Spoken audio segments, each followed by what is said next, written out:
Hello.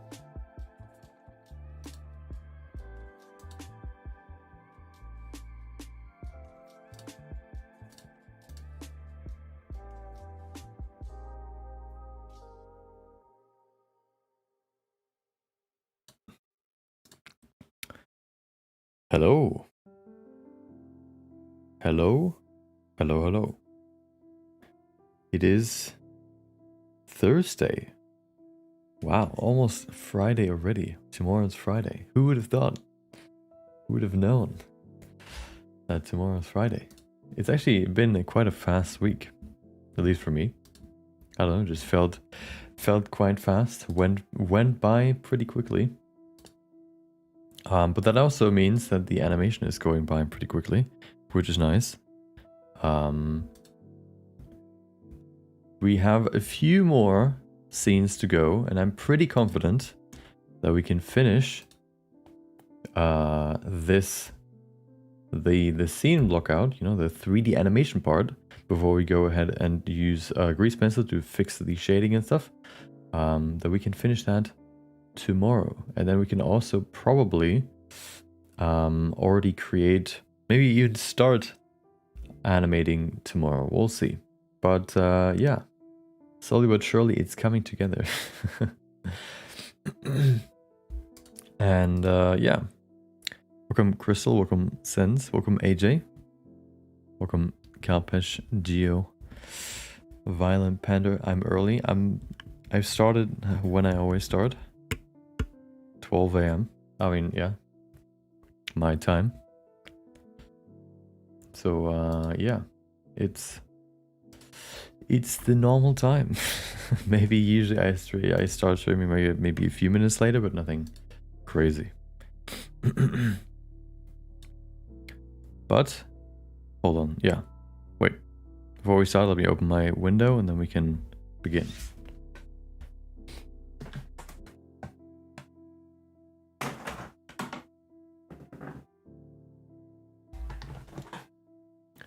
Okay, so look at this. Ooh, we have a few more scenes to go, of course. Yesterday we finished 2 scenes on stream, and then I did 1 more off stream. I think so. I don't remember exactly. Too many scenes in the last few weeks. But now we're on scene 29. Oh yeah, I created 1 more afterwards. So yesterday what we've done is we've created this one, which is just Deadpool, you know, standing up and realizing he lost his hand. Obviously that hand's gonna be replaced, I mean, you know, overpainted so it looks better. Also, there's no line out and you can see the shading doesn't look that great. And then he looks around like this, which then, you know, the next shot is this one. Oh, I created this one off stream, I think, too. Just, you know, him looking around, trying to see if you can find his arm, and then all of a sudden, ta-da, it's on the ground. So today we're gonna create the last few shots. Well, not all of them probably, depending on how far. They're pretty simple, not too much animation that we need to do, so they could go by pretty fast. Yeah, it just depends on how we can do them. Shouldn't be too hard to do. But wait, there was another one I think that we'd done yesterday. No, never mind. Okay. No, this one was the day before, and then this one. Yeah, okay. No, wait, what? Oh, we've done this one too. No, did we? I don't remember what we've done yesterday. I think this one was already done, and then we've done this one as well. The Deadpool landing sequence. Yeah. Okay. Yeah, so today it is time to work on Wolverine again. And this one is basically just him. So, you know, Deadpool saw, oh no, my hand is cut off, looking around for the, you know, for the sword, I mean for the hand. And he happy that he got him, right? Smiling for a second, and then realizing, oops, he also got hit by, you know, by Deadpool, and then it basically zooms out and showing him with like a bunch of gunshot wounds, which I think I actually need to change the camera angle for, but we'll get there when we get there. First of all, I want to create the animation. I've kind of shot it already, I think yesterday or today. I did a little bit of it, just kind of to block out the main things. So now it's about refining it a bit, creating a better pacing, and then turning it into individual keyframes. And then this one is, yeah, this one's also pretty simple. Then the next one is just basically just like a shot of him, you know, full body with a few bullets in his probably like core area. Yeah, so these shouldn't be too hard to do. They're kind of like the ending of the animation, so they're not that complex anyway. The only complex one that's gonna come up at some point, which is probably we might get there today, is one. Let me see if I have it in here. Apparently not. Why is it not in here? That's weird. Which is this one right here. Boom. So you can see gunshot wounds, and then here, this one. Deadpool hand growing back as a middle finger. Yeah, we'll see how far we can get. I'm pretty confident that we can probably finish this one. This one is not too bad. This one is also not too bad, so we'll probably get to this one today. I haven't really thought about how to do this yet. I know that we could maybe, I thought about maybe using maybe using, what would you call it?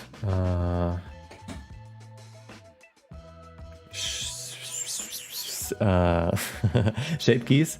I don't think that's gonna work that well though. So we'll have to see what we can do. Maybe I'll just animate it in 2D afterwards. We'll see. Because yeah, I haven't really thought about it yet, but we'll see when we get there. Still doing the face sculpt. Unfortunately, didn't remesh because I didn't have enough vertices to make any good changes. Should have fit that dynamic topology, then slide relax to even them out. I don't even know if slide relax works that well on triangular geometry. I think it works the best on remeshed meshes. So yeah, it's not really, I don't think it works that well on those meshes. Let me see, hold on.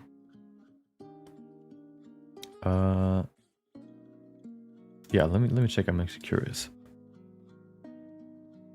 Welcome, Andrew. You're doing this stream early. I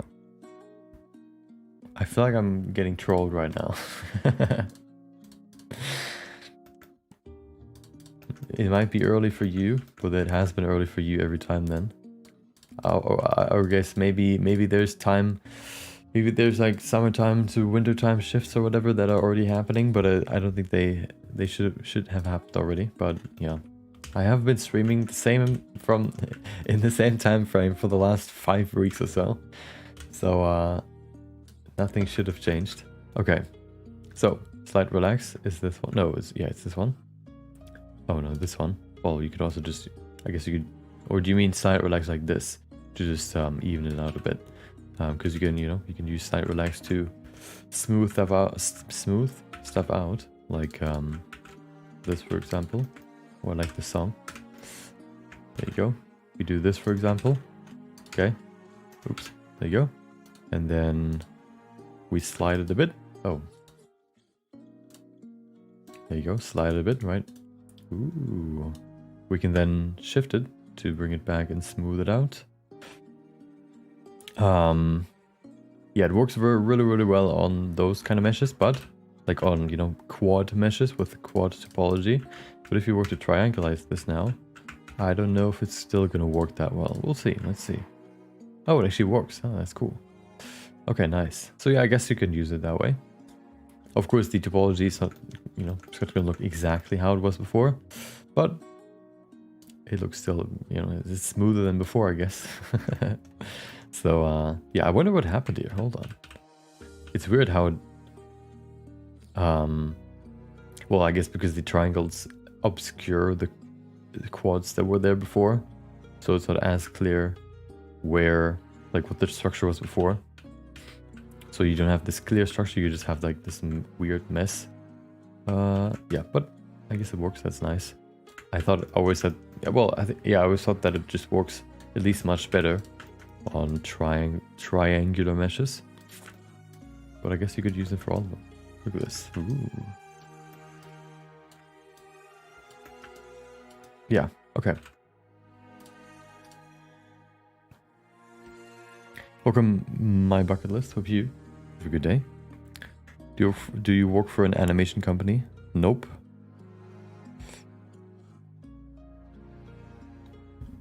I am not working for one. I use it to give more detailed parts, more geometry. Okay, yeah. Yeah, I think I've done that before too. But mainly when after I've retopologized. Or when I've automatically retopologized. Okay.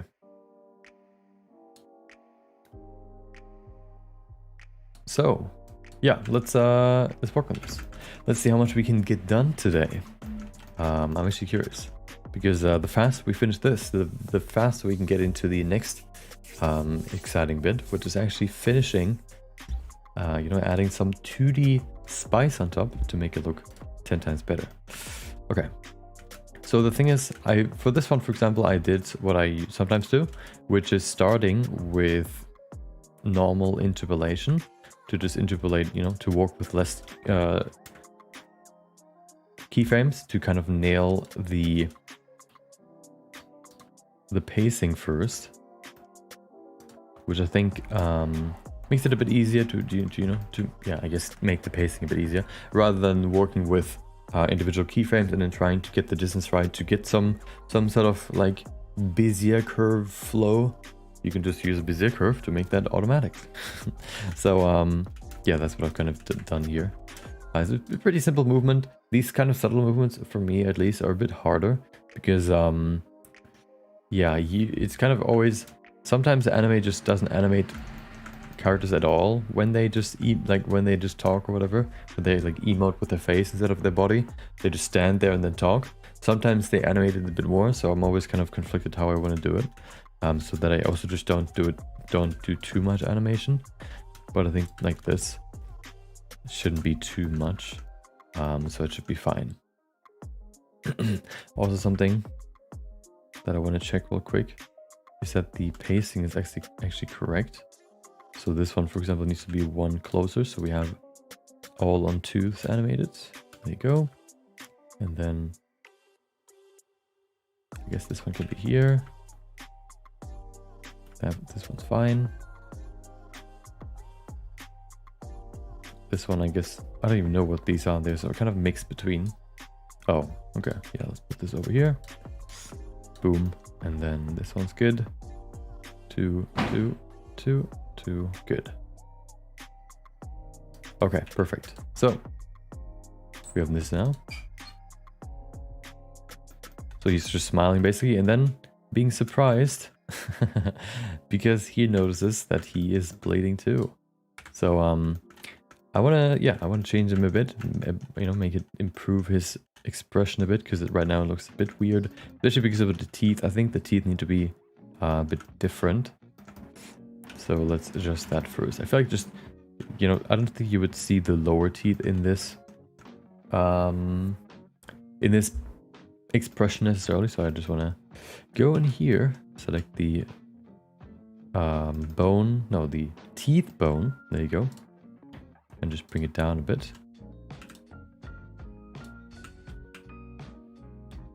Like this. I think that looks better.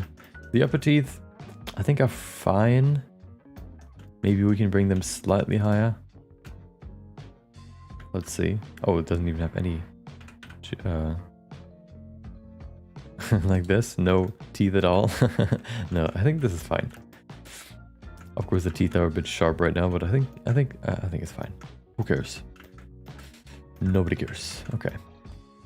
Yeah, and that should be pretty good. I also thought about bringing the eyes a bit lower. But I don't know if that makes a huge difference here. So I think I'll not do that, because it doesn't really change any, that much.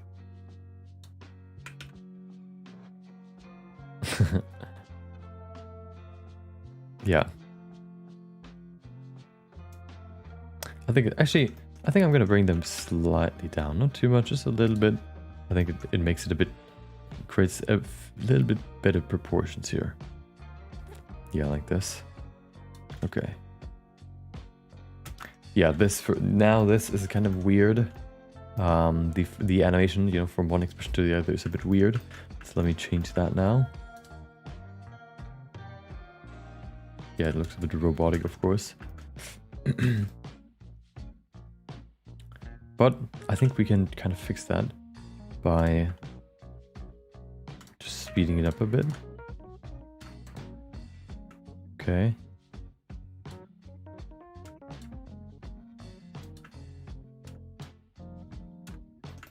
And then, and then rotating him, or like creating the final pose, the transition pose to the next scene, since the next scene is basically the same pose, just continuing the movement of him looking down, so we can see a wider shot of, you know, his body being, you know, filled with gunshot wounds.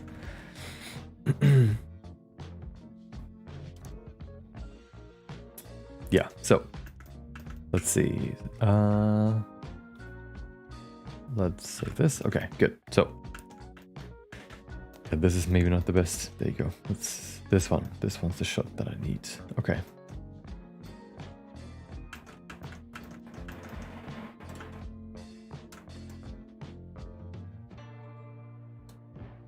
I want to probably hold this for like 2 frames or so, and then from here on out, basically just a slight forward rotation.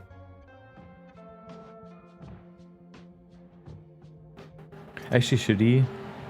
I think if you wanted to show like your body like this, you know, like this, you probably wouldn't actually hunch forward. You would actually go backwards and then just look down. So I think that's what I want to do to kind of really show his body.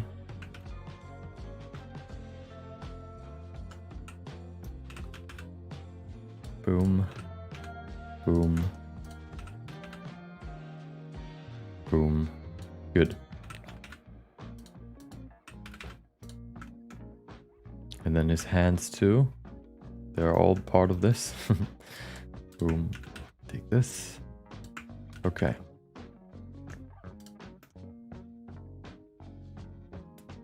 Yeah, compared to the Pixar animation that I did at some point, these kind of animations, this more anime style, is much more lenient with the animation itself. Just because, like, you know, because it's basically kind of comparing 30 FPS in games versus 60 FPS or even more. Where, you know, with 30, when you have like a stutter or whatever, you wouldn't see it as, you wouldn't notice it as much as if you have like 60 FPS, for example. Here, the smoothness of the animation and the flow of the animation isn't as important or as obvious as with like the Pixar animation, where every frame is, you know, interpolated and perfectly smooth, where you would see small mistakes or small weird pacing issues or whatever much easier. But here, you know, you don't really have that, which is nice. So you can be a bit more lenient, I guess.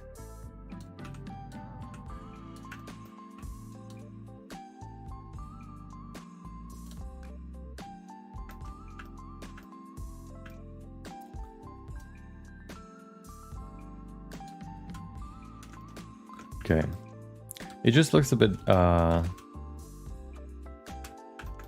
stiff right now, but I feel like we reach that point every time where it looks a bit stiff, and then we you know, adjust it a bit by bit, a bit more, and then at some point it looks fine. So we just need to do that again. Okay, I think I need a bit more here. Oftentimes anime likes to freeze moments for a second just to kind of, or like, yeah, the thing that happens, or like even go back in time to show multiple perspectives of the same thing, just to give more context. So for example, if you have like a critical hit in a fight, for example, you would see like the expression from one person and then the expression from the other person, and then you see the hand of, or the, I don't know, you then see the body or the hand of you know, going into the body or whatever, and then you see the expression, yeah, whatever, you know, you see like multiple shots of the same situation that happen in the same time, just to kind of give more context over what is actually happening.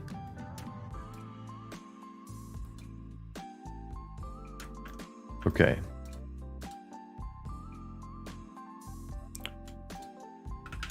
So I think this pause here is fine. I think what I can do now, since we have the blockout now, I think we can make it a bit more expressive and make the poses just more distinct, I guess you could call it. Just to make it a bit, yeah, a bit more, yeah, expressive, I guess you could call it. Which is, I think something important in anime, where you always have like this theatrical element, where everything is just exaggerated even more, like exaggerated to the maximum, just to really sell the emotions and the feeling and whatever you want to convey in the scene.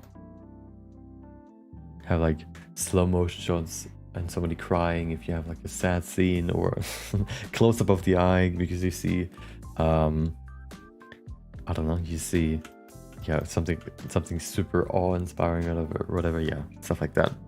It's always very important. Welcome Blender Nation, hope you have a good day. Welcome Zach, hope you also have a good day. Oops. Okay.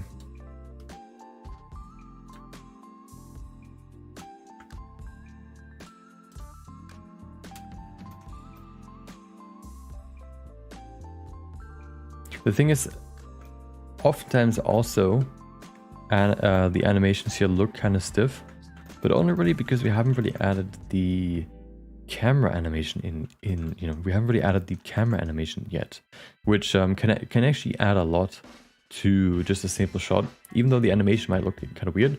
Even just by adding like a handheld camera style to the shot, it can make everything look much more dynamic. And I think I want to do that here too. Maybe not handheld, but kind of just zooming into him to make him look a bit more, or like to kind of hone in on his face. I think that would work here quite well. My day's just getting started. Well, same. Hope it's not too cold over there. I think right now you have the your winter months, right? Maybe no snow, but at least it's colder.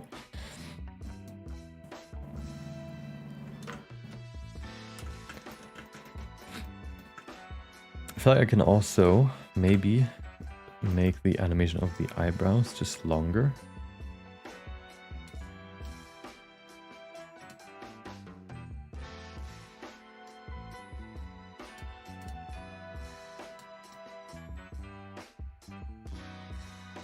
Okay.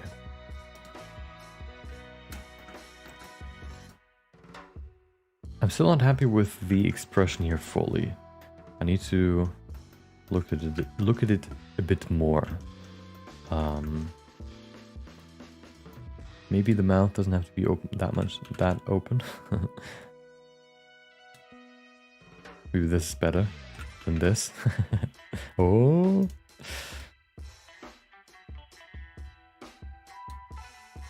And then the eyes could maybe be a bit more.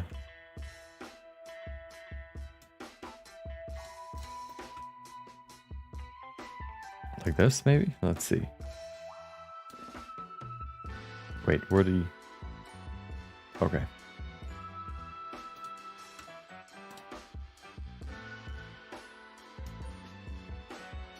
Rotate them out a bit, so they look a bit more neutral.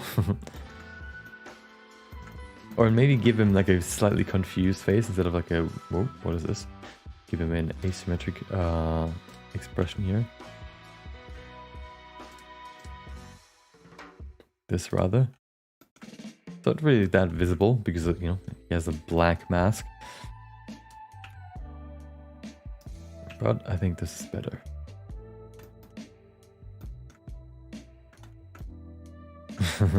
Okay.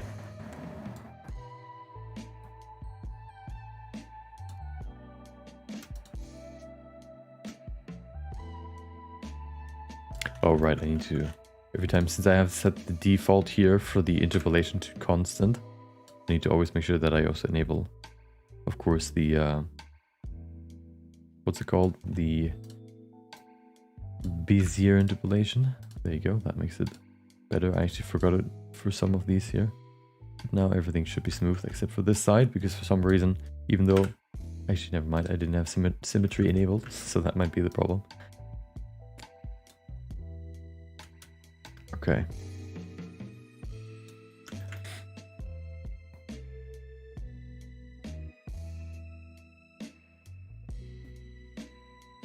I'd say that a normal stream is a good start to the day.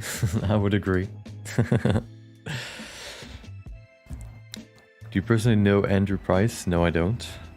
I've never been anywhere where I could have met him, or I never tried to speak to him. Can you recreate my... Hold on, I don't know who that is. Let me see it. Let me see the style. Welcome, Scary Blocks. Hope you have a good day.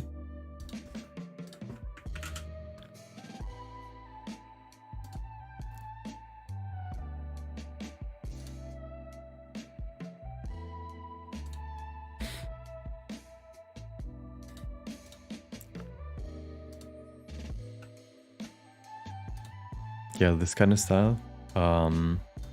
It's a bit harder to do, of course, than the one that I'm working with right now, just because it's a bit more detailed, and you know, if you have more details, more things can go wrong. But maybe at some point maybe I'll do more of these recreating anime in 3D in the future, and then maybe I can, you know, look into more detailed, I guess, styles and see if I can recreate them. The thing is now, since I have this workflow where I also use geometry nodes to fix some stuff that 3D can't really fix, or that, you know, that 3D creates, you know, the problems that 3D create, we can then fix with 2D. You can kind of fix anything that is wrong, that doesn't look like this, right? But of course the goal would kind of be to use 3D for the most part and only really use 2D to create small, to do small fixes, right? So I wouldn't want to say like, oh, I created a base mesh and then animated it this way and then just painted over it, because that isn't really, you know, what it actually looks like. I feel like the biggest problem actually here is more the backgrounds. Just because I would have to paint all these, because I'm never going to find stuff like this that fits into the scene that I'm working on, except if I maybe build a scene around the environments. Or maybe, I don't know, commission someone to do these. I would always have to create these myself, and I feel like stuff like this is hard to create in 3D. There are people that are creating like 3D anime looking environments, but there's always something, well, maybe not always, but for a lot of them, there's always, I don't know why I always say always. There's something still missing, like this painterly hand-drawn like touch of brush strokes, for example, that is just missing. That makes it look just a tiny bit more procedural or digital, I guess. But yeah, maybe at some point we'll get into something more detailed like this, for example. Would you consider buying a mocap suit? I haven't thought about it yet. Maybe at some point, maybe for something. It's, yeah, I usually create like animations that are more, what would you call it? More expressive or more fantasy-like, you know, Godzilla animation, or this animation, for example. The animations are a bit more, you know, fantasy-like, more expressive, more extreme and stuff. And for that, for example, I think the mocap wouldn't really be that useful. Also, the animations oftentimes don't need to be like super realistic. So I don't really see, I don't really usually create animations where, yeah, the animation needs to be like super realistic. So yeah, I haven't really thought about buying one yet. Maybe at some point. Welcome, welcome, James. Hope you have a good day too.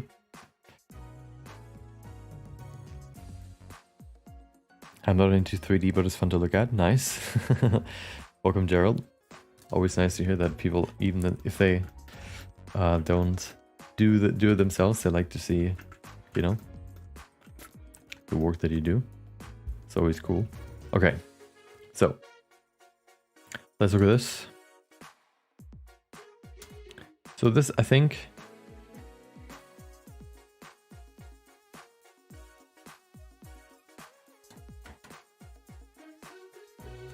this is pretty fine.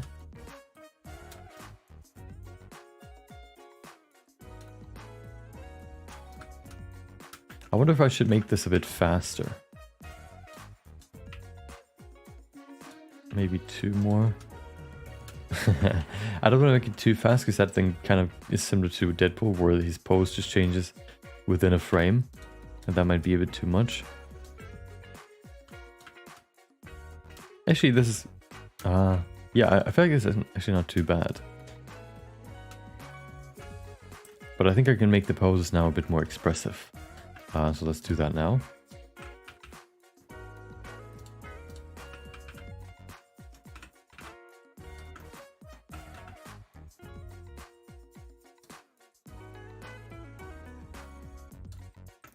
Okay, and then maybe we can even, let's see, do this.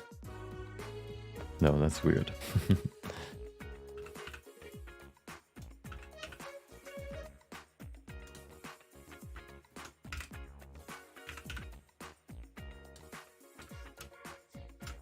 What is this? What is happening here? Oh, right.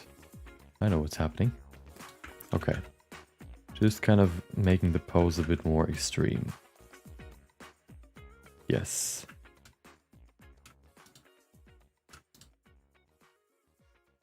But I feel like I want to have 1 frame in between, so I'm probably going to push this back again. Yeah, I think this is fine. I like this pose now. It's a bit more asymmetric, a bit less, I guess, what would you call it? A bit less robotic, a bit less stiff. Let's do that for some of the other shots too. I mean, the other parts here. And then we can go from there. And, you know, create the actual animated on 2s, I guess you could call it. Kind of semi-realistic anime style. Yeah, it's a bit more complex, so it's always a bit more work and harder to get right. You should try doing one of the last scenes of the Your Name movie, then when they see each other for the first time with the sunset in the background. It sounds pretty complex. You also feel the urge to learn everything possible in 3D. I think for me it's more that I like to yeah, I like to learn more and more, but kind of in the you know, in the direction that I'm in. So, you know, I started with character sculpting and then expanded to like full character modeling, adding rigging, adding animation, adding texturing and stuff. And then, you know, at some point I went into full, like proper animation, into full proper, maybe even going into more realism, creating like self-portrait, likeness portraits, for example, stuff like that. But always kind of staying in the theme of characters and sculpting and stuff like that, because that's kind of, you know, what I like the most. So I would never go into the direction of like going now from where I am now into like modeling cars and creating like a car animation. Maybe that, you know, as long as I don't have to model the car, that might be kind of interesting, but it's not really something that I'm that interested in. So I wouldn't say that I want to learn everything, but I would just want to expand into the direction, go deeper and deeper into the direction that I'm, I guess, in, or, you know, that I went into and that I enjoy, just to learn more and more about it.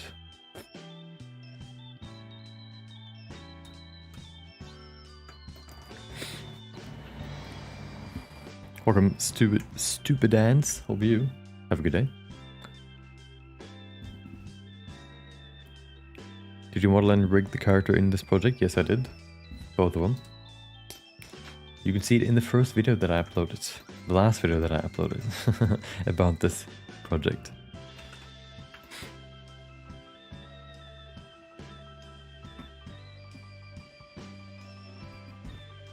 Saw your picture videos and really enjoyed it. Don't know why, but it was kind of relaxing.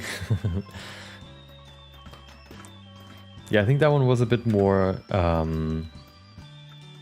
I think I made that one a bit more, I guess, kind of relaxing, or just kind of tried to make it nice and flowy. Like everything is coming together well, right? It's similar to like Disney animations for, I don't know, I don't know why I remember this.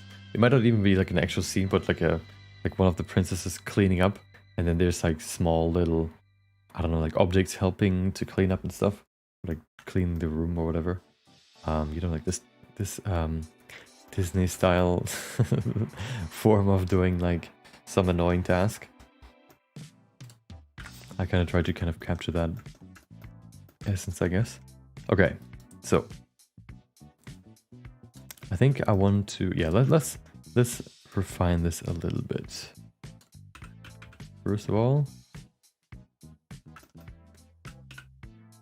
let me actually do I want to do this?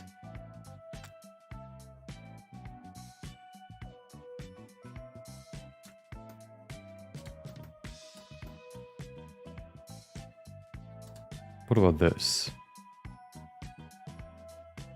Wait. Even stronger. Boom. That's not too bad.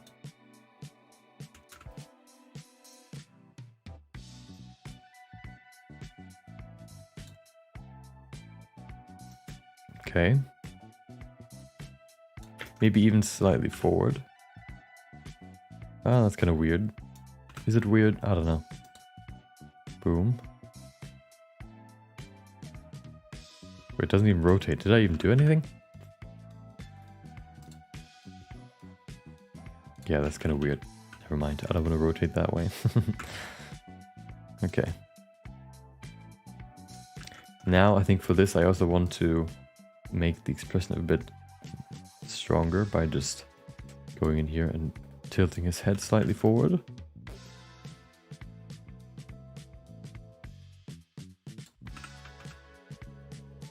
Like this.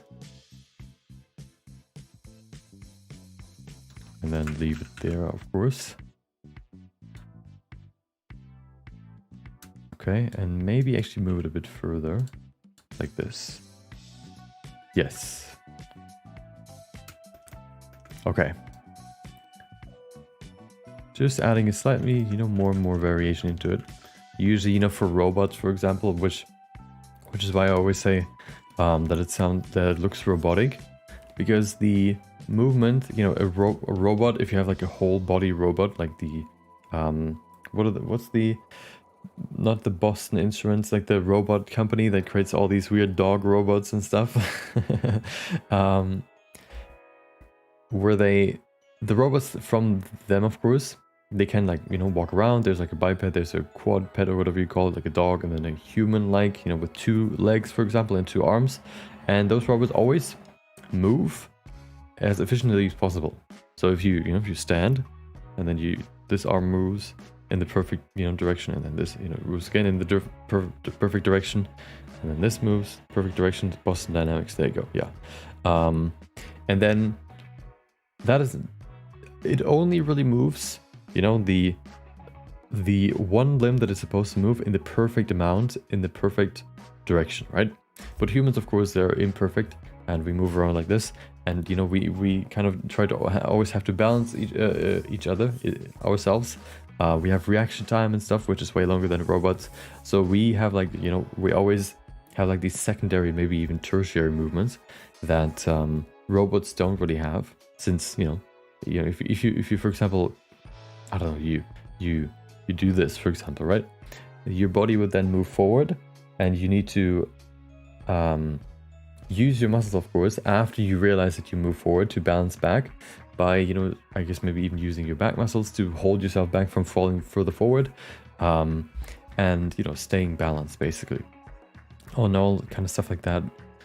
Adding that stuff makes an animation more and more human, I guess, organic, and less robotic.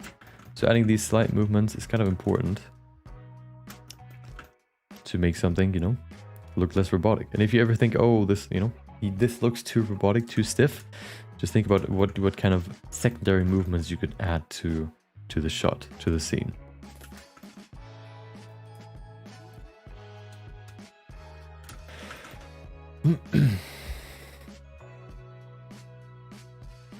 Okay, let's see what it looks like if we now add the keyframes. If we turn these into, if you animate this on 2s now. Yeah, let's see. So I think I need to go through these one by one, which is kind of annoying, but I guess it has to be done. So let's just do it that way. Oh, wait, what? Oops, wrong one. Immediately went to the wrong keyframe. Frame. There you go.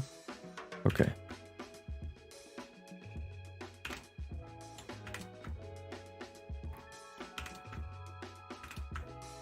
Good. This can stay.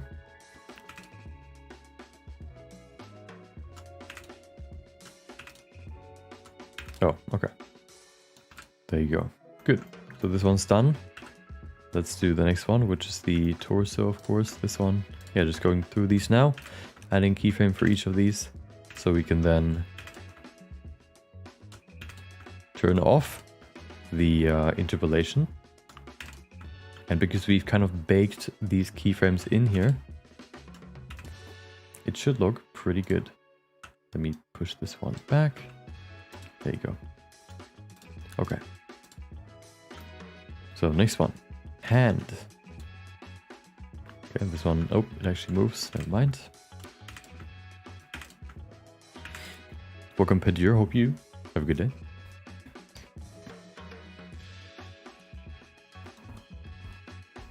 Would you consider posting on TikTok again? I would if I would also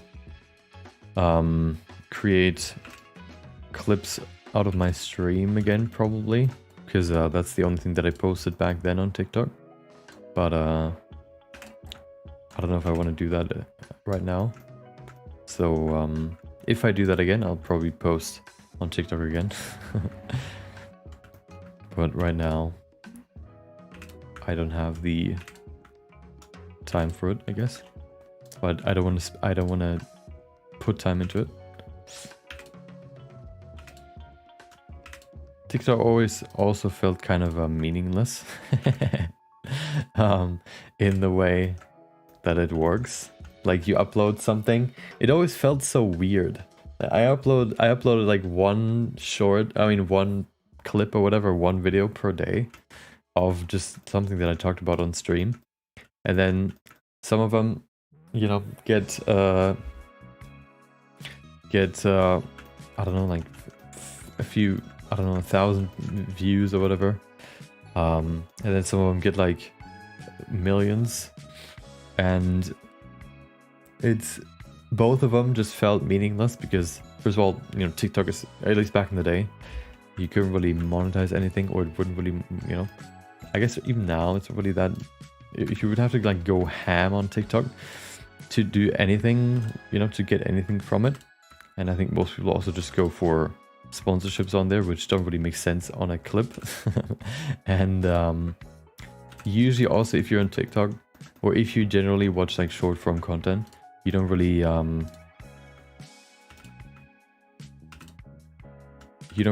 you know, it doesn't make sense to then show like, hey, check me out here or whatever, because people just want to watch short videos, so they won't usually click off of it and look for something else, right? But the one big thing I guess that you get from it is more exposure, right? So people are more aware of what you're doing, like they're aware of you. So when they maybe don't watch short videos, but they should watch videos on YouTube, and one of your videos gets recommended, they might be more inclined to click on it. But yeah, I think I can can do that better if I spend the time on videos. Like on, you know, actual videos, not just the clips.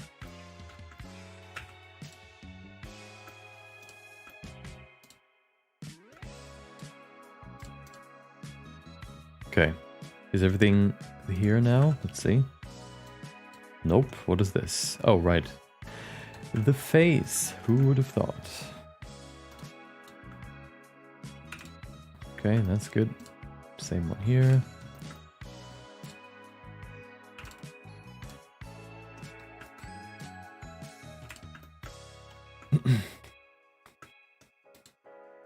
Okay. I don't know why, but my body is always tired in the morning and then not so tired in the evening. So I always feel much more awake later than in the morning. It's really weird. You would think that you just slept, so your energy should be max and you should be ready to go, but nope. I guess my rhythm is that the energy is actually regenerated after half a day of doing whatever. After the half the day has passed, and then I'm ready to go and work full speed. But that isn't really that great when you're trying to get work done, because you usually don't want to, like, I would never want to, or would never do, like, see like, oh, I do best, you know, the best work, or I can do much better work if I work later. The thing with that is, if I then, for example, just do whatever I would do after work, before work, that would kind of ruin the motivation to do work afterwards, because, you know, you're already in like the relaxed mode. You're in the, you know, after work habits or things you want to do, and then getting back into work and work being the last thing you do in the day. It's kind of a weird thing. So it's usually that I work and I'm not as efficient, and then at the end of the work day I'm the most efficient, which is really weird.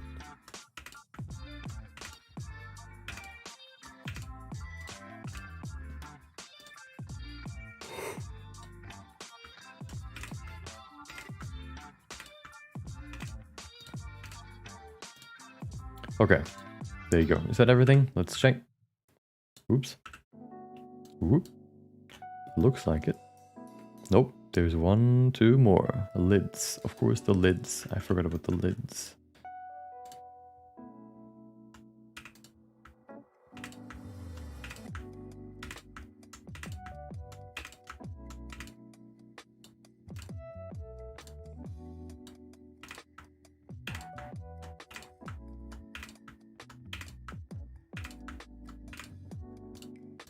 Okay, that should be everything.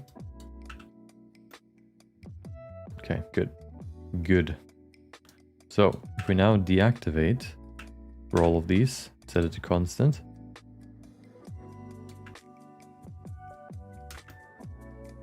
Okay.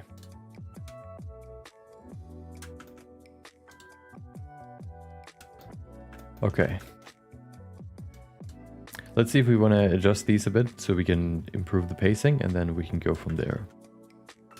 Yeah, this beginning looks a bit slow, so I want to make this a bit faster. Kind of how we did it for Deadpool. We can now shift these around a bit to make it look a bit more, to bring it, you know, to speed it up just a tiny bit. Like this, for example, move it up by 1. Leave this first frame for 1 more frame. Can make this just a tiny bit faster.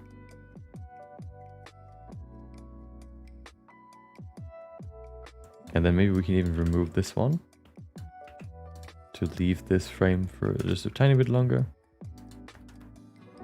Yeah, I like this more. Okay. I wonder if this pose is not that great.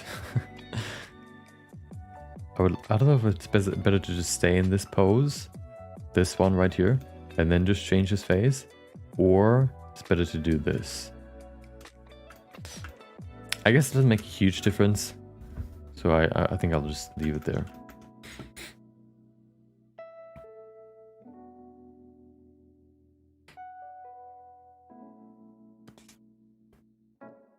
See if you're better than Cycles now? No. I guess it depends on what you're looking for. When it comes to render speed, it always was. When it comes to realistic rendering, no. But it's getting better and better. And I would say probably at some point these two just kind of meet and create one, right? Become one, because one of them gets faster and faster to render, and the other one gets better and better in terms of realism. So at some point you'll just reach the middle where they're basically the same, and you can just, yeah, create the perfect mix of the two.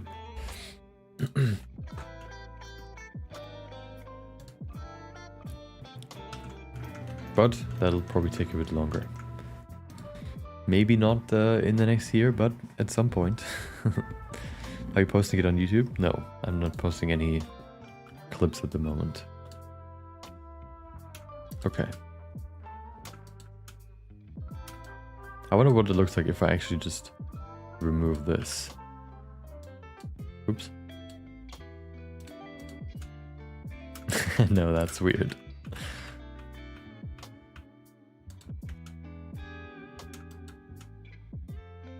Okay. I think this is okay.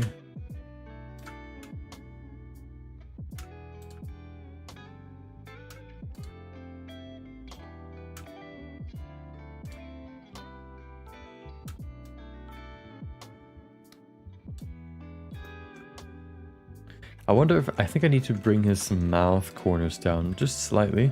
It looks a bit more like a smile still. And I want to avoid, of course, that being the case, because he's not really happy about this. But let's bring this down a bit more. Yeah, that's so much better. Look at this. Look at how much this small change can change the expression of his face. The before and after. That's so much better. Okay, good. So let's bring this down slightly. Like this, she just, I guess, interpolated. There you go. Yeah, that's better. Maybe even more. Let's see. Zip. No, okay. I think this is pretty good. Yeah, that's better. Good.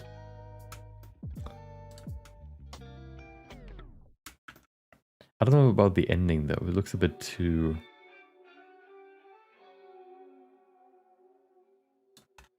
weird.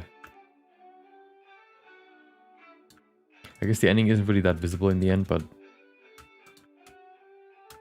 I wonder if I can speed it up a tiny bit. Maybe just the head. Maybe I can remove one of these. Bring it just one closer. Nah, that's kind of weird. Maybe not.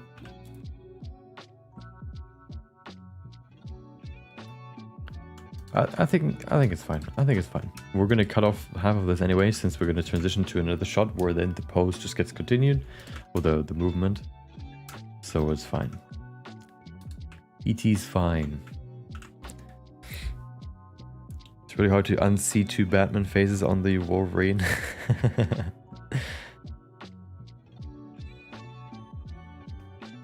Do you see? Yeah, I know what you mean.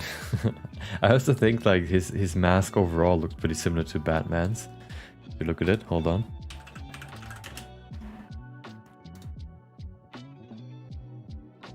Here, look at this. Look at this white Batman comic.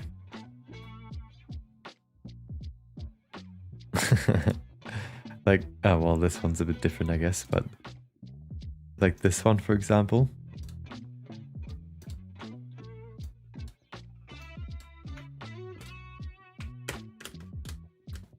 Compare this to this. Wait.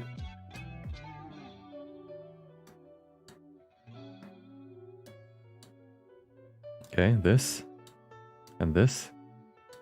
Basically, the only difference is if you would make this part, the top part, black, it would basically be the same. Except maybe, yeah, basically. Can I do that for a second? I'm just curious what it would look like. Let's see, hold on. Let me grab this. Okay.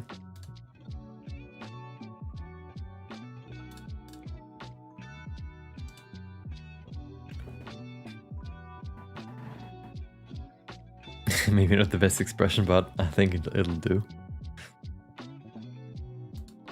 So theoretically, if we were to just darken this now, it should. Let's see let's see how close it comes to Batman. Okay. Oh, right.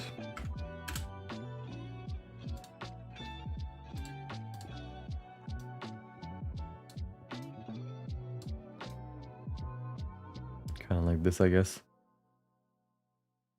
There you go. And then, oops. There you go. Take this.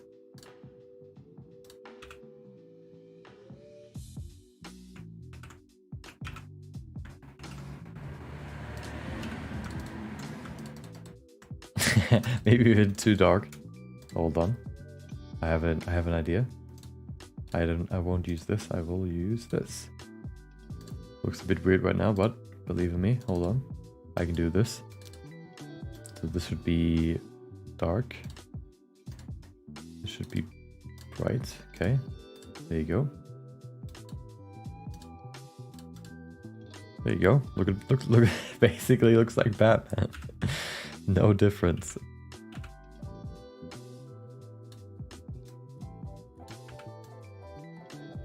Oops. So the question now is, who existed first? Did Wolverine exist first, or did Batman exist first? They basically are the same person. Well, at least in terms of their mask design, I guess. It actually looks like Batman a little bit. Only the ears are a bit longer, I guess. Look at this. Basically the same. Just a bit. Just the ears are a bit longer. So if you were to make the ears a bit smaller too, you basically, and I guess you would have to make them, you know, align them with the head. Hold on, I can do that too. Let's transform him. Hold on. Oops.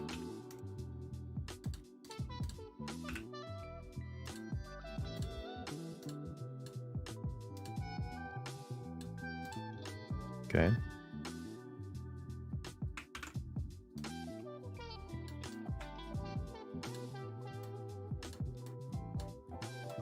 Oops.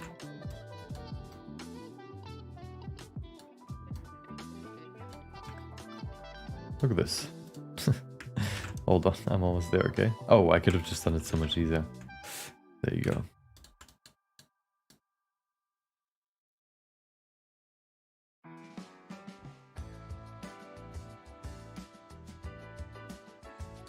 Okay, so if you remove the ears first, and add them back later. So we have Batman without ears. And then, what does it look like? Okay.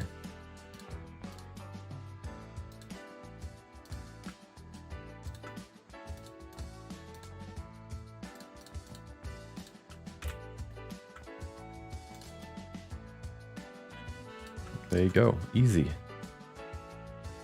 Look at this. We've made Batman. Pretty easy. Pretty easy transformation. So I could maybe use, if I ever do a Batman project like this, I can just reuse the Wolverine one and just change his texture to be black and change his ears. Or I guess, yeah.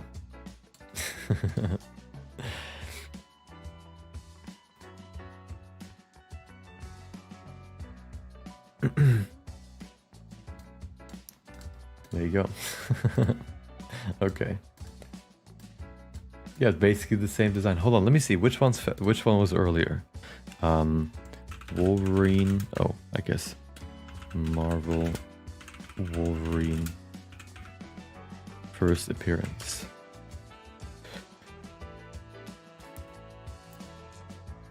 1974, okay. Batman. 1939, wow, okay. So I guess Marvel has copied from DC after 40 years. They saw the success of Batman and thought we can do better and created Wolverine. It's actually crazy how long comics have been around. 1939. Jesus. That's what he looked like. Look at him. Look at this Batman. With purple gloves and whatever you would call those. There you go.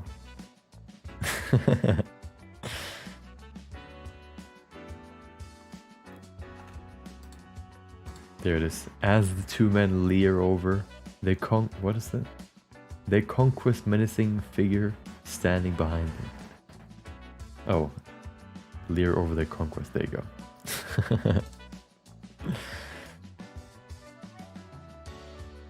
Does it say DC? No.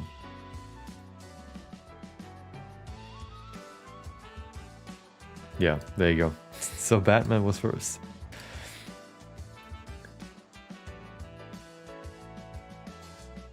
Where are you from? I'm from Germany.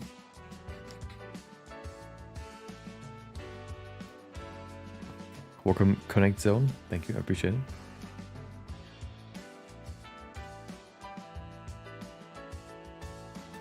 Yeah. So yeah, we're working on the final scenes right now, of course. It's not gonna be done after we're done after this week, but the blockout is done, the 3D animation part is done, so the last bit that is then missing is the painting over, which will transform the whole thing and make it look 10 times better. But of course it also takes a bit, so don't expect this to be done in the next week, okay? Next week. I don't know how long it's gonna take, but definitely a bit longer than that. Batman. I actually think if you just Google Wolverine, you'll find more. Yeah, look, if I just look up Wolverine, you'll find more. I guess maybe it's also because it's topical, but you'll find more of this stuff, way more, than the actual animal, because nobody knows that there's an actual animal called the Wolverine, which looks like this. Nobody knows. Everybody just knows Wolverine as the character from Marvel. Nobody knows that this is the original, the OG. Look at him. Look at this menacing little dude. How big is this guy actually? Let's see. Wolverine size. There you go. Kind of like a badger. Badger's actually not that small. Look at this. Oh my god. They're actually pretty big. I thought they're smaller. They're like weasels. I mean, that's a bit weird. It seems a bit too big. They're actually pretty big. I thought they're mini bears. I guess badgers are also pretty big. Oh, never mind. Maybe not. Wait, that doesn't make sense. Whatever.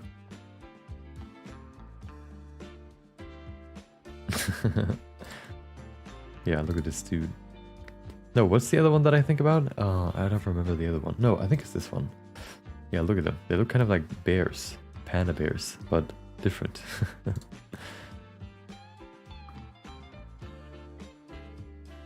Yeah, and then we have the honey badger. There you go. That's the main one that everybody knows. The unkillable beast.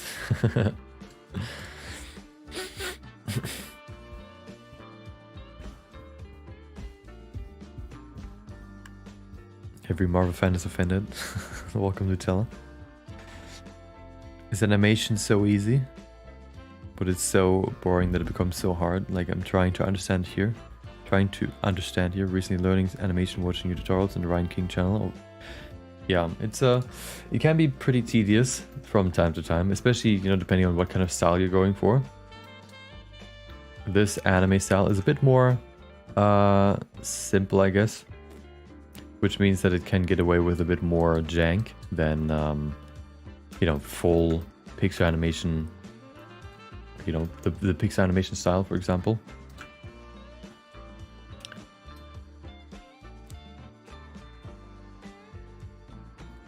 But, yeah, it's not, you know, it's just something you kind of either like or you don't, I guess. It's kind of similar to retopology. So if you don't like, you know, the tediousness of animation, then it's not really for you, I guess. Except maybe, you know, the different ways of animating. Maybe you could like mocap animation, the way of cleaning up right after capturing the main movements. Maybe that's a bit something more for you.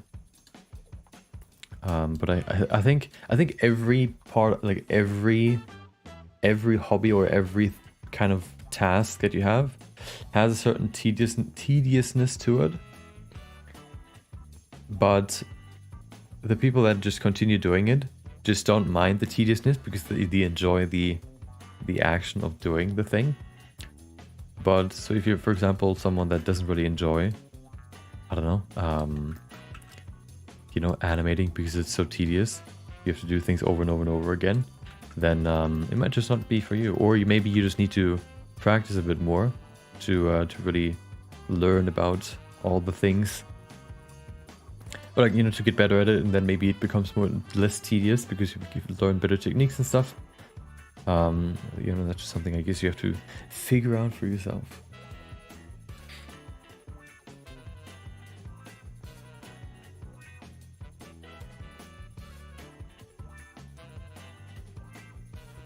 Any recommendation for courses for anyone who wants to learn Blender? Nope, I have never watched a course in my life, so I couldn't tell you. I just watched the good old free YouTube tutorials. But, you know, there's nothing. Well, actually, in the beginning I paid for a CG Cookie subscription for a while to learn some things, because some of the things that they taught there, for example, just don't exist on YouTube, for example. But most of it I just did either by doing my own project and then looking up some things that I don't know, or, you know, in the beginning, especially for like full beginner, watching either the Blender beginner tutorial by the Blender channel, or the donut tutorial. But some people learn better by, you know, doing like full courses that teach you like a whole workflow and like a whole in-depth go through a certain project that you basically follow, which I guess I'm just not that way. So I can really give you specific courses that I like. When it comes for animation, I guess I would probably recommend the Alive course by Pierre Pical. Just because I know that he does really good work, and a lot of people say that it's a really good course, but I've never done it myself, so I would never vouch for it, because I've not done it myself.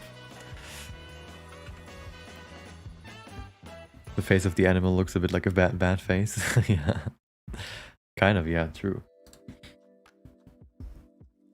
Wolverine is an animal, yes.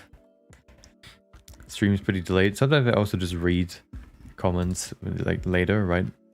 When I talk about stuff and then I look back on it and I see something that has been posted recently, I just you know, talk about it a bit later. There's a slight delay for YouTube, but I think it shouldn't be that bad. Maybe a few seconds. Maybe like 10 or so. There's definitely less on Twitch, I think. I don't know why that is the case, but yeah. I'll definitely see the comment. I'll maybe just talk about it later.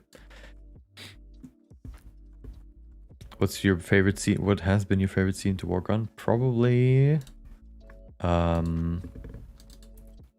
let's see. Let's see if I can find it.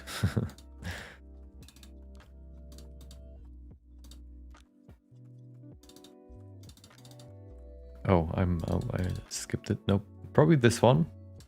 Just because it's so dynamic, and I liked it because it also includes some more VFX stuff that most of these actually don't have that much VFX, but I really wanted to test my systems here, so I'm glad that I could do it, you know, at least for some of these.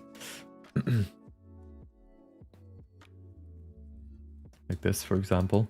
The other one that I also really like is actually this one and the one before that, just because I don't know, it's just funny, this one. It's also like a trope of like how anime animates like fast moving stuff, where you have like this background that scrolls up slowly, and then you have like this fast foreground that, you know, kind of zooms by, and then this one before that, this one, for example. And then you would switch, you know, over to the scene we just looked at before. These are kind of like probably the few that I like the most.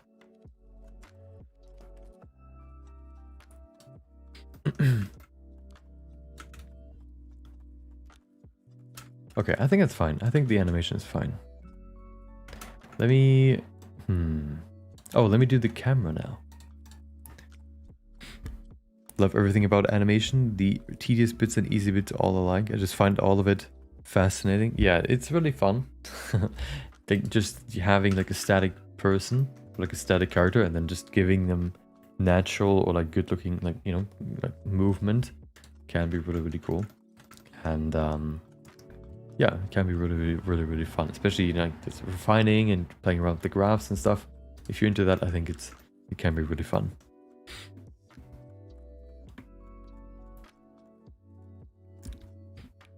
Many learners come with no confidence, but after working 2 to 3 minutes, many be like, boring. Yeah.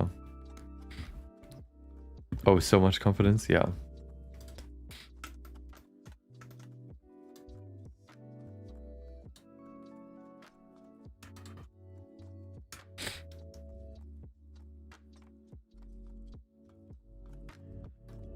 You have to be very tedious with Blender because you have one more axis you have to care about. Yeah, you also just have to, well, I think there's always like different tedious things, right? So in 3D, something that isn't as tedious is that you can just use the same character over and over and over and over again.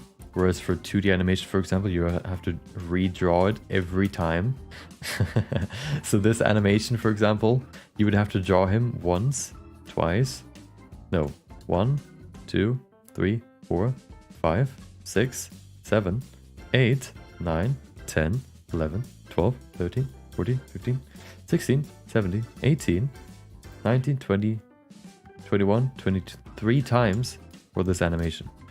And of course, that takes a bit longer than what I have been, you know, how long I have been working on this. So there's always, you know, benefits and deficits for each of them. But yeah, in 3D, I guess the third axis can be a bit more tedious from time to time.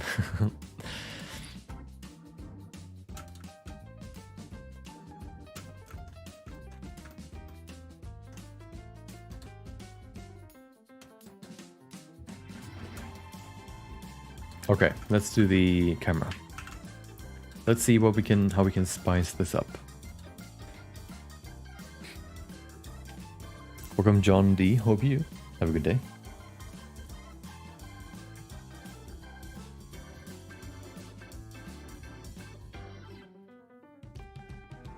Redrawing in Blender sounds like a challenge.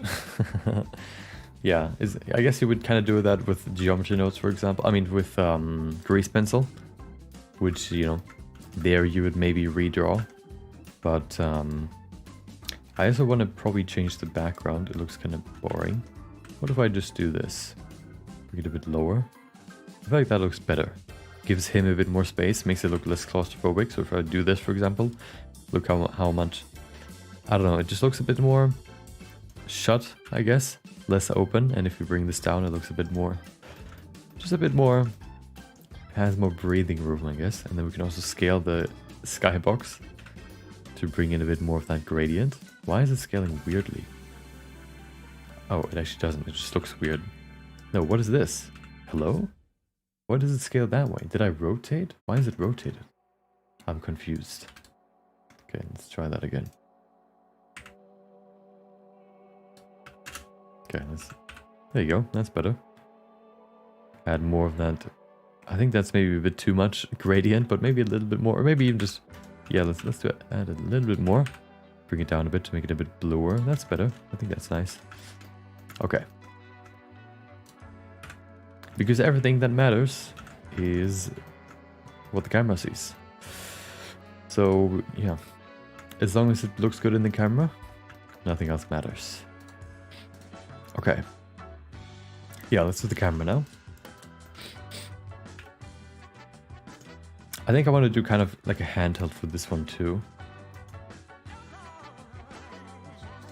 Starting from here, let's do this easier so we can begin.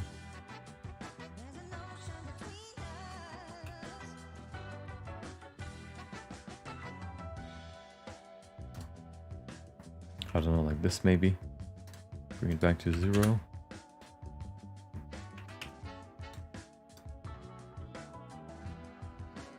Oh, that's weird. Every time I add a new keyframe, it also turns into constant. Okay. And then maybe slightly to the side.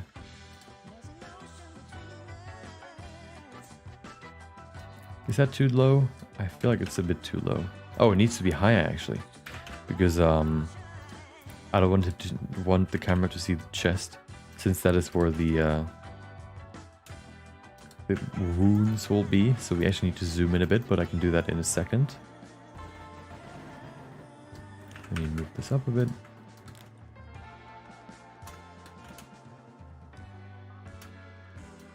It's actually a bit fast. Is it fast? Yeah, it's all a bit fast. That's not cool, but like, you know, this animation is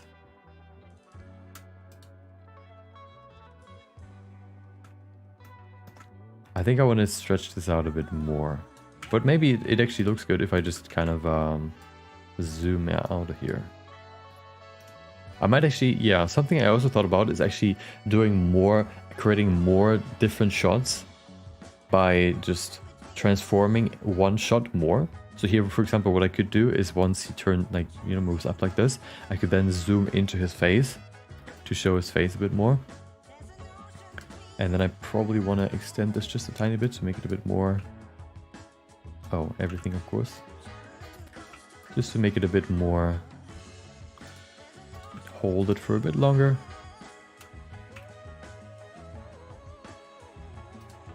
The good thing, of course, I can also just cut the frames that are too much afterwards. So this should be fine, and then we can add a bit more movement in here with the camera. So first of all, let me zoom in a bit. We can just do that with the camera size. If we do this, for example, we lower it, we can see it gets a bit smaller. See how much more intimate it becomes. And how much, yeah, this actually looks much better. Okay. And then we want to actually zoom in a bit more here. When he starts smiling right here, I want to animate this. Zoom in until he does this. Right here.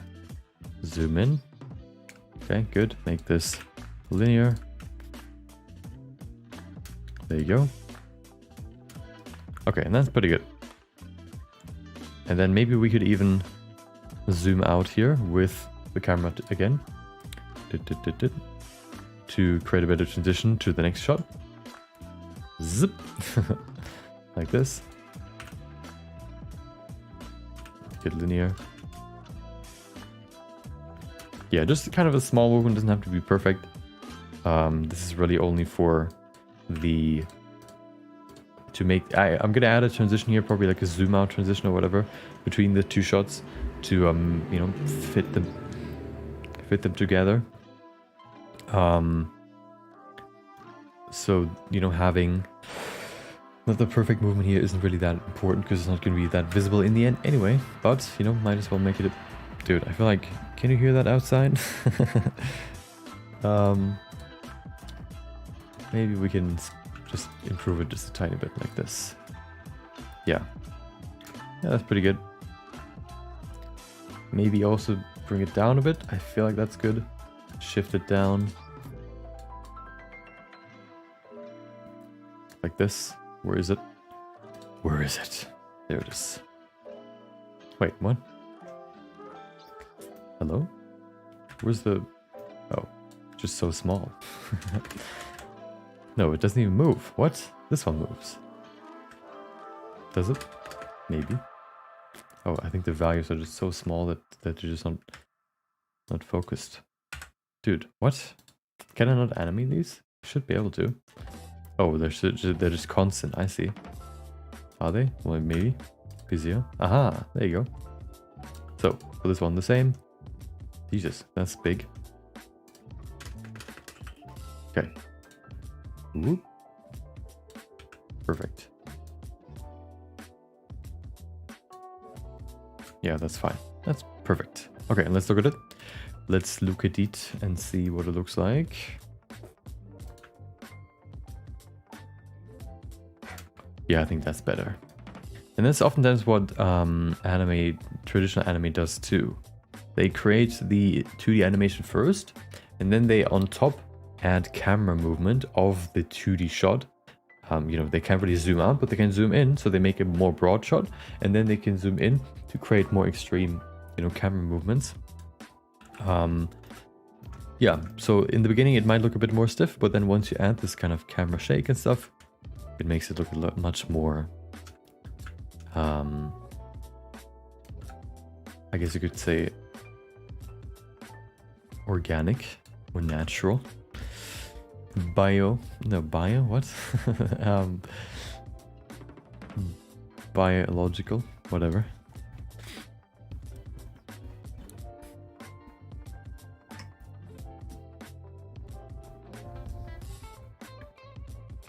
Recently finally learned how to accurately rig a model. I used to just use software or use a model on Sketchfab, but I have to rig myself now, so that's a good step. Yeah, rigging can be pretty daunting in the beginning. Took me quite a bit too to fully understand it, but you know, it's all the process.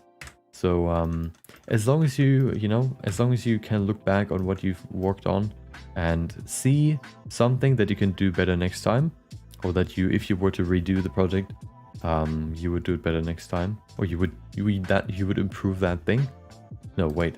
So if you look back on your project that you've just finished and see things that if you were to do it again, you would see things that you can do better, then you know you've learned something new. And then you do that over and over and over again, and then at some point you're pretty good. You could do some pretty good stuff. How long have you been doing 3D? Since 2019. So roughly 4.5 years. No, 5.5 years, I guess. I suck at drawing, so 2D animation is out of question. Well, you could also use 3D to create a base and then draw over it. I guess you could do that too.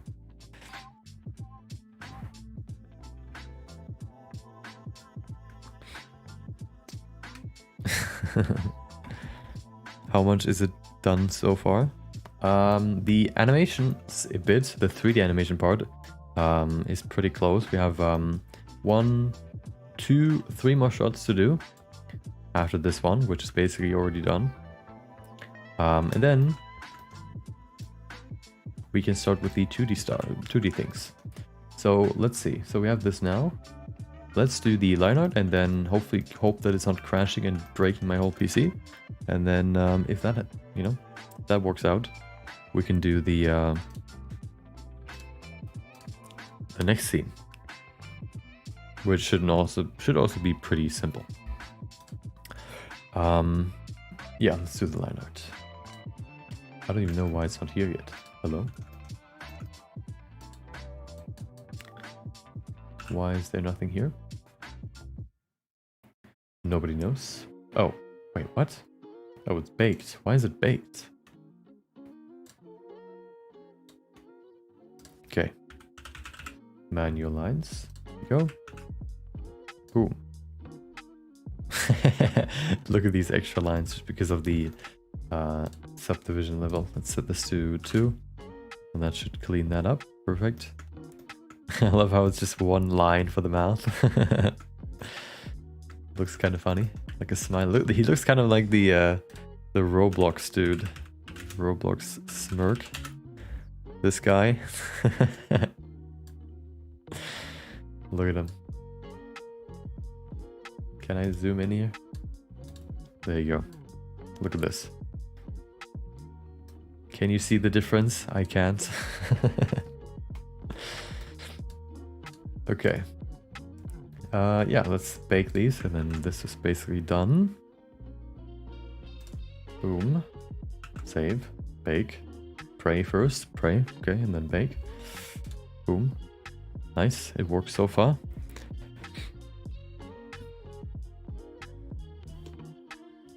That's me, yeah. Do you actually hear that, or is that just me? I think I can see it in the volume thing here. That you can actually hear it. Hold on, let me be quiet for a second. Maybe that just always shows up. Never mind. So you should hear it.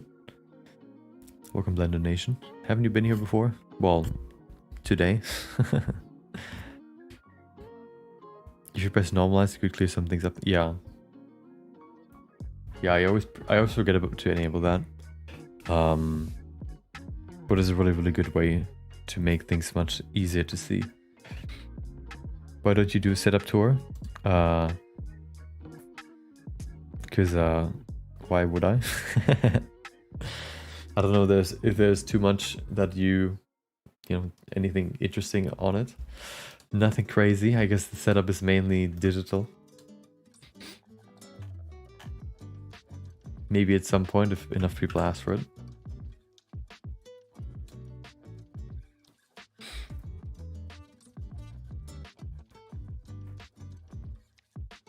The wallpaper that I have, you mean this one? This one? I use wallpaper engine on Steam. And then just, I don't even know what I looked up. I just found it randomly. Let me see if I can, actually no, I don't want to look it up right now. I have no idea how I found it. It was just in my recommendations, I think.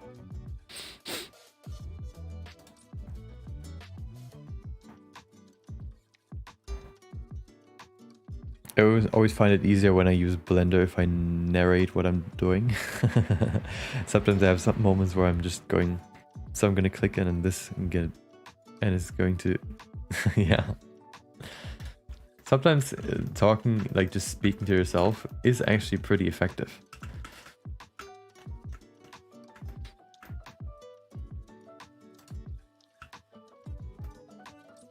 It just kind of makes you more concentrated on the thing that you're doing. And you know, if you say your thoughts, you focus on it more, I guess. Maybe that's why schizophrenic people are maybe schizophrenic people are actually the most high intelligence people in the world. They just can't stop talking to themselves. Okay. Oh, look at this. What is that? Actually, nobody cares. I can just remove it afterwards. Oh, it's just the contour of the lips. Okay. It's always funny how it looks like 10 times worse just without these lines. And then once you add them, it looks so much better. That's the power of line art in anime. Imagine anime without any line art. It would look horrendous.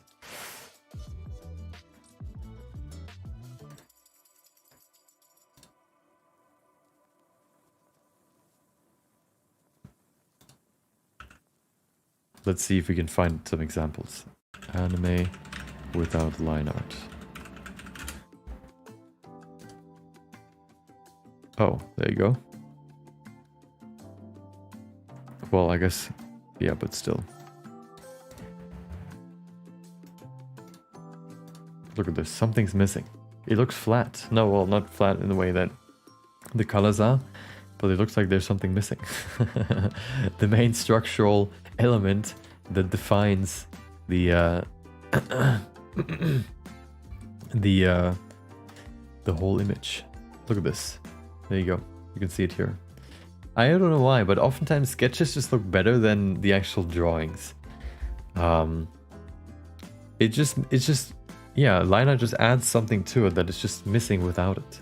It's really weird. It looks like this is just smoother and less defined. I guess it is because there are no like clear, like as clear lines anymore.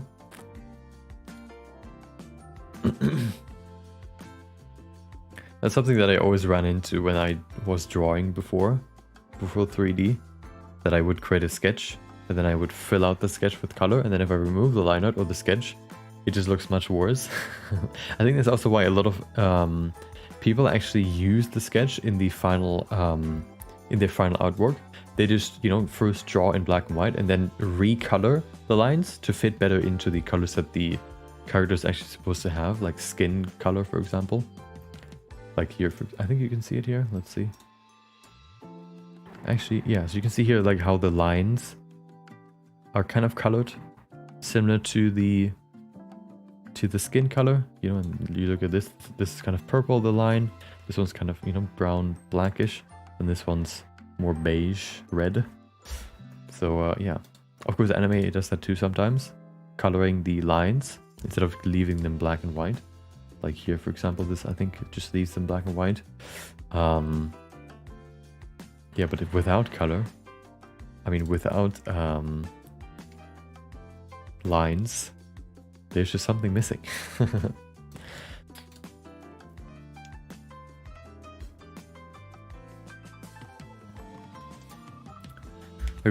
Are you planning to get 40 series card? I'm not a PC expert, so as long as I don't feel like my PC is holding me back, I don't really need to get a new build, for example. So I probably won't get anything new in the near future, but maybe at some point, you know, it is time again to upgrade. And at that point, there's probably going to be the 40 series, 50 series. So I'll probably just get that then. Yeah, but I don't think I need anything new at the moment. Okay, let's render this, and then we can go to the next one, which is going to be super simple. And then the next one is going to be interesting, which is of course this one, the finger. Oh, we might actually finish all scenes today. Ooh. Maybe. That would be crazy. Also, yesterday I almost deleted a scene. That was also really scary. Yesterday I reused, just like here, I basically, this scene is the base, like this scene started with, I basically started this scene by just reusing this scene, right? Removed all the line art and all the overdrawing that I did, and then yeah, used this kind of framing for this shot too. But I did that before too, but I forgot to save the file as a new version. So I just used scene like 25 or so for 26, but then saved 26 over 25. So I basically deleted what I did before, and it was kind of a complex scene too. And the only way that I was able to recover it was this scene right here. Was it this one? Yeah, so this one, okay, got overwritten by this one, okay, by this one. And the only way that I was able to recover this, right, because I saved it, so I've overwritten what I've done before. The only way I was able to save this was through the autosave. There was one more save that was actually keeping this alive. So I just saved this again as version 25 or scene 25, and then I was able to save this scene. Otherwise I would have to redo it again. I would have to do it again. Luckily I didn't, which was yeah, very, very lucky. So this is also why here in this one the output path was still scene 3, because I started with scene 3, but of course this is scene 29, so let me switch this, there you go, and then we can render it.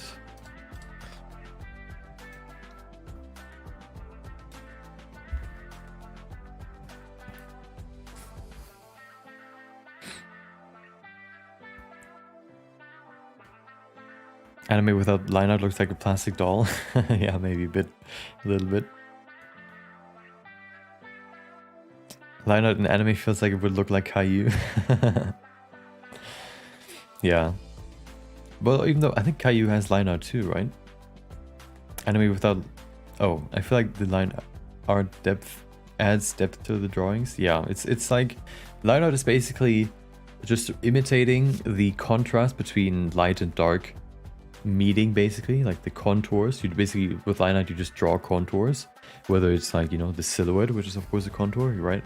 The contrast between the black share and my skin, right? My lighter skin. Or then, you know, the eyebrows, of course, the contrast between my skin and my eyebrows. Or even just like smaller things like the fold right here where you have a shadow here for the fold underneath the cheek. There's like a contrast here because you have like this light color on this side, and then the contrasted that with the shadow right here, right? So you basically only really draw the most contrast, like where the light and dark shades meet, I guess. And if that's missing, then there's just, you know, less emphasis in that, so it looks a bit flatter. Except if you really if you basically really accentuate that or highlight that in with the colors, I guess. You know, we don't really in real life have any line art on us, right? So it can look, you know, not as flat, but maybe even if you I guess if you add line art to me now, I would probably also look a bit I would have more depth in my face maybe, but you know, of course you don't really know.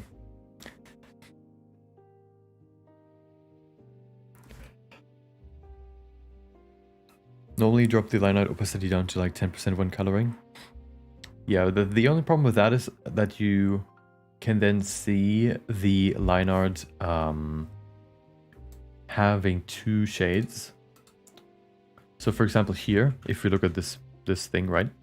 The line art right now is covering the contrast, right, between the background and this shoulder pad.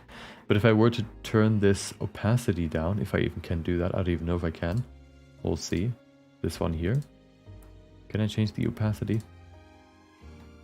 I cannot. Well, let's do it here. Line art is like detailed emotion for the characters. Yeah, yeah, it definitely adds more detail and it allows you to capture details that you maybe would have more, or focus on details that you otherwise wouldn't see that well. Okay, so of course, if you like, I tried that too to kind of color them more like the, like what it's kind of working around. Like if you have a circle, right? Let's do this. Oop. Okay, let's turn this down. Do this, right? So we have this. And then you want to add a contour. Ooh. The thing that I thought is I could now, of course, just turn down the opacity and then it would kind of take over the color of what it's covering. But of course the problem is then that it's covering two things, half. So you get this two-tone contour, which doesn't really work. It would only really work if you had a line in the middle, of course, covering the edge. But that's really how the Blender grease pencil line art works. Unfortunately, I can't really do that here now. I might be able to do it in post-processing, changing the colors, but I haven't really looked into that yet, so we'll see, I guess. Otherwise, I can just leave it black. It's also not too bad. I guess it looks a bit more comic-y, I guess. I don't think in comics they usually change the color.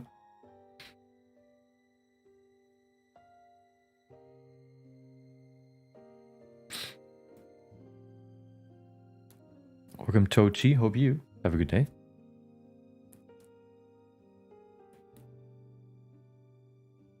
That's why I prefer sketching with only a pencil. I prefer black outlines with only shadows on the drawings.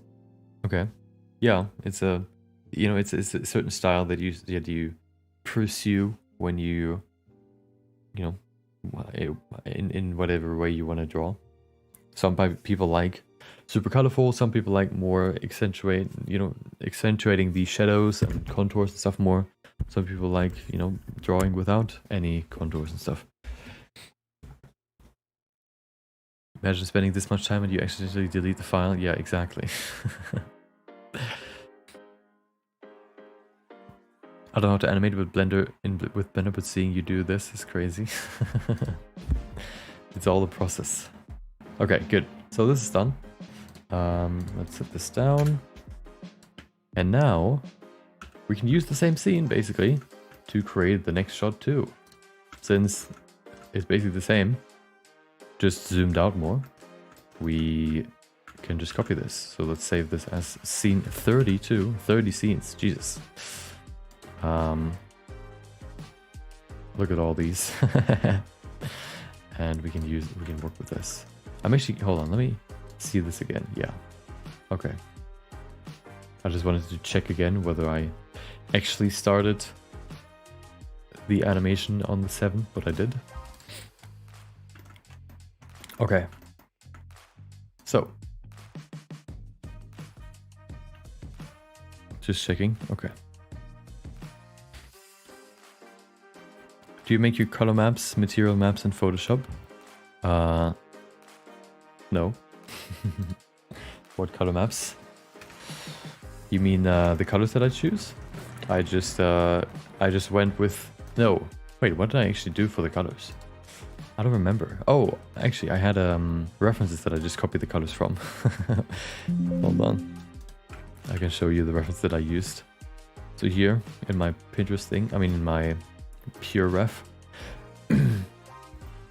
For Deadpool's colors, I used this reference, you know, for this color mainly, and then this dark color to create, you know, the same shade kind of. And then for Wolverine, I had, I think this one, just copied the colors, and it looked pretty good, so I just stuck with that. Yeah, and that's how I found the colors. I had a few more here, but these ones are more realistic. And I wanted to have some very, very vibrant colors. So, you know, these two references seemed like they would work quite well. Yeah, so I just copied them. There you go. I'm not the best at colors, so I might as well just, yeah, do that rather than working with worse colors that I created by myself.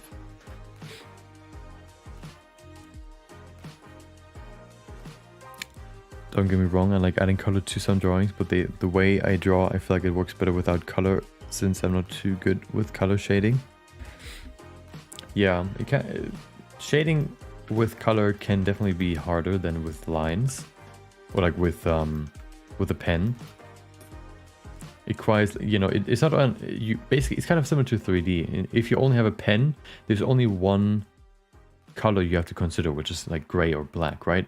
But if you use, you know, colors, you would have the, well, theoretically, like the red channel, or if you work, yeah, whatever, like the, you know, the mix between red, blue, and green.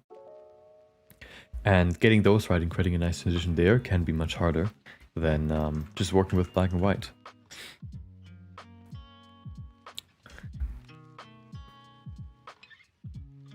Oh, you mean those maps?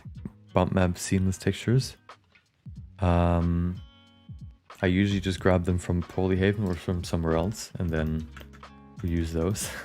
Or I create them procedurally. I usually don't create my own. That seems a bit too time consuming.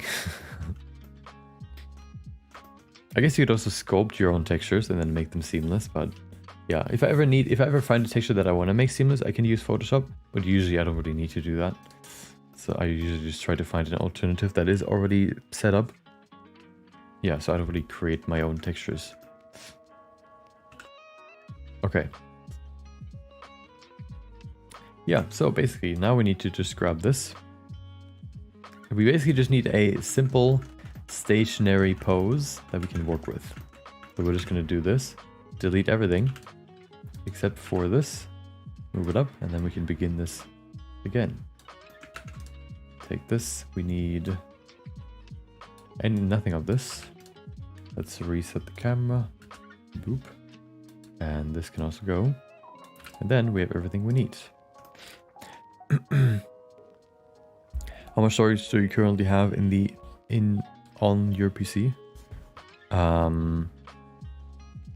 I have 500 for like base, and then I also have I think 2 terabyte SSD installed. Let me check. Oops. Oh, okay. Yeah, I have a... No, 1 terabyte base, 1 terabyte installed. No, 2... No, 1... Okay, 1 terabyte base, like the C, right? Then I have D, which is 1 terabyte. And then E, which is 2 terabyte. And then I have a bunch more... a bunch more 2 terabyte external hard drives. So, it's still not enough. I can tell you that, okay? I still need to buy new ones from time to time. Unreal Engine 5 installing. Too much fun using Unreal Engine. Yeah, it can be fun. Especially when you... like, it's really easy to create stuff in it. It's really fun. Especially since you have, like, you can also use the Metascan assets to really just start with a good base. If you don't want to, you know, build everything from scratch. Okay, let me do this. There you go. And then go back. Look at this. This is a pretty good shot. Maybe go a bit higher because we don't really need to see the legs. There you go. That's pretty good. Maybe a bit closer, actually. Yeah, I feel like that's pretty good. Let me change. Oh, I could have saved the motion, but it's fine. Have I saved it? Yes, okay. I thought I haven't saved it as a new... a new... What do you call it? New scene. What I have, luckily. I used GIMP for it, okay. I haven't used GIMP for a long time, but... here it is pretty good. Me and my few friends are working on a survival horror game. Oh, nice. I've been deemed as the animation guy. Yeah. I think game animation is also a bit different than I guess normal animation. It's a bit more disconnected, I guess you could call it, where you create like these different animation bits. And then the game engine just combines those bits to create smooth animations, right? So if you have like a character, for example, that is like a third-person character, and you want him to run, for example, you need to not only have a standing idle animation, right, or how he's just standing, you also would have to have a starting to run animation, and then also a running animation. So you can transition from the standing to the starting to run to the running animation. And all of these are kind of individual bits that you have to kind of cut apart and then fit them back together in the engine for it to work, you know, well. Of course, you can also kind of merge between animations to use, so you don't necessarily need a starting to run animation, but for the, you know, highest quality of animations, you would kind of want to do that. I think something also that newer games do or have done for a long time is that they not only animate like these in-between animations, or like create these in-between animations, they also oh, why is it, does it look kind of tilted? Why does it, oh, because of the body. They also separate the body parts and create animations for them separately. So for example, if you have one sort of recent example that I remember is from Star Wars Fallen Order or whatever it was called, where he has, like, you know, his sword and his lightsaber in one hand, right? And then in the other there's nothing, so you can just run like this, right? Ooh, and holding the other one, the sword in his other hand. And you can see, like, if he's running, for example, his left hand just follows the run animation, but the right hand is maybe still in the attack motion, so it kind of delays him putting away the sword and then starting to run. So there's also variation in, have you just fought and then you start running? Have you already put away your sword and then you start running? And kind of stuff like that is always, like, they separate even stuff like that, where, you know, just to add even more variation into the movement of the characters. Or like different variations of walking, different variations of, or even stuff like the character looks around while it's walking, for example, to make it look a bit more natural. All that kind of stuff makes it, you know, more immersive, since the character actually looks like is actually real.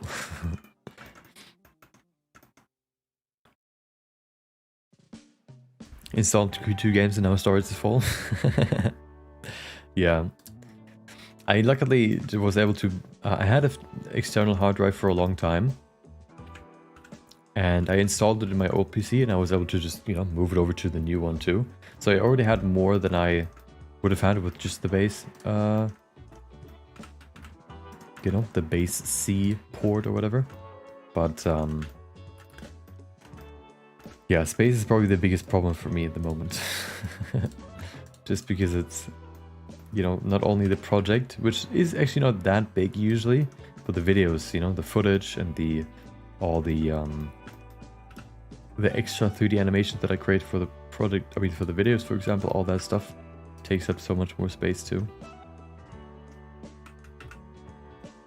Why does the finger look twisted? Oh, it is. Let's reset these fully. Okay.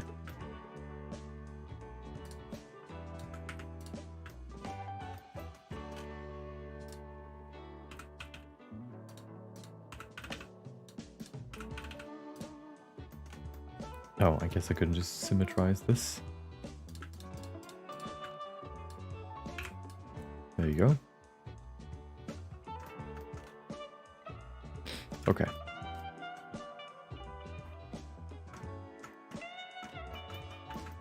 Oh, I actually forgot to do the lighting in the previous scene. Let me see if I can do that real quick. I don't know if I need to change it though. Probably a little bit. I think it's not perfect. We can definitely improve it. Also, apparently, I don't know why, but the line art for the manual lines never saves, so I always have to redo them, which is really annoying. I don't know how to fix that. Okay. What does the lighting look for Deadpool?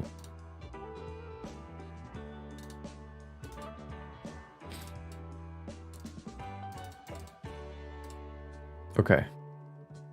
Wait, this one is a better reference. So it's coming from the left side, which means for Wolverine it would be coming from the right side because they're looking at each other. Ooh. So that would make more sense. Maybe even more like this. Oh, I kind of like it. I don't know. Like this is pretty good. There you go. Okay. On to the other one again.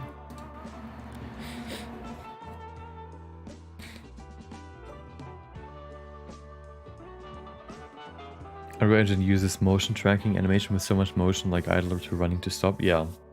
Yeah, it can get pretty crazy. So if you, for example, look at it's called like a League of Legends 3D model viewer. You can not only see the 3D models for all the League of Legends character, for example, but you can also see, for example, if you choose an old character, I think she has been updated recently, maybe not. Let's see. No, this one's still a pretty old character. It hasn't been updated in a long time. And you can see here, for example, the animations are still pretty simple, like, oh, T-pose. Oh, I guess that's not really a T-pose, but whatever. An attack, right? We have a channel. We have a dance. We have idle. We have multiple idles, of course, too. That might sometimes switch between. We have like run, right? We have run 2, and then run 3. So we have, you know, these kind of stuff. But then if you go to a new character, like let's see. I know of one, which is Jax. I think he has been updated pretty recently. Is that not his name? Oh, there you go. So he has been updated recently. Oh, thank you. Cool. Him, for example, if you look at his animations, we have T-pose, attack 1 animation, attack fast, attack to idle. This one, right? Attack to run. Attack 2, attack 2 fast. Attack 2 to idle. Attack, yeah, and stuff like that, right? Attack tower. And all of that stuff, you know.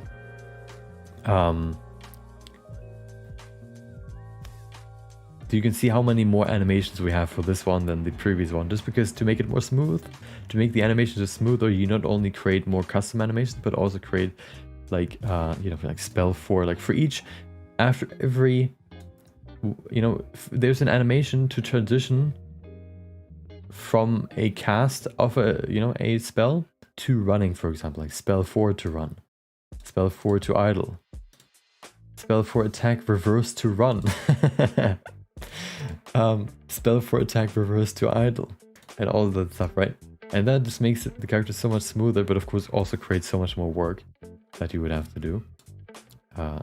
Yeah, but you know, it's kind of important if you really want to go deep into a character and make the animation as smooth as possible. Dance loop, look at him dance. Yeah.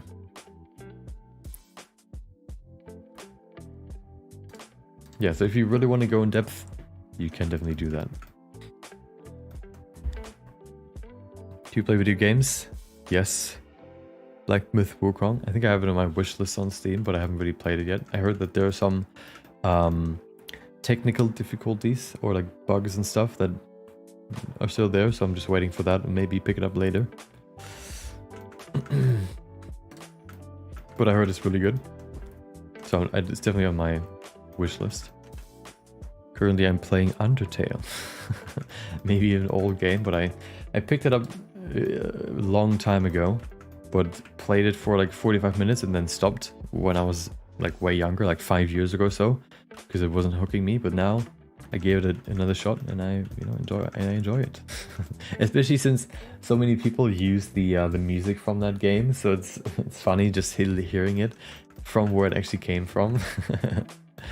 And hearing where the actual the original music stemmed from, that people always use.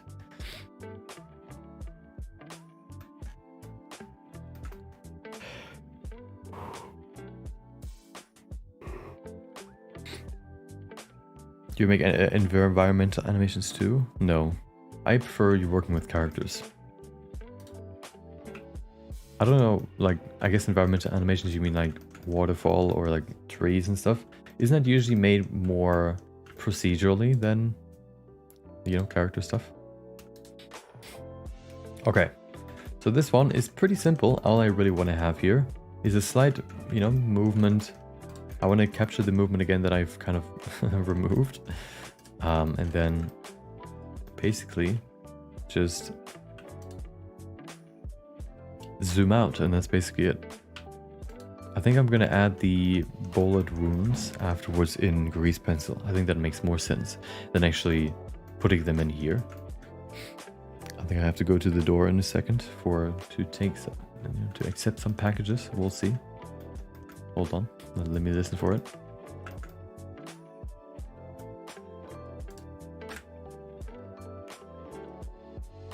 Give it a sec.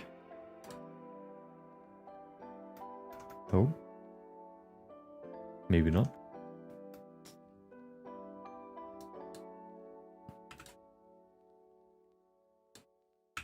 Usually they're ringing the actual person that is supposed to receive the thing, right? And then if they're not there, they usually ring me because I'm always here. Oh, apparently somebody's home. Nice. Okay.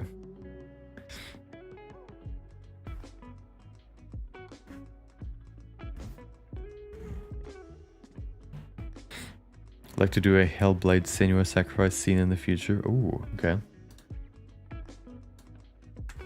Isn't that game more about like I guess, well, it's very cinematic, of course, but it's also a lot about like sound design and stuff.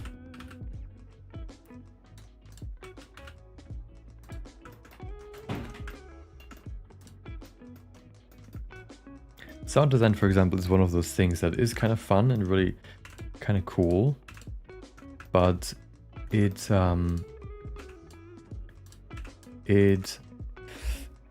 the tedium of that I just can't get over. So I would never want to do that like full time, for example.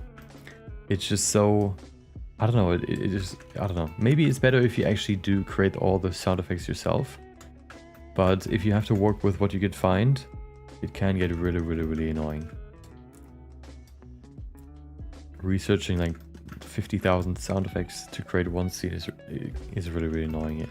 So, yeah, stuff like that, for example, I would never want to do full time. Okay. Oh, right, I need to do this. And then I also want to raise the shoulders.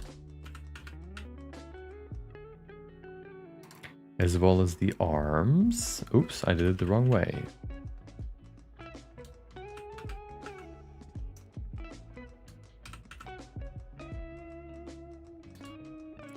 And then the arms. Some trick, if you use IK and you want to rotate the whole arm, for example, you can use the 3D cursor, shift right click to put it to the shoulder, for example, and then just rotate it from there. Look at this. Ooh. All of a sudden, it works. And you can rotate it from there. It makes it much easier if you don't use forward kinematics, for example. There you go, that's pretty good. Maybe a bit fast. No, not fast enough. I want to adjust the curves now. Let me normalize this. Okay. Oops.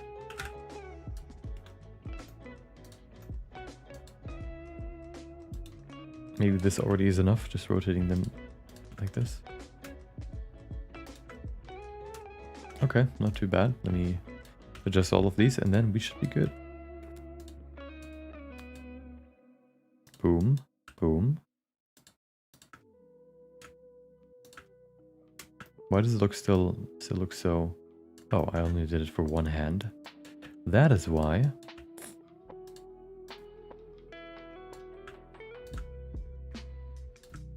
I think that is fine. And then the most of the movement comes from the camera itself. So let's do that now.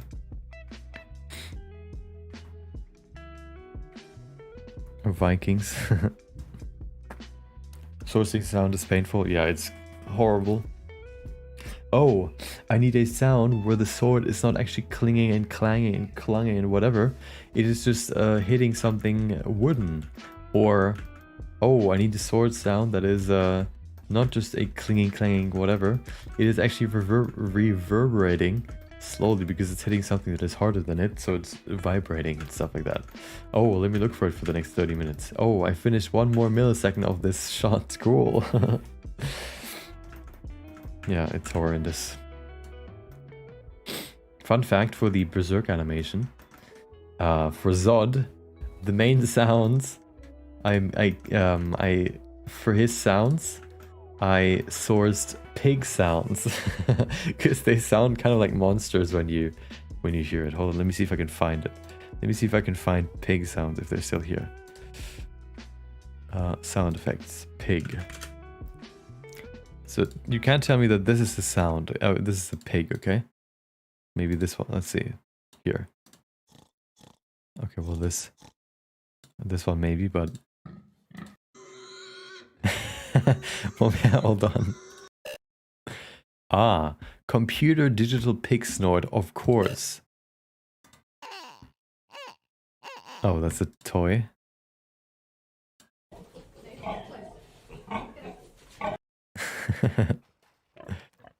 Let me see if I can find the one that I actually downloaded, because they don't sound like pigs at all. Here you go. Hold on. Oh. Sound effects. Okay, where is it? Is it here? Paper. Squeak? Nope. Where's animals? Human household grunt. This one? No. Armor. Animals, there it is. Pig grunt, this one. Oh, it's muted. That's apparently, well, it's kind of short, but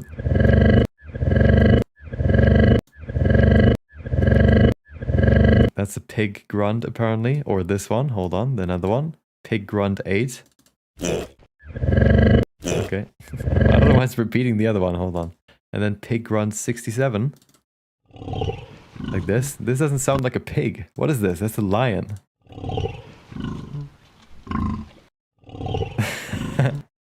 Or what else do we have here? Oh, the other ones are just other stuff like spider, zombie. Yeah, those two, for example, I use for the... I didn't need that many for him. But those don't sound like pigs at all. But they work pretty well for him. So sometimes you just have to be creative to find the best sounds. But sometimes you also just don't find what you're looking for. You have like the perfect idea, but you just can't find the sound.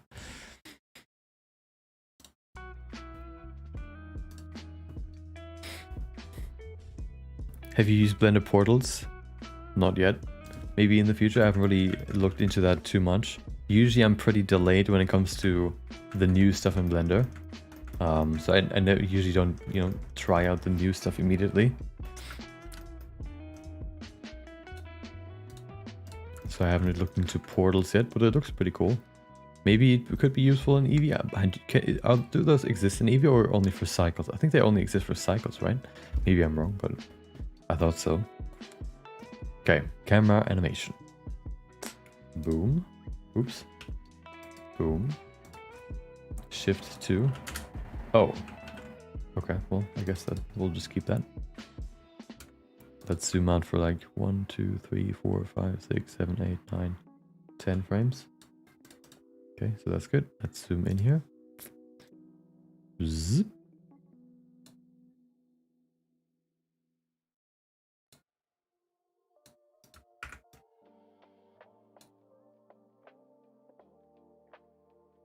Okay. And then graph curve. Oh, right. It is constant.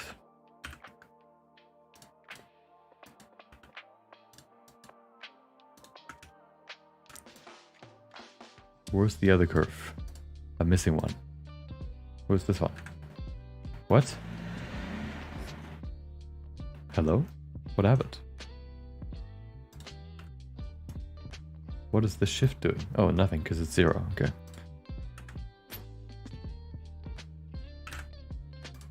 But why does it look weird? Does it? No, it looks good. Okay. Never mind. Okay. And then I want to probably zoom out just slowly but surely even more. Maybe just very, very, very, very, very slowly.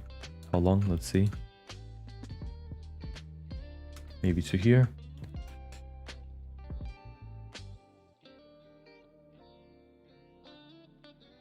Like this, and also slightly down. No, actually not down. Actually, yeah, down. Like this. Okay. And then let's see. I want to actually have this be free. Handle type free. So that I can make this linear.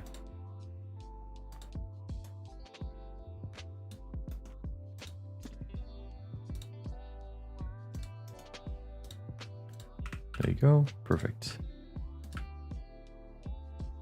Yeah, look at this. Good.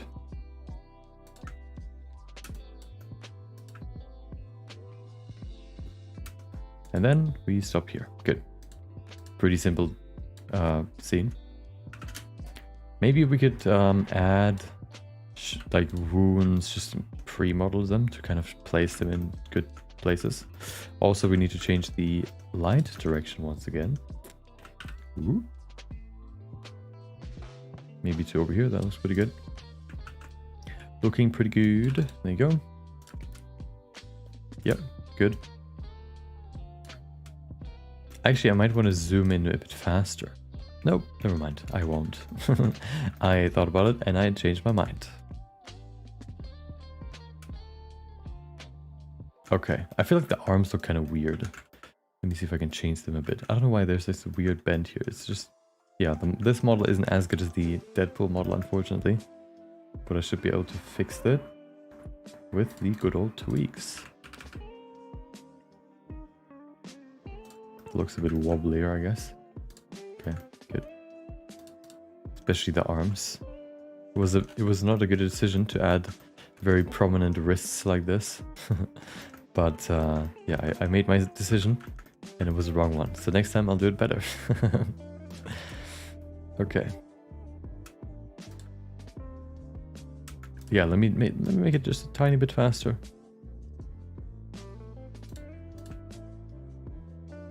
That's better. Okay, good. Still, the hands look weird.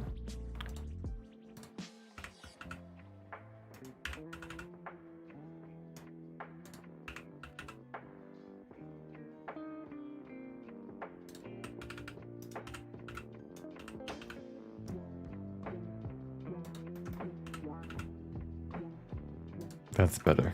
That's better. And then we delete this. Oh, no, we just move it over. Move it over. Boom. Yeah, that's better. Okay, good. So let's model some holds. I guess we just do circles. Should be easy. There you go. Nope, set it to this. Good. So, have a circle. I don't really know how I want to do the wound yet, but we'll get there when we get there. Okay, first I want to just do circles to kind of lay them out, and then we can refine them more when we get there.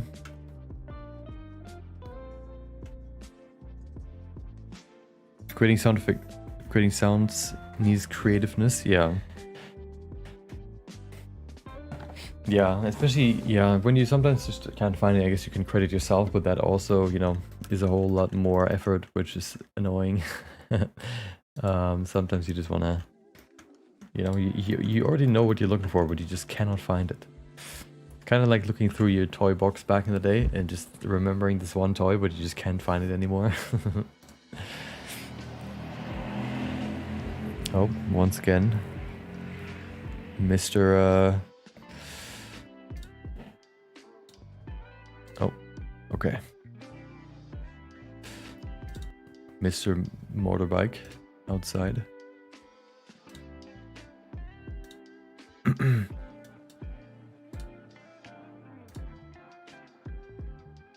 Okay. So, yeah. So the whole should be pretty simple. I'm just gonna make something very simple. Emission. Boom. Also, gradient. Oops, I have that hotkey. There you go. Quadratic sphere. T. Object. Boom. Good. Oh, it's gone. What happened? Generated. Wait, why is object not right? Object should be right. I am confused. What about this? Oh, wait, what? Aha. There you go. Okay. So what we're trying to do is, of course, set it to constant. Create something like this. Maybe we can also add a little bit of a wobble to this with a noise texture. Not this one, the other one. Very simple how you can add a little bit of a wobble or displacement to a texture. It's just to use a mix color node, put a noise texture underneath. Factor something like 0.5 should be good. And then, or maybe even less.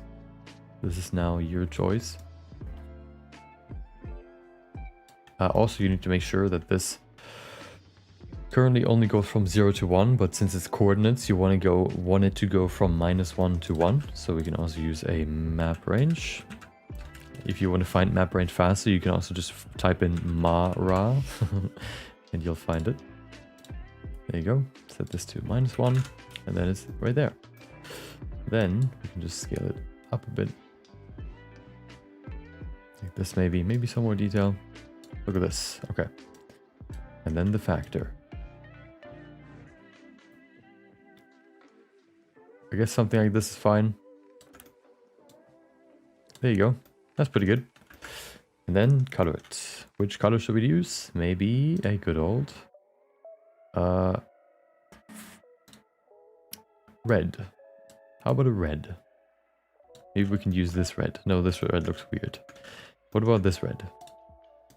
Boom. Okay. And then, what's the outside? Oh, yellow, right? Because of the suit, maybe. Stuff like this. There you go. Looks like a cookie, but that's fine. We can also, I guess, look at this. So if I do this now, if I select this one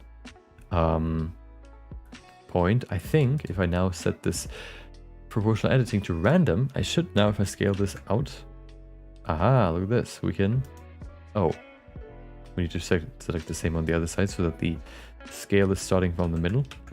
And then we can do this to create a random outline like this, or random shape.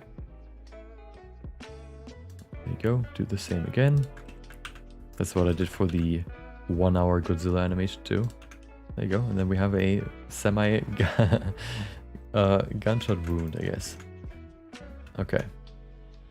Also, just to make the geometry a bit better, I'll insert this once. There you go. Okay. Let me change this a tiny bit.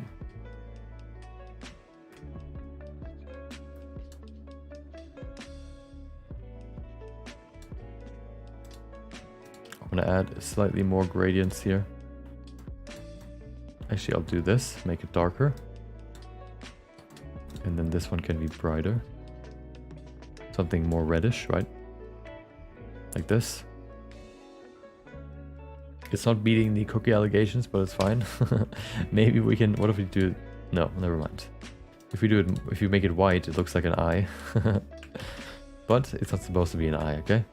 This is fine.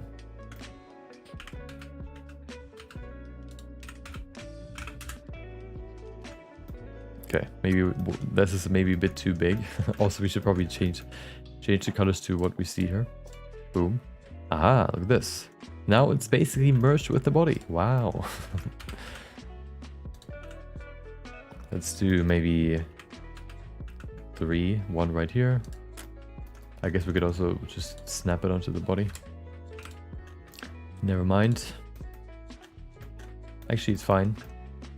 We'll do that in a second, but let me do this first. So this now, right? And then another one. Maybe here. And then another one here. Ta-da! Maybe they could also be smaller, because that's quite big for a gun. More like this, maybe. This should probably also mean that we need a few more. I don't know if this is still big. I guess it's still big, but it's fine. Let's add a few more here. Boom. Boom, boom. Okay. Maybe one more here. There you go. I don't know if the distribution looks good right now, but it's just a placeholder, okay? So it is all good. And now we can make this even better by doing this. Going in here. Never mind. I need to link them first. Okay, select the first one, Control L, link object data, which means that if I go into edit mode, you can see it changes too. So now we can change this one and all the others will change too. If you get this problem sometimes where you go in here and you want to inset faces, right? Like here, I want to inset faces, but you get this weird overlapping issue. Another way you can inset, which can work sometimes, is to just press E. Hold on.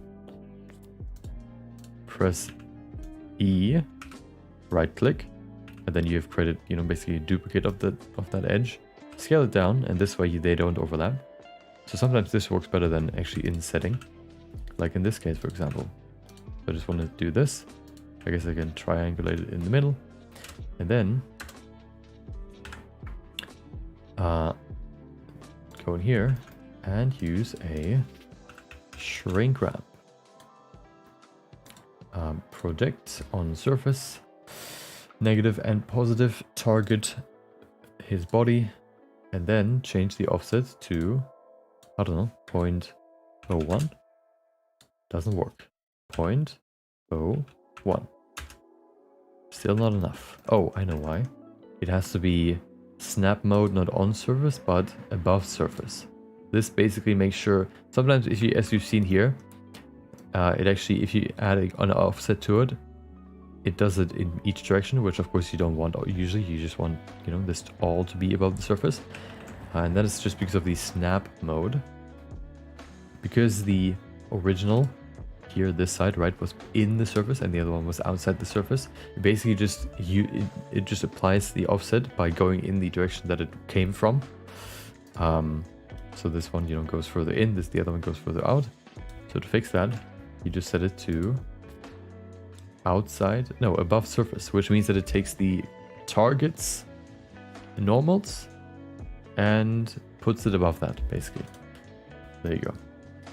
Maybe change it, no shadow, there you go. And now it is there.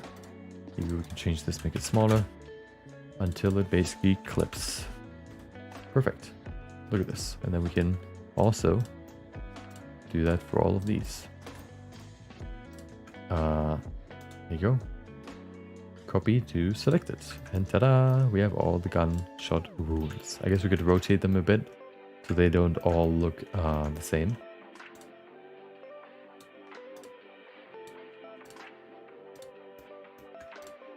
Although it doesn't really matter that much since they're only placeholders, but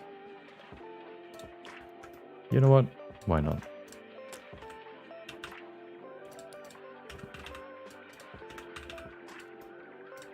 You could also add variation in the shader, of course, but I don't want to do that right now. There you go. We have some gunshot wounds. Maybe a few to... Actually, they look a bit small, but I feel like if you get shot, the wound wouldn't be that big. I guess the blood would make it look bigger, but maybe... You know what? Boom, boom, boom. Hold on. What about this? Maybe a bit too much now.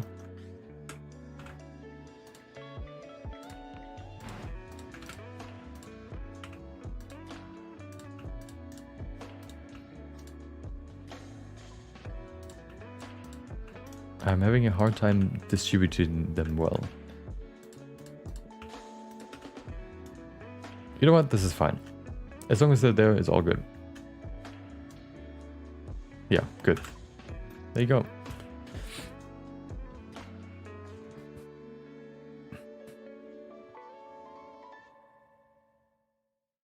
Just create this spot from Spider-Man. Oh, nice.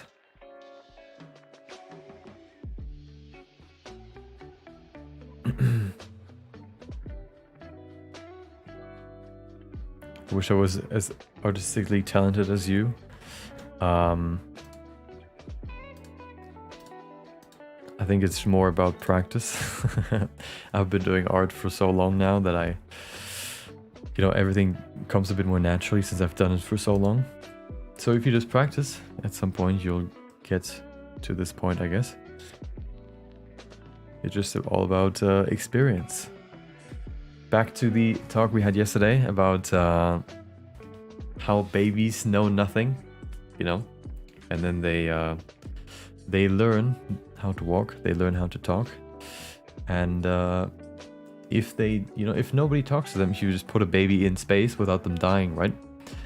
They wouldn't actually learn how to walk and talk, so they would, you know, never learn that too. So you could say that that one baby is talented because, you know, it has a talent for walking and talking, but actually it just has been doing that for so long now that it just looks like it's way better than it should be.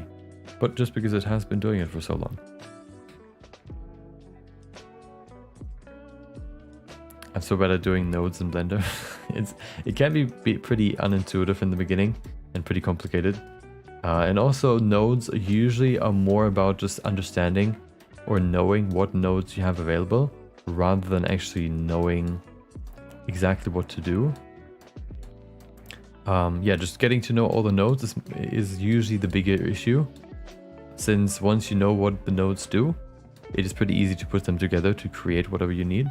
It's just more, you know, more about figuring out what nodes you have and what you can do with them. Oh, 2 Pierce now. Why not use shrink wrap? That is what I just did. I think I've been not reading chat for a second and all of a sudden we have a lot of chatter. I think you've asked whether I know you for the last... No, wait, that's not... Is that another person, maybe? No. Blender Nation. Wait. I'm confused. I think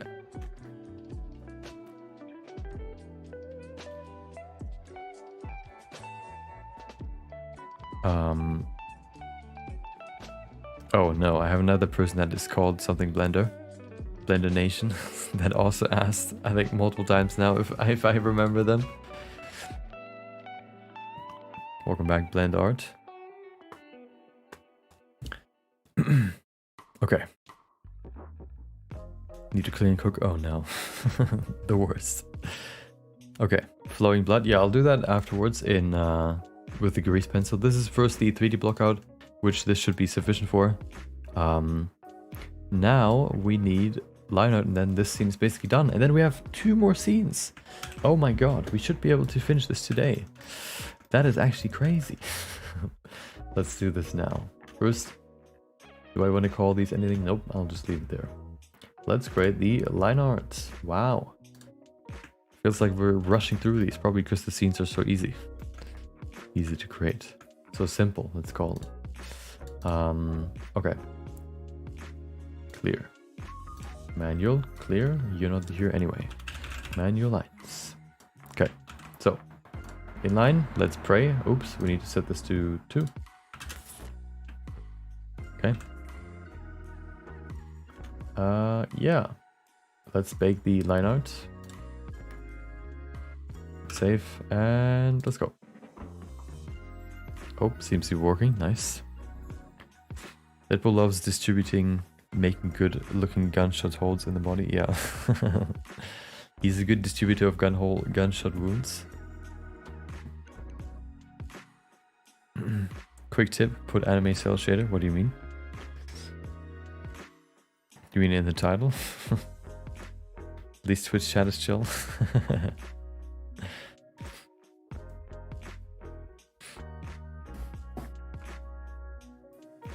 Twitch chat is constantly relaxing. Okay, have a good one, Gerald. Hope you enjoy your Thursday.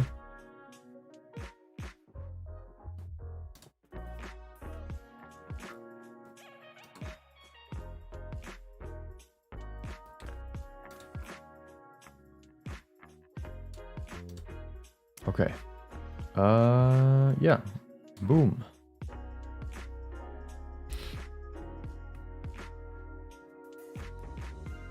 Here's a shader that makes objects look like anime characters. Yes, that's what I have on those. That is what I'm using.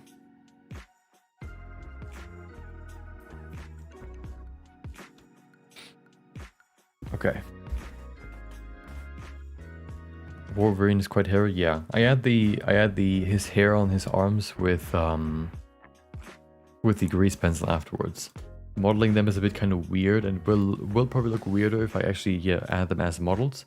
So I'll do that by just drawing them on top, basically. Which we're gonna do probably starting tomorrow. We'll see how fast we get through these last scenes. This one's the big one now. Okay, so we have these 2 now, which is good. These ones are easy, but then we get to the big one, to the complex one. I feel like I need to make these bigger, but we'll do that later. We will do that later. So now we get to the worst one, to the big one.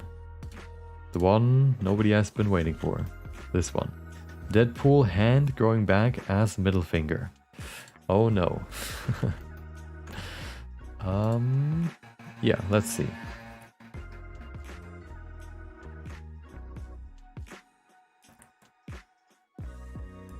Yeah, let's see how we can do this.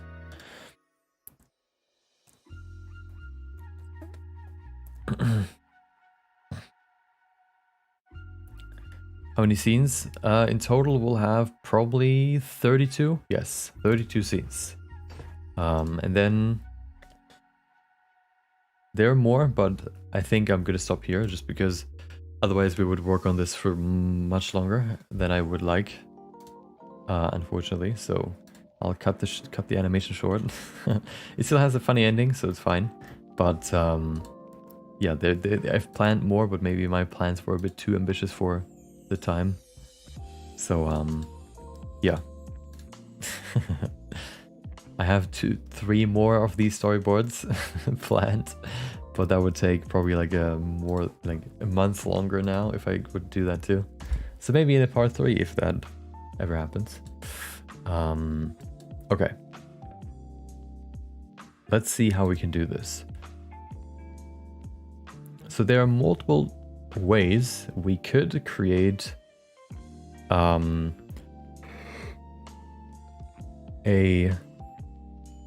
regrowing hand. Let me create a new scene first. Okay, this should be scene 32. Oh, I didn't even render that scene. I guess I should do that first.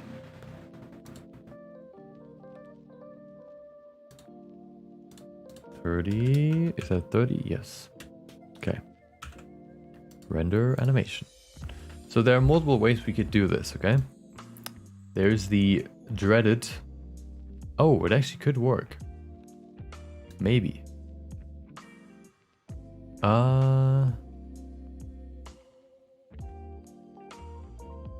It would... Maybe. So there are multiple ways we could... Oh, why is the line not gone? Dude, please. Stay with me. So yeah, so there are multiple ways we could do the regrowing of his hand. Or like a regrowing animation. One way would be with shape keys. Maybe. I don't think it's going to look that good though, so that's the big issue that I have with that. The other thing... Oh, it didn't work. Nice, cool, I love it. I guess I just don't render the scene, why not? The next thing that we could do is to use grease pencil, just, you know, draw it regrowing back. The other thing could be using geometry nodes. Geometry nodes sounds kind of interesting, and I kind of know maybe a way I could do it. The thing is, it could be very laggy and it could crash the scene. So I'm kind of scared to do it that way. It would also not look that good because it wouldn't really flow as well as I would want it to be. So maybe geometry nodes wouldn't work as well, unfortunately. Although, no. Aha, I know a way.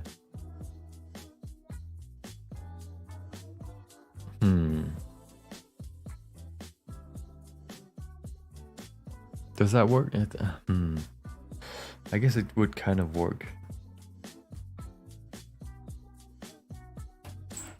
It's kind of a weird thing. Welcome, Mr. Bipin 4000. I appreciate it.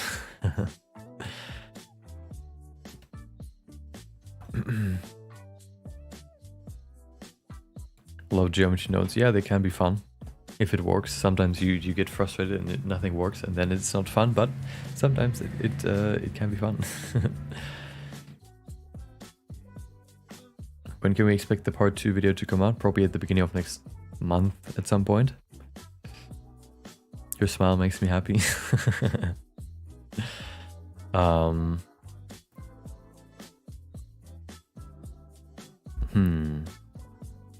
Yeah, that's what I'm wondering too. Wouldn't his suit, if he regrows his hand, his suit wouldn't really be there, right? Because he can't really regrow his suit.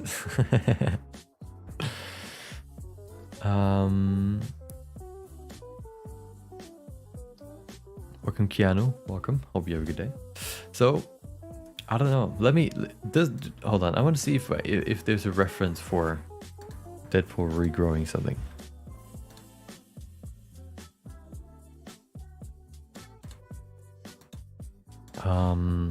Deadpool regrowing whatever.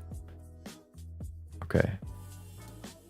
Baby legs scene. Yeah, but that's somebody regrowing it, right? Is there like an animation where he actually regrows something? Let's see this one. Well, this one, I guess he gets ripped in half, but... Is there like in the movie an animation where he actually gets...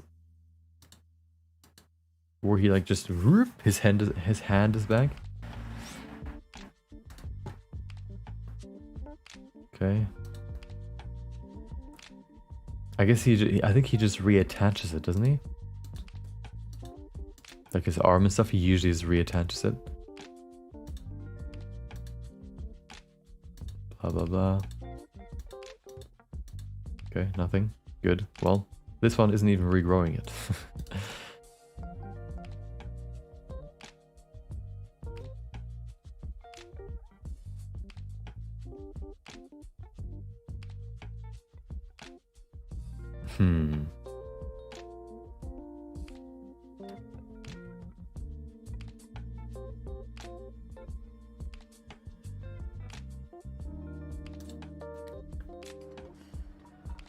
Let's see this one.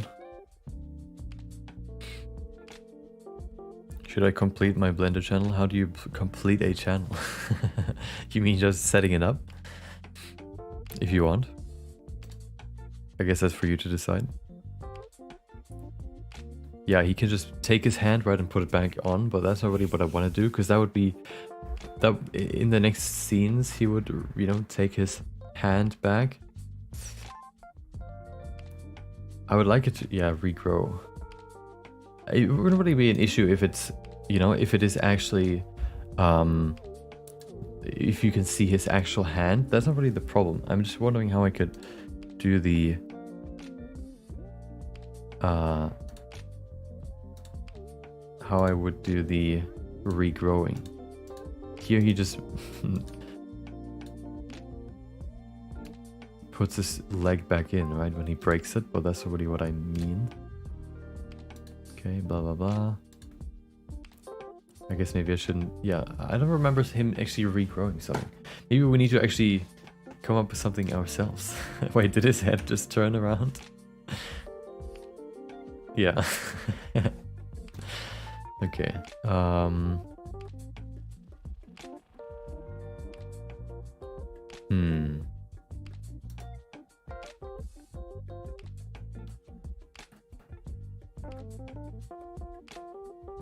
Wait, what about the comics? Hold on. Deadpool comic regrowing limb.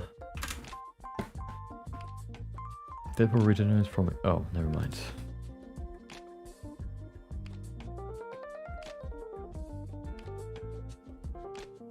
Oh, there it is. So that's what I also thought I could do, maybe. Is that his bones first come back and then the hand, right? A Spider-Man Deadpool. So that first his bones, you know, come back, and then the flesh around it. That could be cool. But then the surprise, I guess, wouldn't be as much there. I guess it could be pretty close together.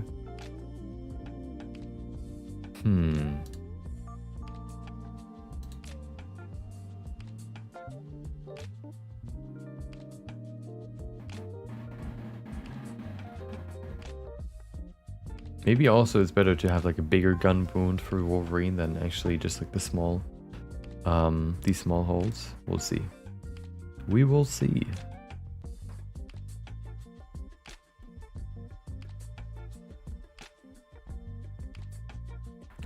But there's no way that there are no scenes where he actually just regenerates his limbs.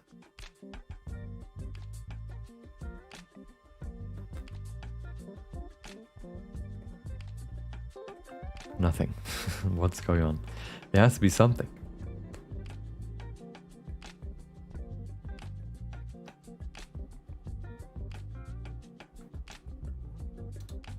This one.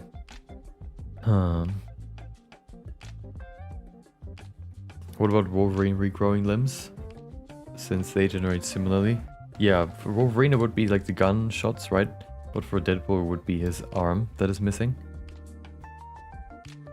Might be in the game or TV show. Yeah, I'm just trying to find something. I just can't find anything right now. What is going on? Maybe here. Deadpool regrowing limb. I have one pin that I saved before. Hello? Ah, yes. Once again, when I show something on stream, it doesn't load. Cool. Thank you.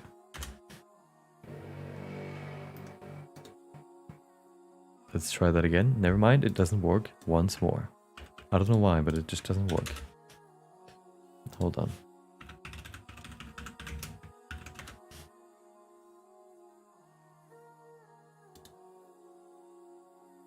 Oh.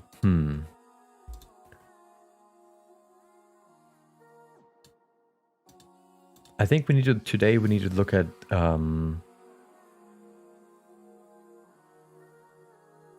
how this can work. How we can do this.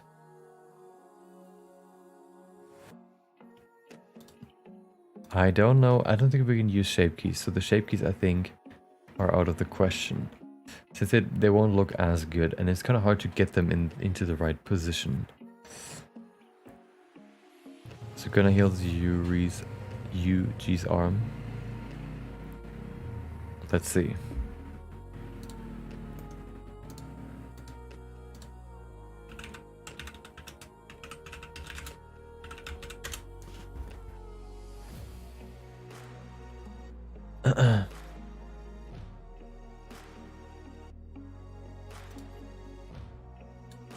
Okay, at least it's loading.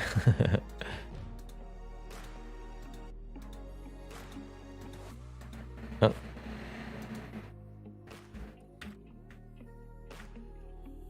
Okay, that's not the right scene, unfortunately.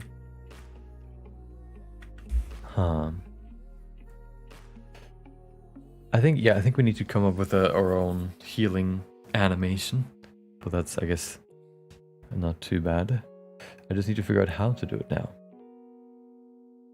I think I haven't seen the growing stuff in Deadpool, just attaching. Yeah.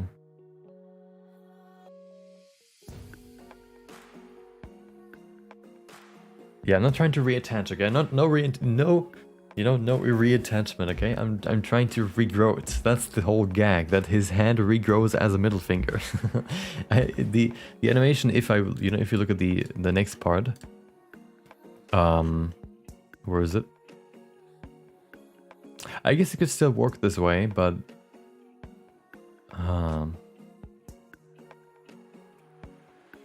I guess I would have to kind of rewrite what maybe we'll do it differently. Regrown would be cool. So here's what happens, right? So he, sees, oh no, my arm is gone, and then turns around, hey, that's the arm on the ground, or his hand, right? Still holding the katana that he just used to fight. Wolverine sees, oh, he's been shot, cool. And then, this would be the shot close up of his hand, regrowing as a middle finger. And then the next one would be Wolverine getting angry, but this is the last scene that we're going to do for this animation. And then basically, quickly doing like a flurry of attacks against Deadpool. Deadpool dodging everything. Deadpool jumping in the air. Wolverine looking after him. Seeing Deadpool's silhouette in the sky. Him jumping after him. Trying to attack him, right? Seeing Deadpool. And then all of a sudden, oh my god, he's actually not there in the sky. And then turns around. Sees Deadpool on the ground. Picking up, his sword plus hand. But, this kind of wouldn't work then. Since, there would be nothing to pick up, since he would pick it up right now to attach his hand again. So maybe I can rewrite this, or maybe this will never happen, so it doesn't really matter. I feel like I'm confident that I can rewrite this to still make sense. So, yeah, I think I can rewrite this if we ever do this as well. So I think what I'm just gonna do is have his hand like this, right? Imagine the hand not being connected, right? And then take this hand, right, as the disconnected hand, like this, right? And then you see like a shot like this, right? And then just the hand, he attaching his hand back onto the stump as a middle finger. Maybe that could work. I think that could work. Welcome Game Man, hope you have a good day. Welcome Flame Duck. I thought it takes a few hours to regenerate. Okay, you have to understand something, okay? We're in anime, okay? In anime, nothing makes sense. It makes sense when you want it to make sense, okay? So who cares? We're not in Western animations anymore, okay? We're in anime. In anime, everything is a lot, you know, a bit more expressive. So if he wants to regenerate his arm in 3 milliseconds, he can do that.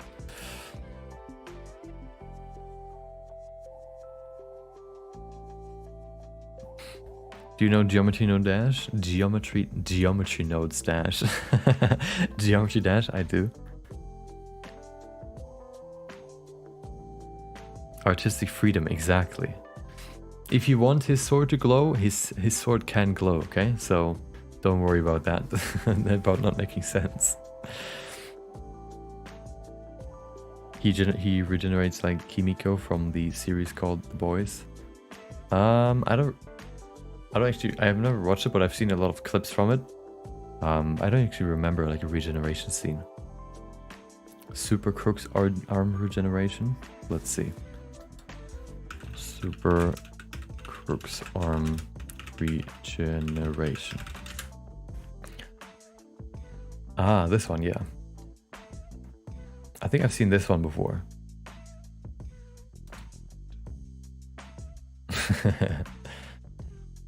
That was kind of the idea, yeah. That's crazy. That must have been taking so long to regenerate. But to animate, look at this. That was kind of the idea. Obviously, maybe not as detailed, but you know, kind of in that vein. But that's a good reference. I think I'm gonna just do the reattaching though.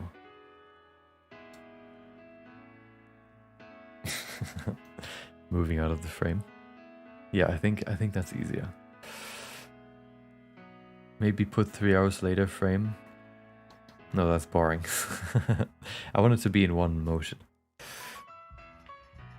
Have you thought of joining someone for a bigger project?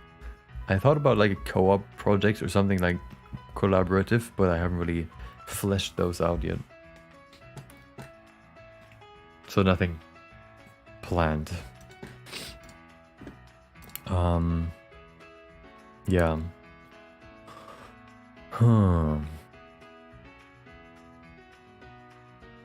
Would that work? Yeah, that works. So it could be like this, right? And then just put it on. I guess that could work.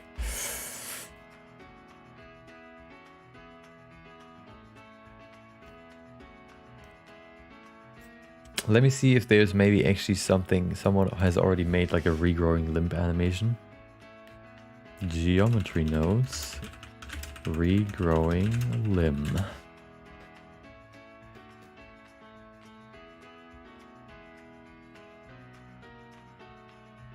Regeneration healing effect.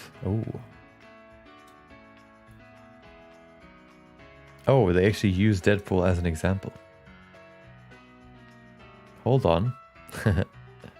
Wait, I need to look at the part 1. Or is it? Oh. Regen. What? I just saw the video. What did I do?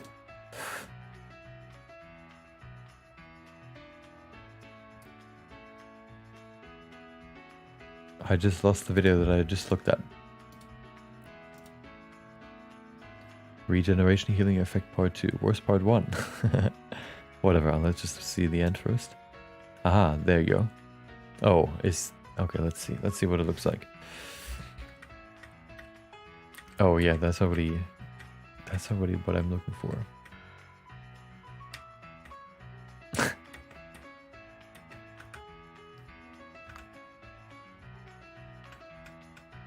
Yeah, so here's what this is like.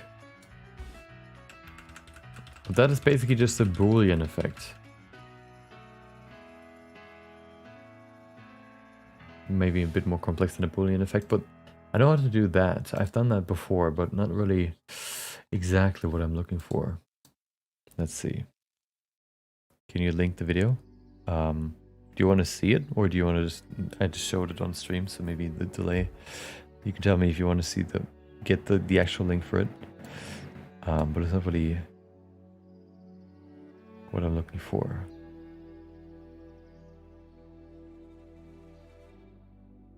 Peeling effect. Oh, never mind. Never mind. I just closed the window that I didn't want to close.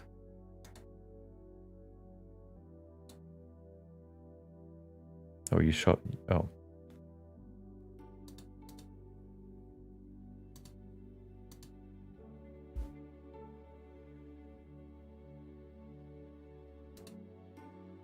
Before you continue, are you sure? Yes, I am. Let's see what this is. Oh, yeah.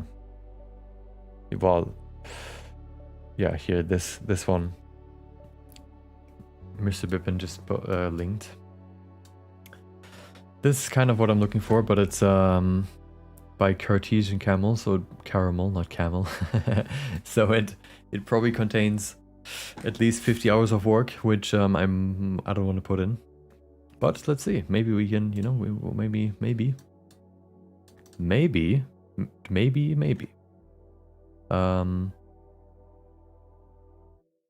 Let's see. Oh. I guess it's not even a video. Maybe it's a live stream. No. Wait, how old is that video? Let me find it.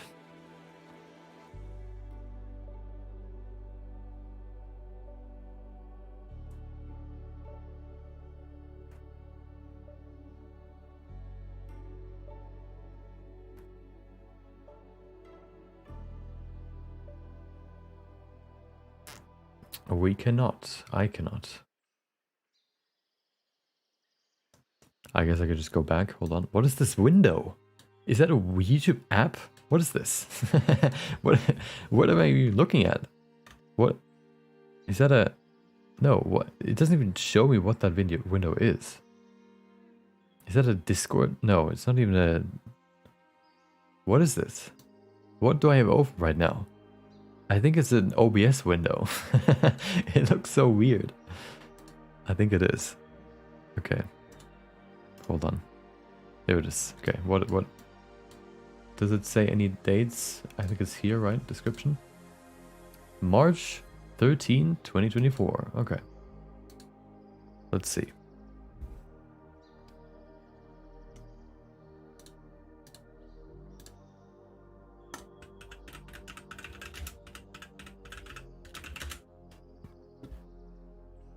March 13. 2 years ago, nope. Live. Let's see if it's a live stream. March 13. That was how many months ago? August, March 4 or so.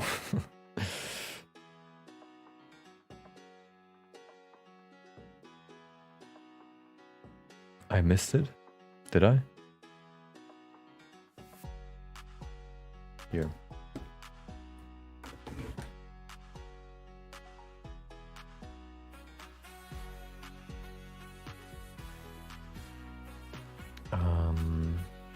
Wheel testing.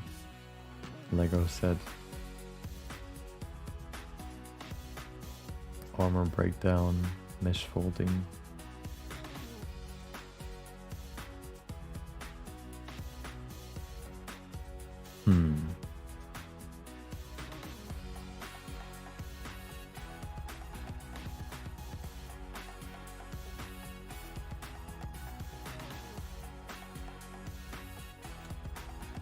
Maybe it's... What was it called again? Hold on. Arm regeneration. Okay. Regen. Nothing. Videos. Regen. Nothing. Shorts. Regen. How does that work? That doesn't make any sense. What? There it is. Well, that's a short. I'm looking for the video for it. Maybe it doesn't exist. Hold on, let me just look it up here.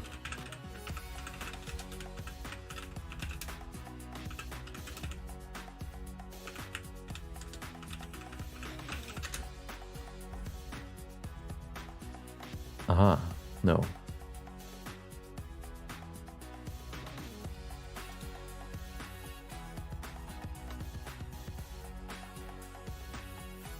Wax arm formation. Yeah, kind of like this. I guess it works. Let's see if he posted anything more about it. Ah, yes. Oh, well. I love when I click a tweet and then it just opens that person's channel. I guess that's what I want to see the... Ah, there you go. Aha. Any posts? Any responses? No. Well, when was it?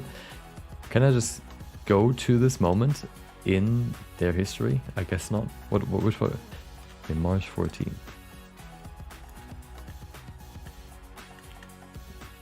Oh, what is this? Oh, okay. March 14th. Where are we now? July.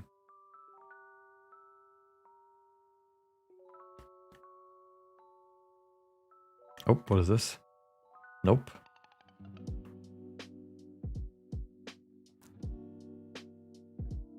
Okay, May. May. Jesus. May. April. Oh, what is this? Aha. Venom formation demo. I feel like this is going to use simulation nodes though. Can I see it like nodes?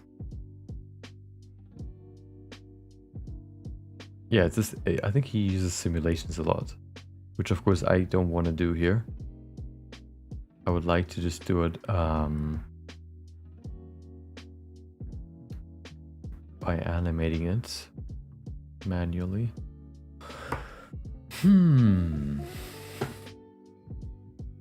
Yeah, I think this one is done with simulations, unfortunately.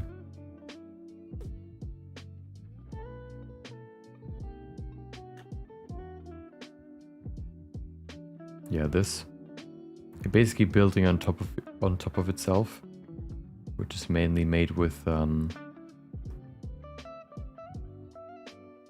what would you call it? With simulations. It could also be like without simulations, but I feel like it is.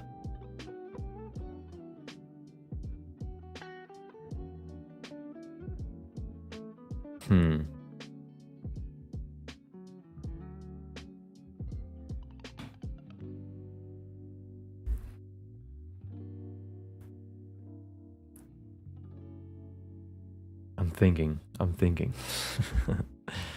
Could morph it? Morphing?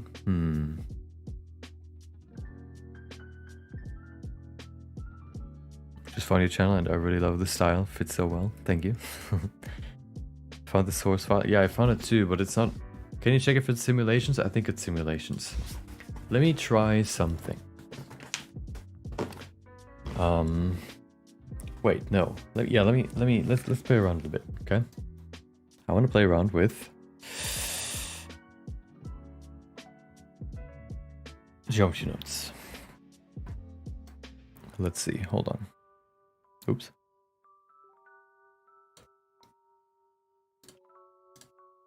Okay, don't need this right now.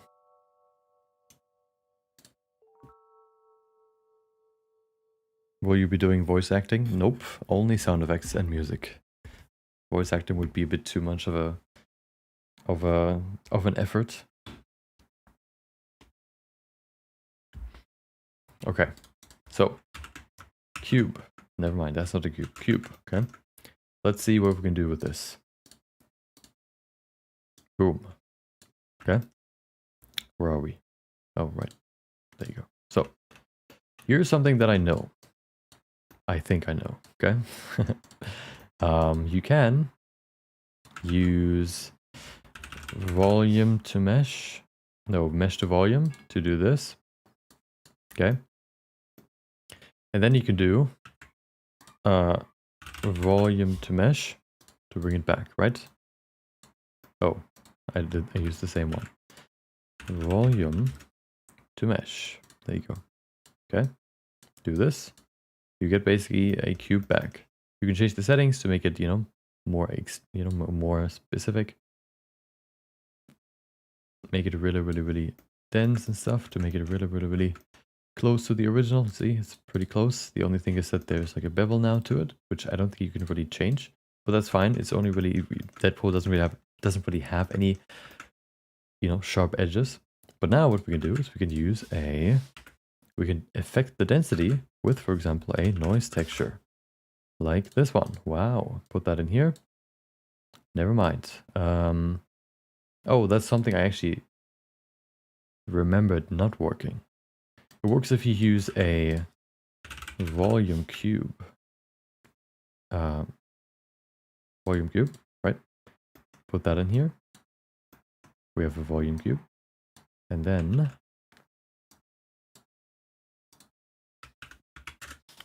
if we then put this noise texture into the density, we can create something that is empty, or that let me show you. Can I use this? No, I cannot. Nope. This one? Yes. We can create this, okay? So this could work if we play around with, more complex textures. The thing is,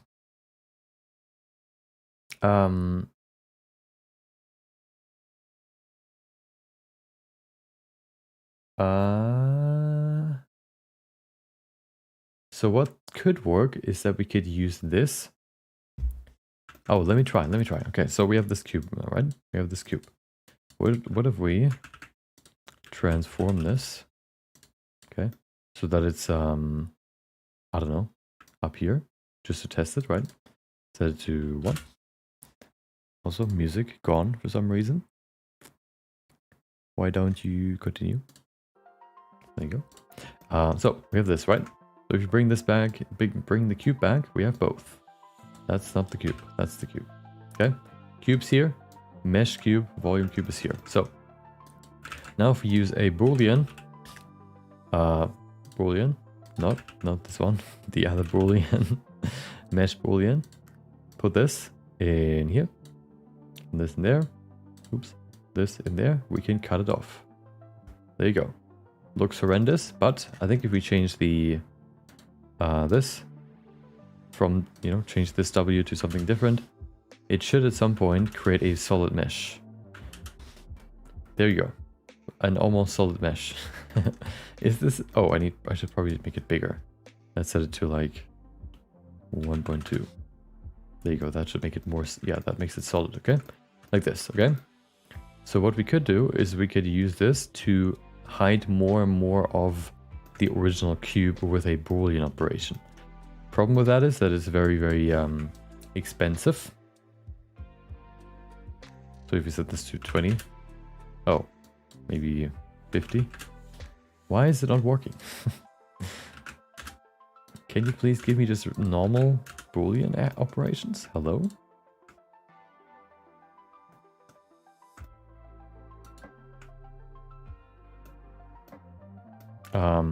I think we can also use exact to make it better. There you go.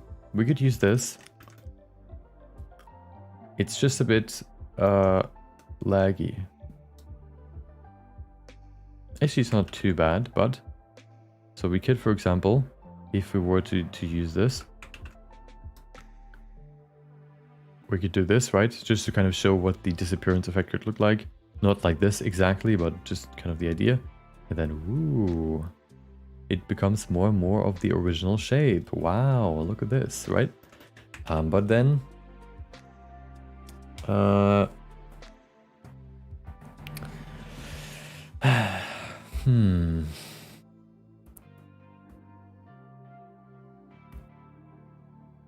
don't know if that's going to work that well.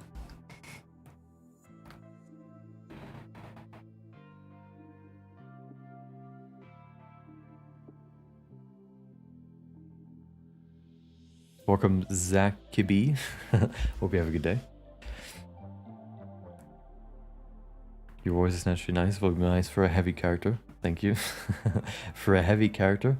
Well, the voice acting is just it's like a whole new thing that I would have to do for this animation that I just don't want to get into. Maybe at some point, but yeah.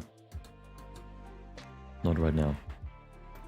Yeah, so this could work, but it has its own problems. Another way we could do it is by doing a normal Boolean operation. Oh, this could actually work. Hold on. Let me try this. So if I do this, right? Set this to this. Grab him. Ooh, cool. Right? He's here. Say library override, make selected in content. All of a sudden Deadpool is in the scene. Wow, okay. And then if we actually pose him so that he looks like no, that he has lower resolution. Hold on, where are my things? Oh, here it is. Oh, right. There you go. Make selected and 0. So let's see if we can simulate what this will look like in the end. Okay. If this can work how I think it can. Simplify. Boom. Okay. So whoop. It would be like this. And then I guess all of them first.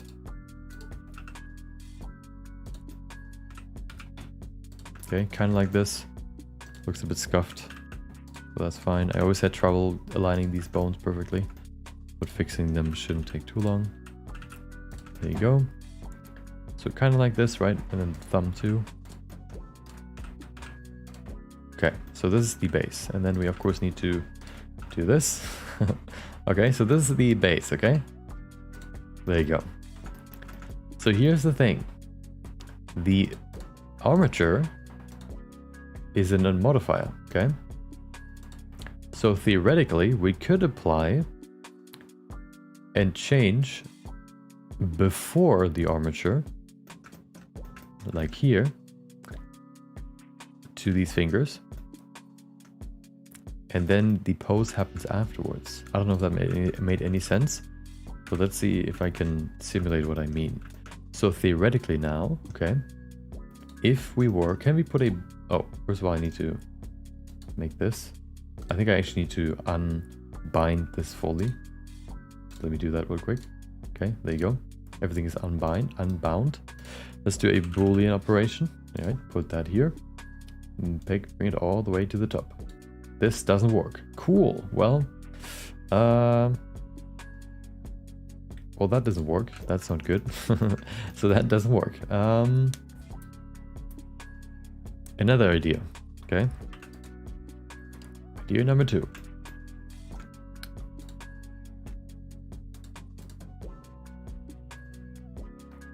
Oh, no lights. Well, hello? Oh, it's lagging. Okay. Did you sculpt everything from scratch? I sculpted the character with starting from a base mesh. So they, yeah, but refining the bodies, I definitely, did myself. Okay, so, okay, here's the idea. What do volumes look like in Eevee? If I go in here theoretically, okay, I place a good old empty, like this one. Good. See, we have an empty. Beautiful empty. And then let's adjust the shader so that the empty removes the finger. Zip. Oh, right. Boom. Okay. Make shader. Where's my transparent? Not here. Okay. There you go. Put that in here. So if we have this now, I need to, of course, set this to blended. Okay, so we can now use this value right here to switch between transparent and non-transparent, which somehow doesn't load. I guess, yep, it's lagging. Okay, give me a sec.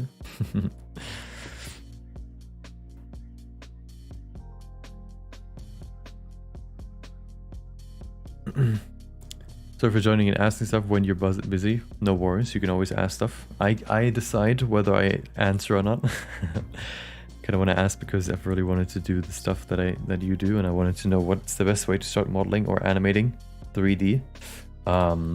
If you haven't done anything yet, I would recommend starting with the Blender beginner tutorials, either the Donut tutorial by Blender Guru or the Blender beginner tutorial by on the Blender channel on YouTube. And then afterwards, once you've done that and you're comfortable with the basics, right? You could then do, for example, another donut, or the other thing that you create in the Blender beginner tutorial. Just create it again, but without following the tutorial as much as you can. To see if to kind of just internalize all the things that you learned. And then afterwards, you can kind of look at everything you can kind of do in Blender. Just maybe look up like, oh, Blender tutorial, and then see what you can find. To find that kind of the topic that you want to get into. So for example, you can go into, you can go, oh, hello? Oh, right, there you go. You could go into, I don't know, character modeling. You could go into animation. You could go into car modeling, or I don't know, you really like shading, or you really like geometry nodes, for example, like procedural modeling. Stuff like that can all be topics that you can dive into, but for 3D, especially since it's so broad, it's important to narrow down first into one specific thing you want to start with. Mine was, for example, sculpting, that I really enjoyed, and kind of went deep in and really spent a lot of time improving on. And then and then once you kind of know that topic, you can expand more and more to to expand your knowledge more and more from that point. Basically, that's how I did it, and I think that's a good way to do it. Yeah, go pinpoint and learn something like a very specific topic, and then you'll definitely notice like, oh, I know how to sculpt, but now I want to also give my characters like materials so they look like, not just like a gray blob. So you look into materials, and then you look into texturing, and then you look into lighting, and how to frame your character, for example. But I think it's important to start with a simple thing first, with like one topic, and then expand out from there. Okay, so what we can do here is we can select the object texture coordinate and select the empty as the source. So now, if we move this, we can see this thing changes. If we set this now to quadratic sphere, ta-da, wow, we have a flashlight. And then if we set this to constant, I don't know, like this, for example, his fingertip is gone. Maybe it's the other way around, we'll see. I don't know why it's loading so long. There you go, so his finger is gone. The problem is it creates some weird transparency issues.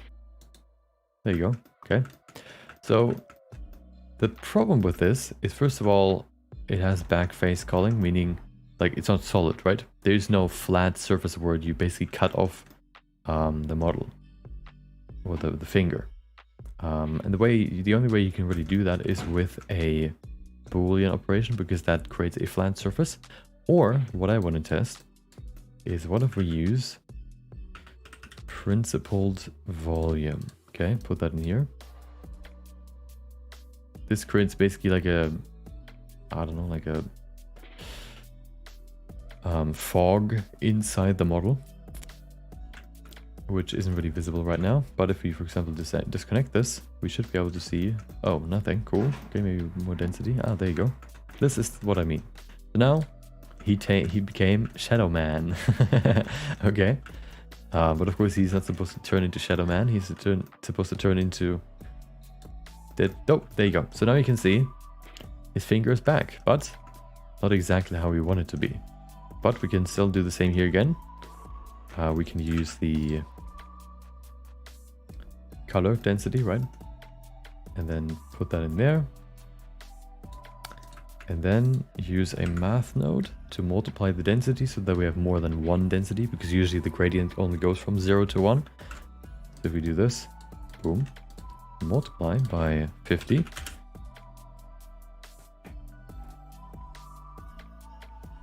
We should probably invert it too, but we'll do that in a second.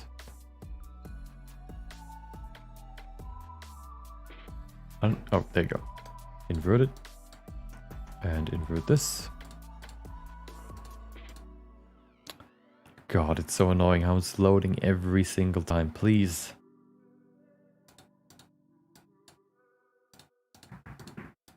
Okay, there you go. So now we have basically some sort of surface here too.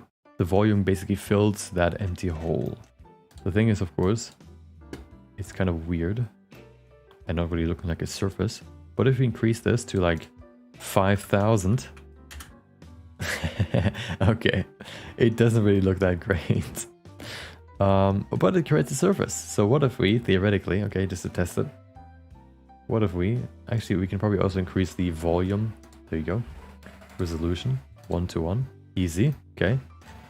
Oh god, still looks horrible, but distribution, I don't know what that does. What is this? Nobody knows. But it's gone. Aha. No, never mind. What is happening? Ah, there you go. Okay, so this is here, okay. So what if we now use the emission color? Boom. And use, instead of the density, oh, never mind. We can just now increase the emission strength to 1 and theoretically nothing happens. Cool. What about no density? Hello? Usually this should light up now. Ah, there you go. I guess it just took a while.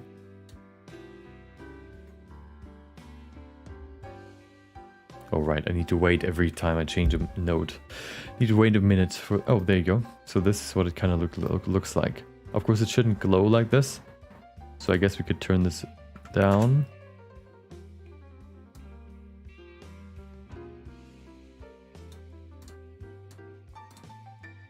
Yeah, you can see it doesn't really work that well. So yeah, that was a try, but that didn't really work out that well. But it could kind of work for some other effect maybe, but that was one idea that I had, which doesn't really work. So the Boolean doesn't work, this thing doesn't work. I feel like shrink wrap is the only thing we can do. Let me see if shrink wrap could work. There's one big issue that could happen, but I need to try it first. So,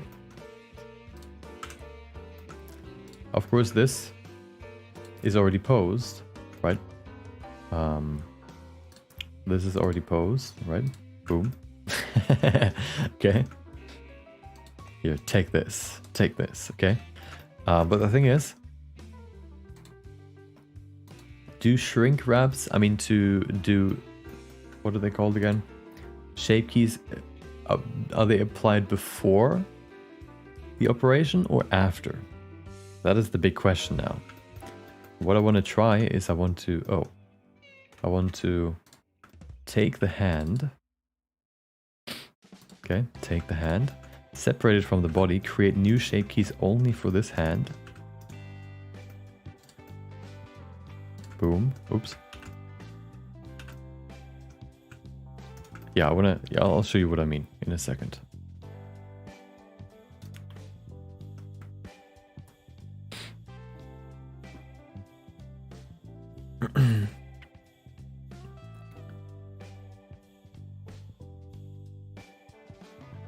Hope Twitch takes the pose as the thumbnail. Did I do something weird a while back? Okay. May I ask, I'm from Asia. I want to start a career as a 3D modeler in the US. Is a career as a 3D artist good there? I don't know. I'm from Germany, so I couldn't tell you. I guess you could do some research and see, you know, how it looks. I don't know, you know, if that's the reason why you want to move, then I guess you have to do more, you know, more sophisticated research. If it's just, you know, you want to be a 3D artist and also be in America, then, you know, it would maybe not be as important to know if it's a good job, because you want to do that anyway. But I unfortunately can't tell you, because I've never worked as a 3D artist or in America.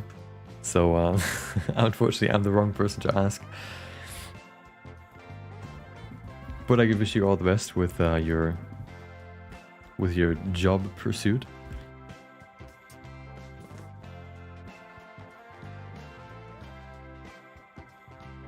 Yep. Hope your days goes well too, and good luck with the tutorial. Young guns. There you go. How to create ghosts in Blender? Yeah, kind of. But that's not really the goal. Okay. Are you cooked? No. Is there a reason you can't parent the ball object to the hand? What do you mean? Which ball object?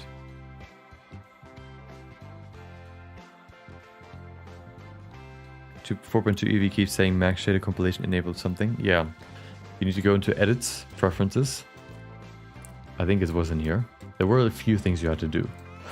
Damn it, I forgot how to do this. But when I looked it up on Google, I found it. Was it here somewhere? I think it's here. No. Oh, this one. You need to enable this here. Increase this. This is 0 by default. And if you increase this to something, I just set it to 4. Because somebody said that worked for them. It takes more of your computer cores to compile the shaders, which should make it faster and make that message go away. So here, max shader compilation sub-processes. And that should fix it. The middle finger pose, oh. Okay. Let's see if this works. So the idea with shape keys is of course that you can, for example, theoretically, go in here, create a new key, boom, okay. Make it relative because I want to use relative shape keys. Do this, never mind, do this, never mind, why does it not work? Oh, right, boom. Oh, hold on. Try that again. Scope mode, boom, key, relative, pin, and then do this. Grow mask. Oops, wrong one. Grow mask. That looks really cool and not really exactly what I wanted, but that's fine. So we do this, right?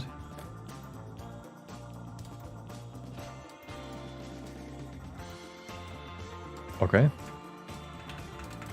So this is the base. No, it's not the base, it's just the mask.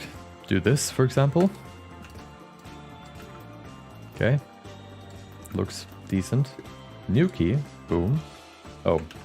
Never mind, hold on. New shape for mix. Okay. Do the same again.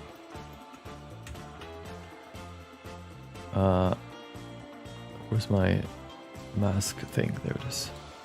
Do it again.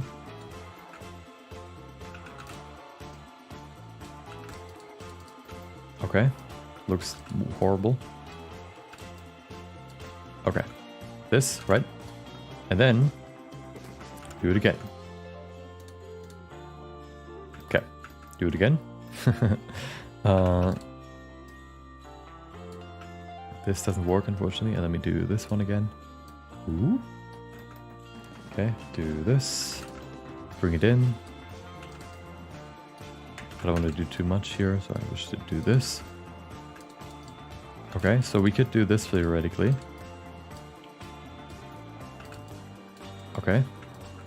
And then if we go back, we can just now go here and do... Ooh. But the thing is, the transition isn't that great. It looks choppy, as you can see. So I would either have to create more sub steps. Oh, hold on. Yeah, it still looks choppy. Look at this. Maybe a different interpolation cat mole.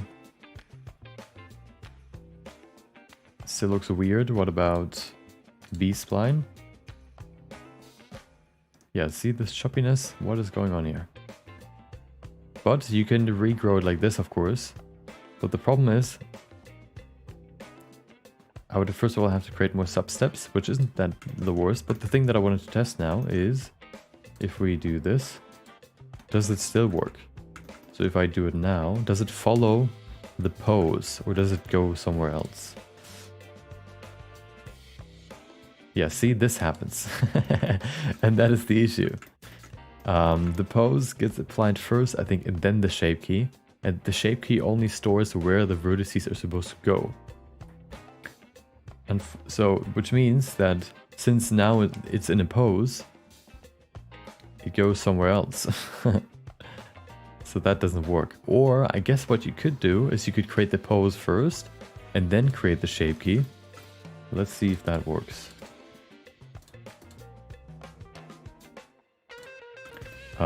Okay, let's see if that works. I guess I'll just do this. Hello? Oh. What is happening?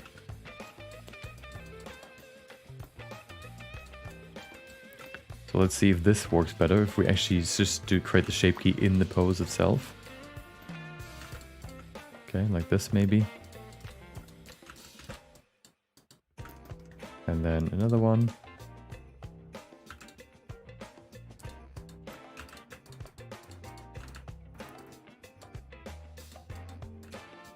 I talked yesterday about the, what's it called, face sets filter or whatever, that would make this a lot easier, but I'm too lazy to use it right now. Okay, there you go. And then one more.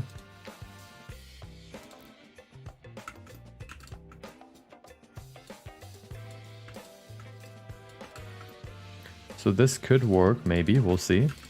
But there's another issue that we have to fix if that's the case. Or we have to consider. Okay, there you go. It doesn't look perfect, but it's fine. You see this little zip right there? Okay, so now if we do this. So this would kind of work, right? Ooh. And we could make it better by just using the grease pencil. But the thing is, wait, can you create sub-steps between these? Let's see. No, you can't. Okay. Okay, so that could work, but here's the other thing. Of course, we don't just use this, we use a multi-resolution modifier. So if we now increase that to 3, okay, and we set this to 3, the shape keys could be messed up again because of how I refined this with the multi-resolution modifier. Let's see, maybe it looks good. If I do this now, hopefully Blender doesn't crash. Ooh. Ooh. Ooh. And then we have this little weird thing at the bottom. But I guess it could, maybe it could work. But the thing is, I guess it would be worth trying. It could be worth trying. It's kind of the only option that I currently see working. Welcome Blend Art. Welcome back. CPU uses more with that, yeah. I put 8 on it and wrecked my laptop. Yeah, you should probably shouldn't put that too high.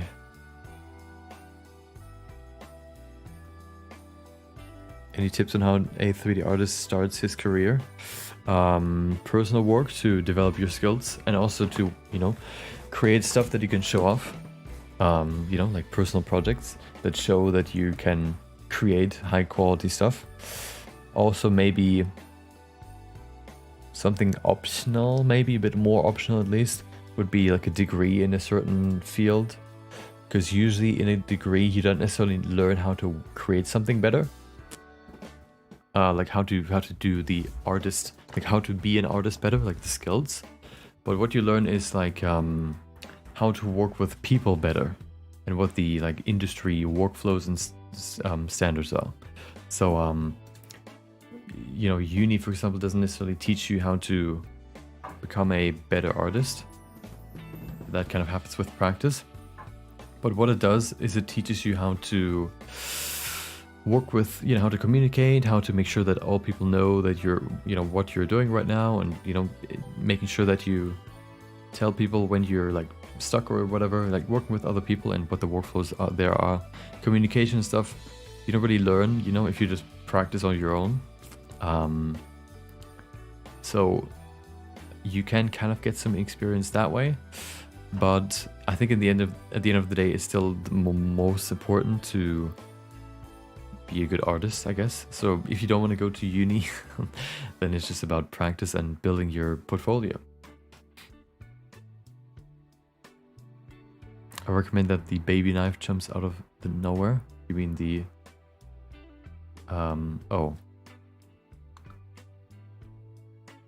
Do you create Deadpool with sculpting tools? Yes, I sculpted him. Well, some of it. I refined his body by sculpting. Welcome, Betsy. Hope you have a good day. Why are you not using GeoNodes? Because GeoNodes, there's only one way I know how to create like a regrowing effect with geometry nodes, and unfortunately, I don't think I can create that effect with geometry nodes, the effect that I have in mind. What I want to have happen, right, since it's regrowing from the base of his wrist, is a motion like this. So there is a way to use, so the one problem that geometry nodes has is that it can't be put above the armature modifier. Let me check that real quick. So we can't do that, which means that the armature modifier, so we cannot work off of the base pose. We have to work with the pose, the final pose, like the, you know, this pose, which means that a Boolean operation couldn't really follow the finger flow, I guess. It couldn't create, like, you know, if you create like a sphere, for example, that grows to regrow the hand, at some point you would regrow the tip of the finger before you would regrow the, I don't know, the first bone, right? Which wouldn't look natural. And I don't think there's another way I can do it. Maybe somebody else can do it, but I'm not as good with geometry nodes that I could create something like this.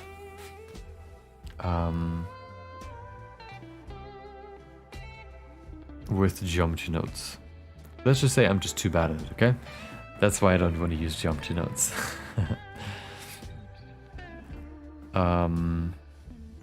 What's going on here? We're trying to think about how the middle finger, I want to create like a regrowing animation similar kind of to this. Similar to, you know, kind of similar to this, but without geometry nodes. And so far, shape keys are the best solution. Look at this. So this is what we have right now, which can work, and I think that's what I probably will do.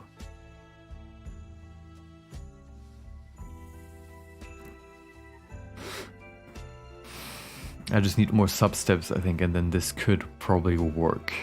I think this is the easiest way to do this, and probably the best way.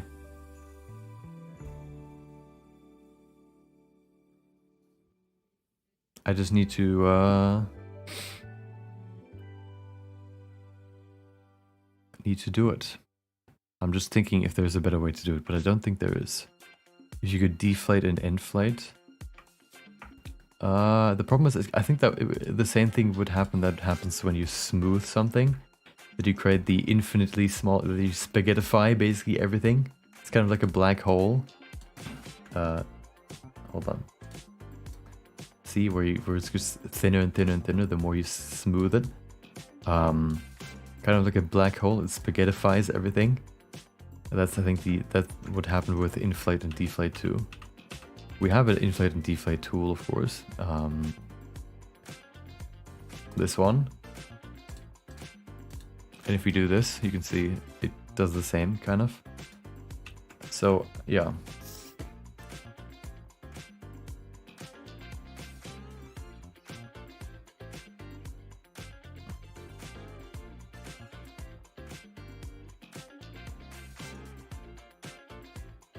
Crumbling effect?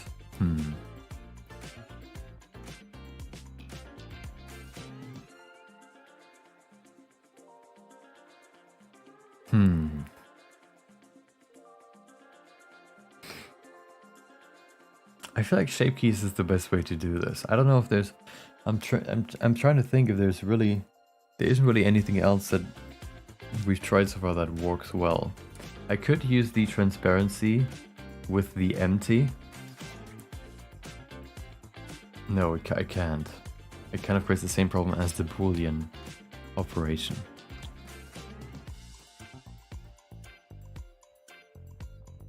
Huh.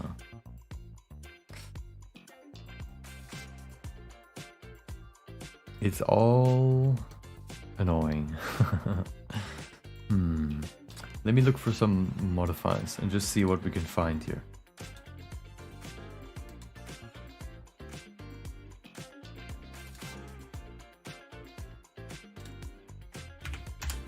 Okay, so what else do we have here?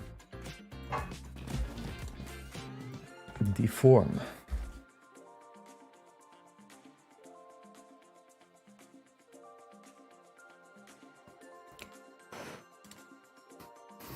Hell yeah, look at this.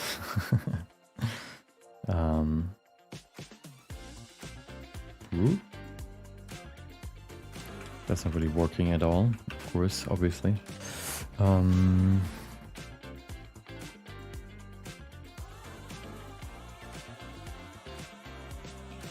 A mask wouldn't... Oh, a mask could work too. So look at this. So a mask could theoretically work by creating a gradual... Let me show you what I mean. I need to create a new vertex group. Call this mask. Okay. Let's call it regrow. So theoretically now, if we go in here and we, for example, I think what we have to do is select all of these. Same with this thumb. Okay, and then we can apply this assign. And then if we go into weight painting, it looks like this. But then we can smooth this a lot of times. Maybe I've put the mask a bit too far, but that's fine. Let's now use the smear. Move it a bit over here, okay. That's fine.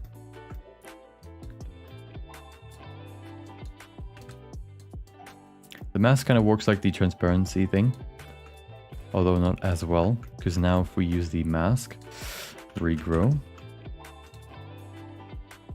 Oh, you can see it only deletes full faces, so it looks a bit weird.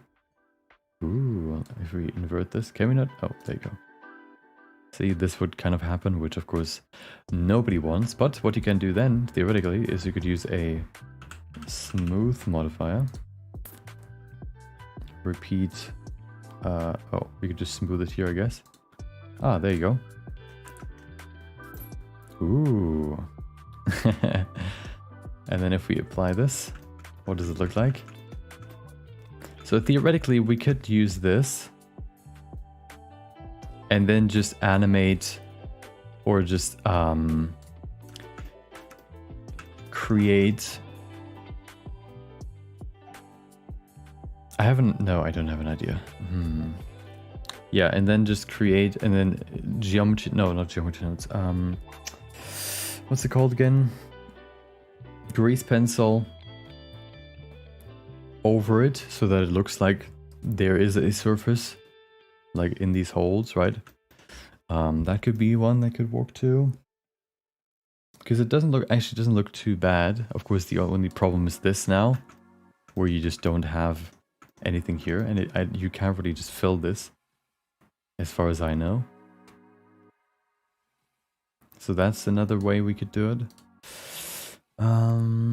Build doesn't really work. Randomize? No.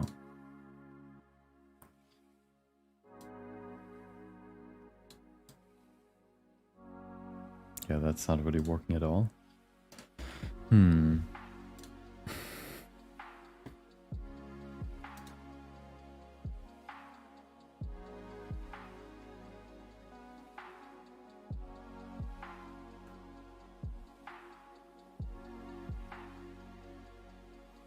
Yeah, that's kind of the only one that I'm seeing right now that could work too.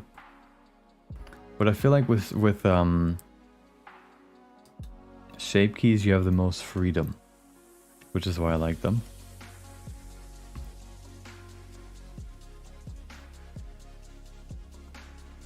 So I think I want to use shape keys.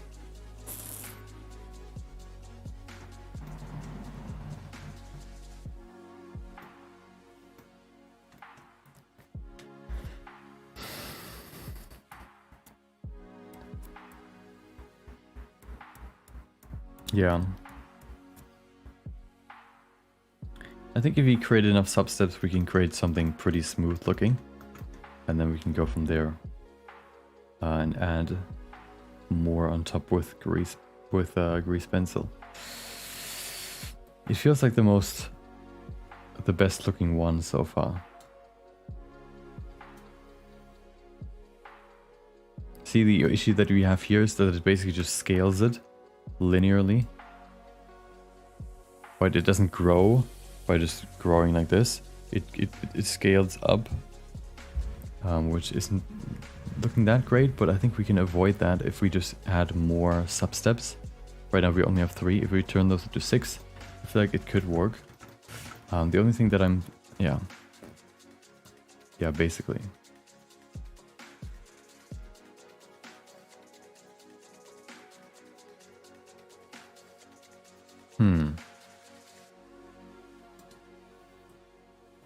Yeah.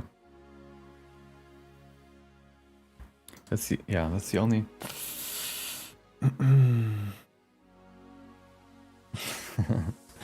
Yeah. I don't want to use cloth. Any simulations in Blender are horrendous, so I want to stay as far away as possible. So I think I will stick to this.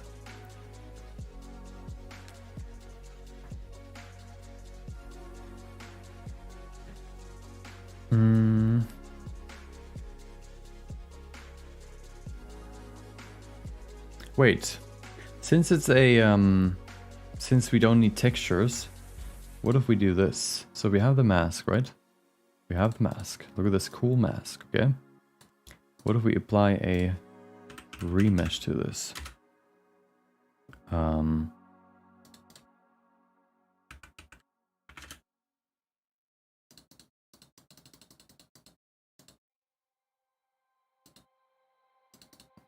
Oh. Like this, for example. The problem is you can't really use multi-resolution with this. You can. Yeah, you can. So we could do this. And then... Ooh. So this could theoretically work. Hold on, let me increase the level here, maybe to 2. Okay. The thing is it'll be very jittery, but if you smooth it, it might not be as visible. It's very laggy though. Oops, that's the wrong one, of course. Oh no, it's actually pretty smooth.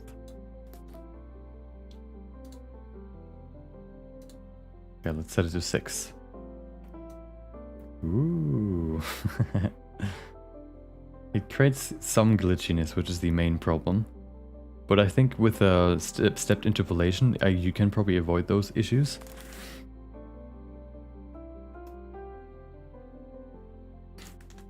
And we can do that here since we don't need to keep the texture on the hand, since it's just his normal hand.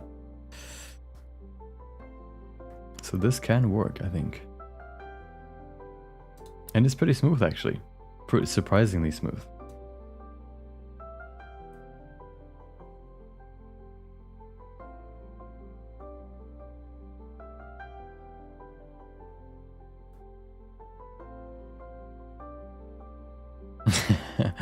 Yeah. I feel like this is the best way to do it.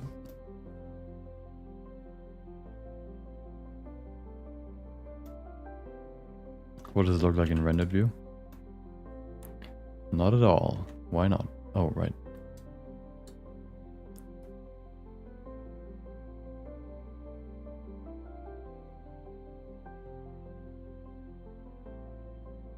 Okay. We need a light. Aha. Okay. Testing. Ooh.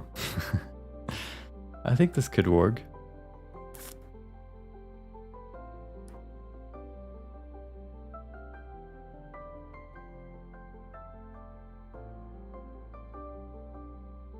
With better weight painting and stuff to make it a bit, you know, even more even.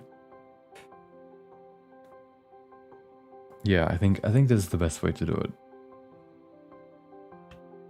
It's also basically just like a static shot with this, so you don't really see that it's remeshed. Yeah.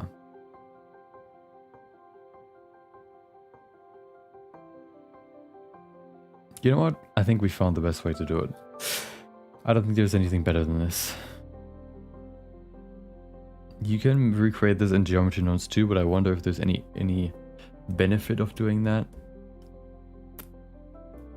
Any benefits? Don't think so.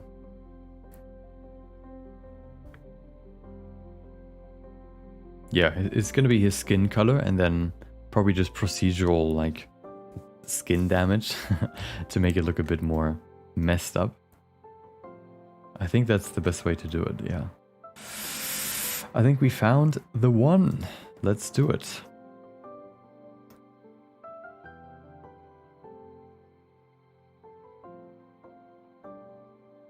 Yeah, let's do it. Let's go.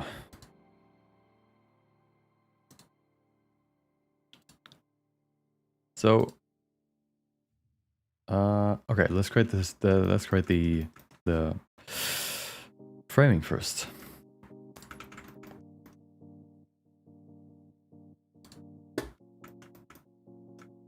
So this framing looks weird. So let's see if we can improve that a bit. Oops.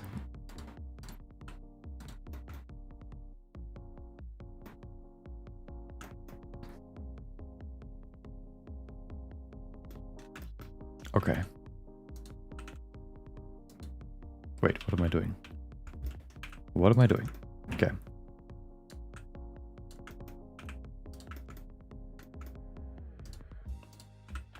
I have an idea for this shot.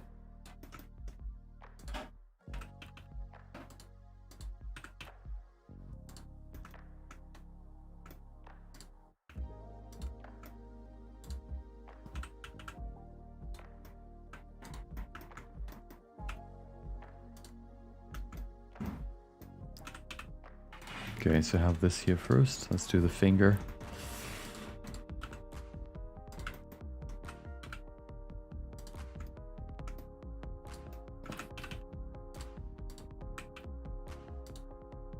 Okay. Bruce create the base pose as always, and then we can refine it. For this, it shouldn't be too hard.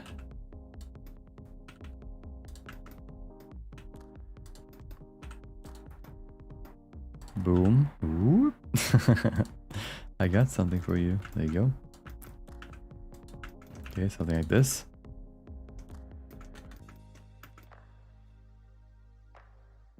I wanted to move a bit further over. And then move this down. Okay.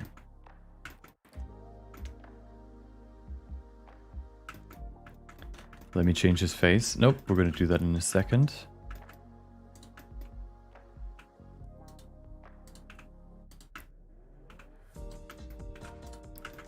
Okay.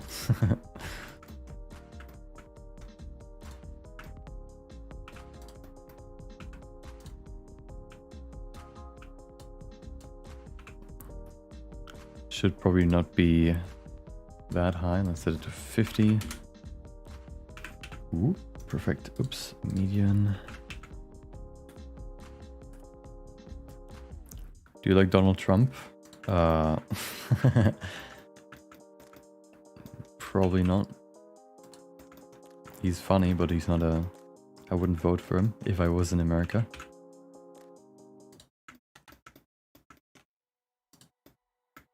Okay. There you go. Okay, so. Finger, main focus, okay? And then, you see this first, right? I kind of want to hide the shoulder too. Can I do that? Hold on. Why? Hold on, I need to... His finger... No, it was fine. I'll hold on. Oops. Okay, there you go. Okay, there you go. So, like this. Looks kind of weird, but I guess it works. No, this is kind of better, I think. Let's do it that way. Oops.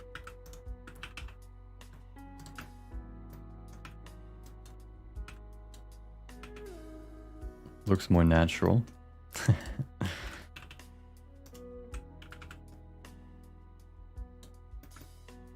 Okay. There you go.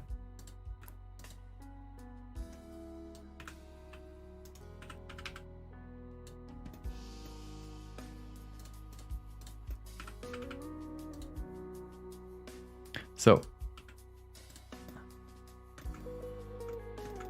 That's correct? Yes, it is. Okay.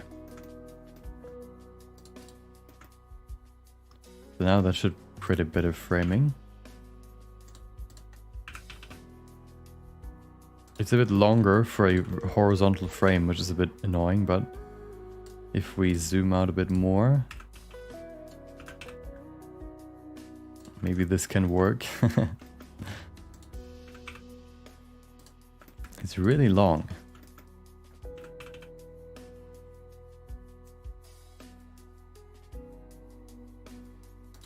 Maybe we can do diagonal. That also, no, that's weird. I guess we could just go further back. I have like a camera motion in mind right now. So we could do this, right? And then at the end, we basically kind of zoom out even more so we see his face too. But right now, I want to just have this in focus. Okay, that's good. We don't need this anymore. Oops.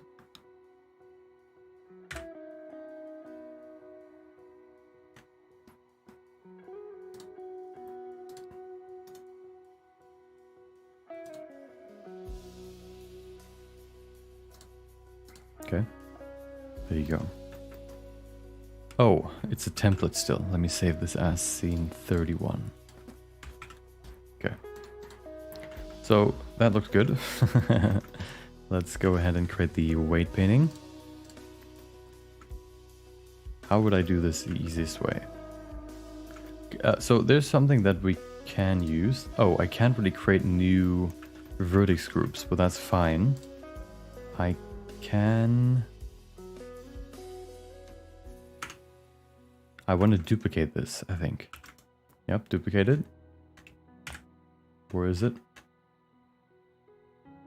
Here it is. Okay, so this is duplicated now. I can now also unlink this, which should be fine. Okay, that's what I want. So now, I want to basically grab the hand. Oops. Grab the hand.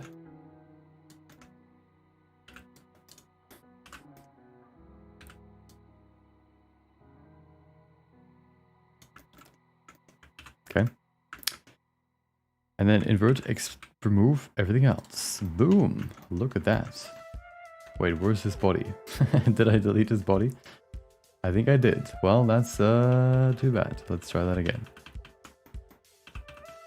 I think what I did wrong was that I need to unlink this too. Which doesn't work. Aha. Okay, now we can do it. Okay, do this. And then we have basically the separated hand from the body, which we need since we want to add a new vertex group to this. So we can use the vertex group to drive the mask. So we remove the hand here.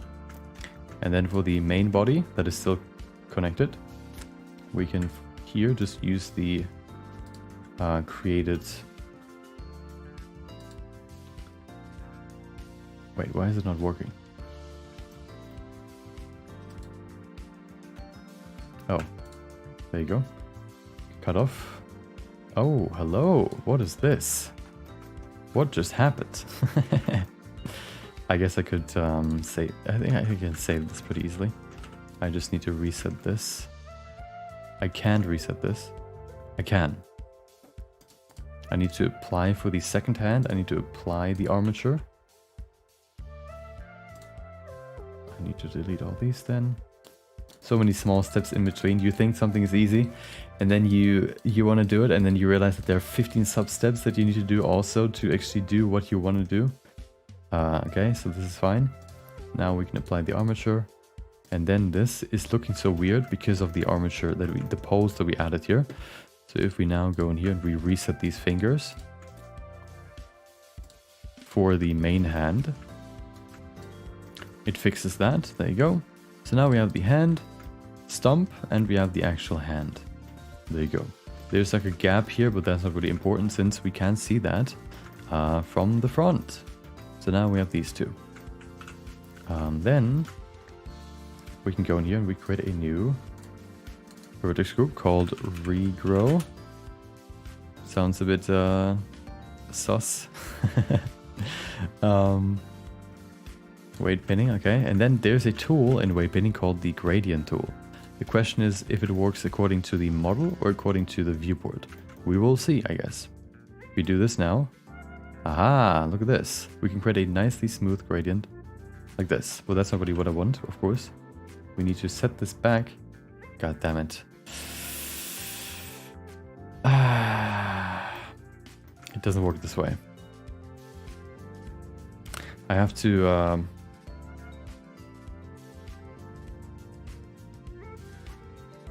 I can't apply the armature yet. I need to first remove this, then create the vertex group. Regrow, okay. Then do weight painting. Okay, boom. Yes. Okay. So we get this, nice and even. Then, no, that doesn't work unfortunately. Okay, that's fine. Then, we can then enable armature again. Apply it now since the vertex group is here. Never mind, it has shape keys. Delete all the shape keys once again. Boom. Now apply the modifier. And now use another mask thing. Okay. Oh, and then we can reset the pose. Okay. Boom. Okay, this is fixed. Now we have this with the right vertex group. Remove this. Get this in there. Oh, yeah, that's right. There you go. Smooth. Okay. Ooh. Perfect. Okay, that's good. So, now the only issue is, you know what's funny?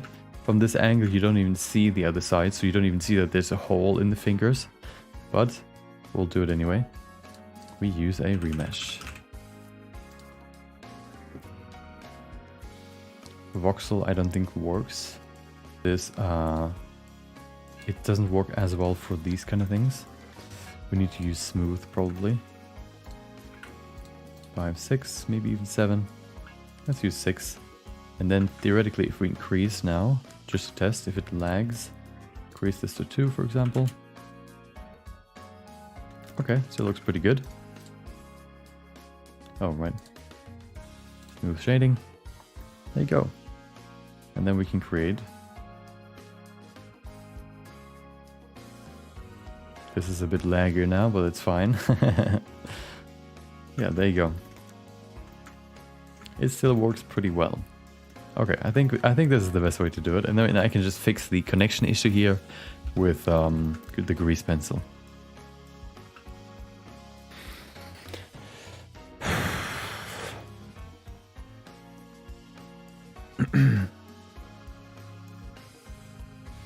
Please tell me you're gonna have a scene where Deadpool picks up his hand off the floor and throws it at Wolverine. It could be that way. I have one where he tricks Wolverine into jumping into the air and then actually picks up his sword and his hand that is still attached to the sword. Which but that is not currently in the part that I want to animate. Yeah, so there's definitely one where he picks it up, but not. I guess you could throw it at him.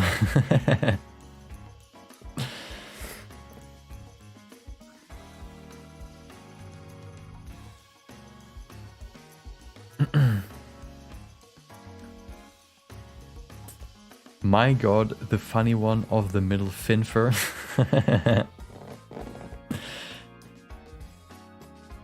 Yeah, exactly. So you know, basically what is going to happen is you have the close-up of the finger, right? Maybe even like scrolling up as it grows. And then it zooms out like this, right? Whoop. No, the other way around. Zzz, to show his face and him, I don't know, smiling or smirking or something like that. Yeah, that's the idea. But I'm happy that it at least works this way. Let me remove this again. Okay, good. Yeah, so it's gonna be like, you know, first it's zoomed in maybe even more to show only the stump like this. And then growing. And then it zooms out, whoop, to show him like this. I think that's gonna be funny. Okay, and then one more at the end with with Wolverine being angry and jumping forward. I think that's gonna be the idea.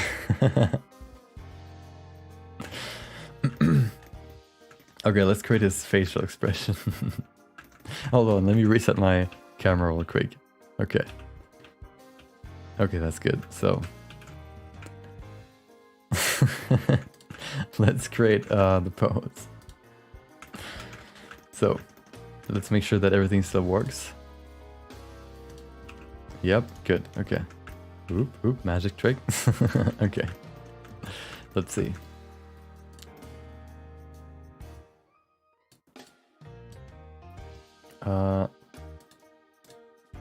Let's remove everything I don't need right now. Actually, no, it's fine. Boom. Okay. So.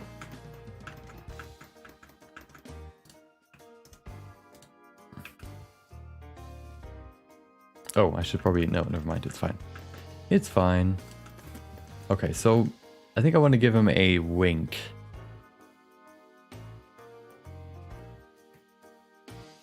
So, let's see. First of all, what I need to do... Oh, I actually need these. To this for rounder eyes. More normal looking eyes. Okay, like this. And then... so we have one that is, I guess, just... Oops. Like this. I kind of need to see him in this view. Okay.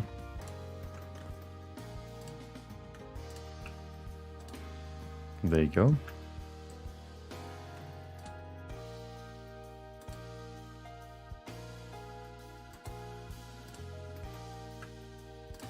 And then this one can be maybe like this one too.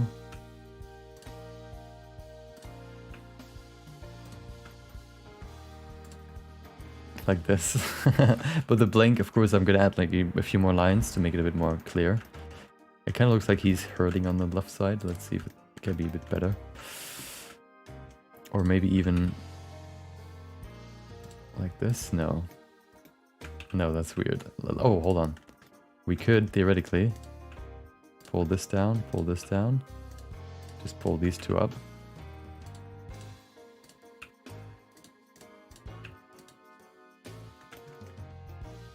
Okay, getting there.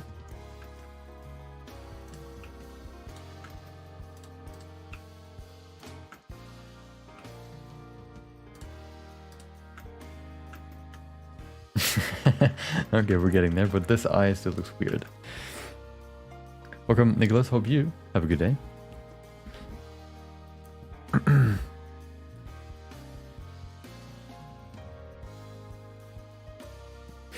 So much detail for such a silly scene. Yeah, exactly. It must be unnecessary.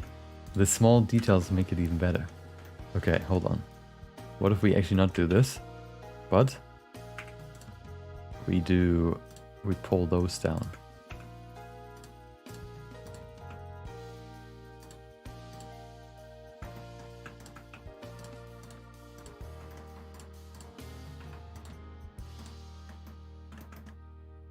It's kind of weird. It doesn't look like a wink. What about the other way around? Hold on.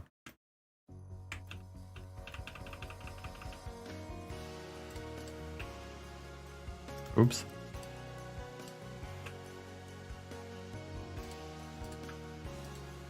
Jesus, selecting the right bones is hard.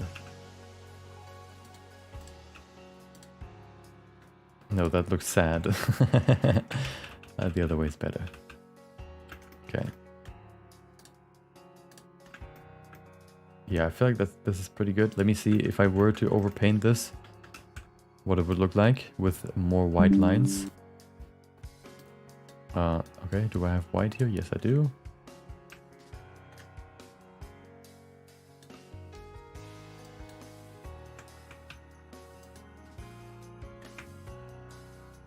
That's kind of weird. What was it? Can I use select a color? I can't, unfortunately. Okay.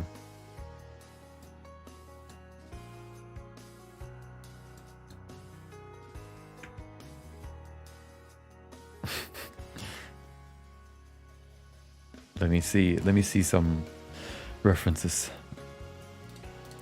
Oops. Small details equal personality, exactly. Deadpool winking.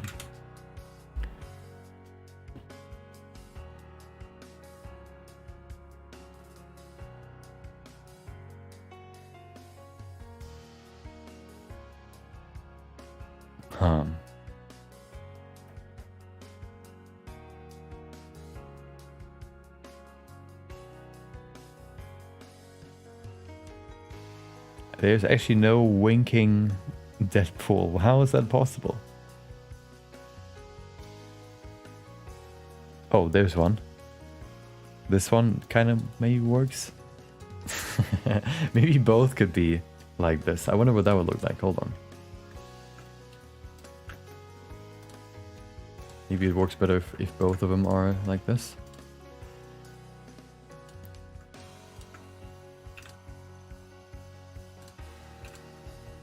Hello? Can you symmetrize this, please? What? What? Oh.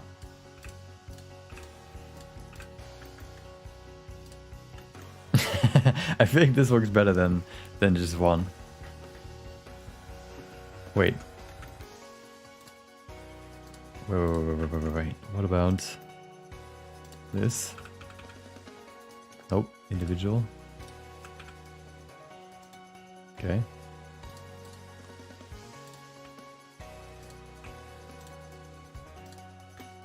Okay, that looks weird. Never mind.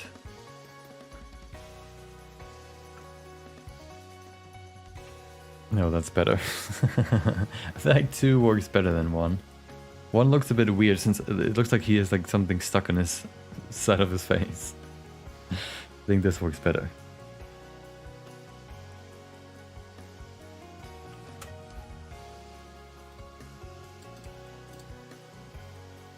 Yeah, I think so. Let me check real quick from the camera's perspective.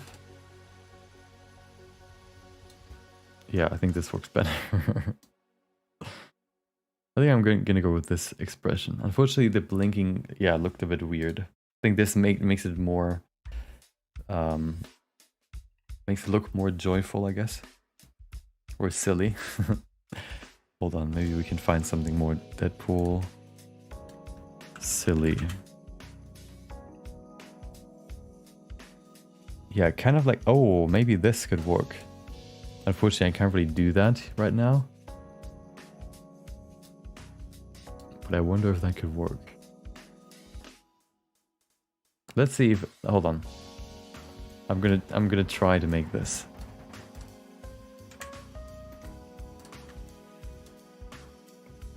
So what if we do this? Oh, right. I want to make it as small as possible, so I can just have this. Okay. Now.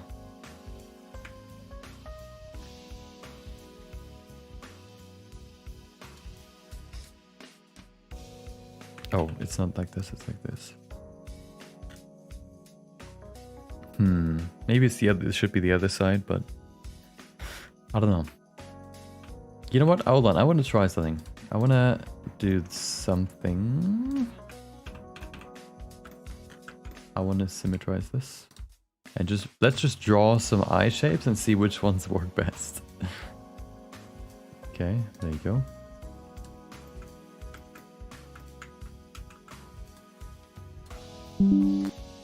Okay, so.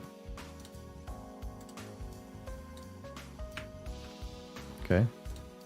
Number one.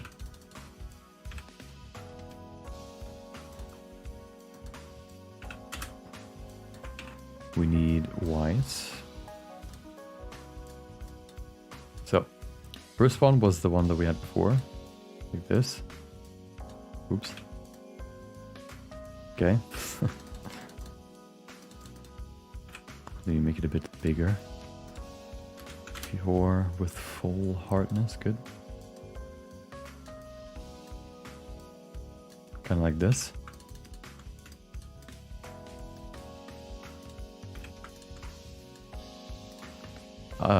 The other one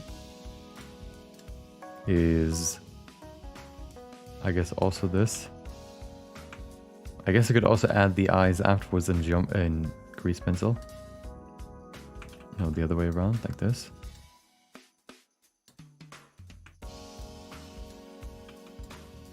So that's the other one. What else could work? Maybe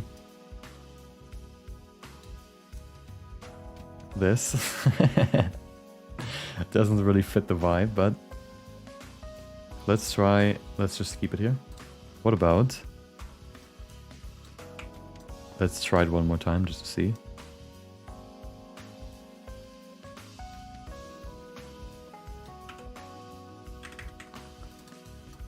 This.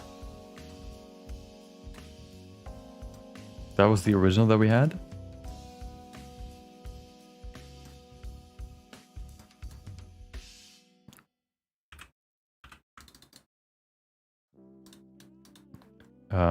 Anything else?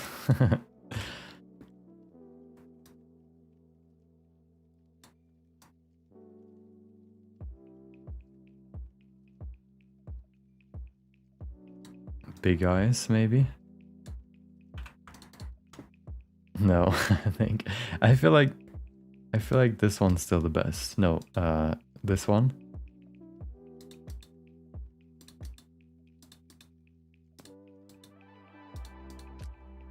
Yeah, this one's kind of weird. It worked for this, but I think just because it's a different style. Or here, this one. Yeah, this one's kind of similar to the one that we have now.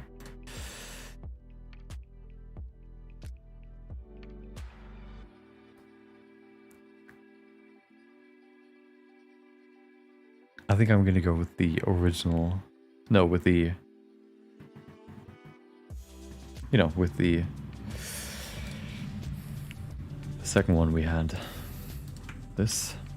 Yeah, this. Maybe we can improve it a bit. Hold on. What if we, actually, can we? Yeah, let's make it a bit bigger. Accentuate or create a more extreme expression. Like this, maybe?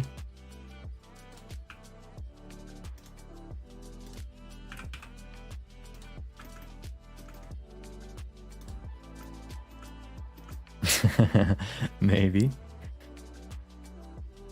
Blinking is probably better in the other poses. You mean in the in other scenes? Welcome YOLO, hope you have a good day. I think this is good. Okay. So, yeah, I'm actually happy that we found a workflow for this quite well. A regrowing workflow that actually looks pretty good. That doesn't require geometry nodes, just 2 modifiers for it to work, which is really, really nice. And I'm actually pretty happy with the scene. I thought this might be a pretty scary scene, but I think this creates a pretty good base for then the grease pencil to work its magic, I guess. Yeah. Like the peace sign or the heart. Oh, you mean like this? Yeah. Maybe we could even... What if we do double middle finger? Hold on, let's see what that would look like.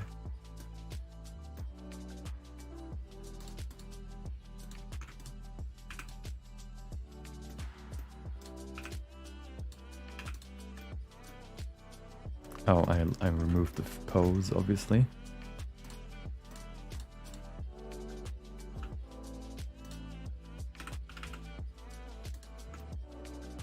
There you go, something like that.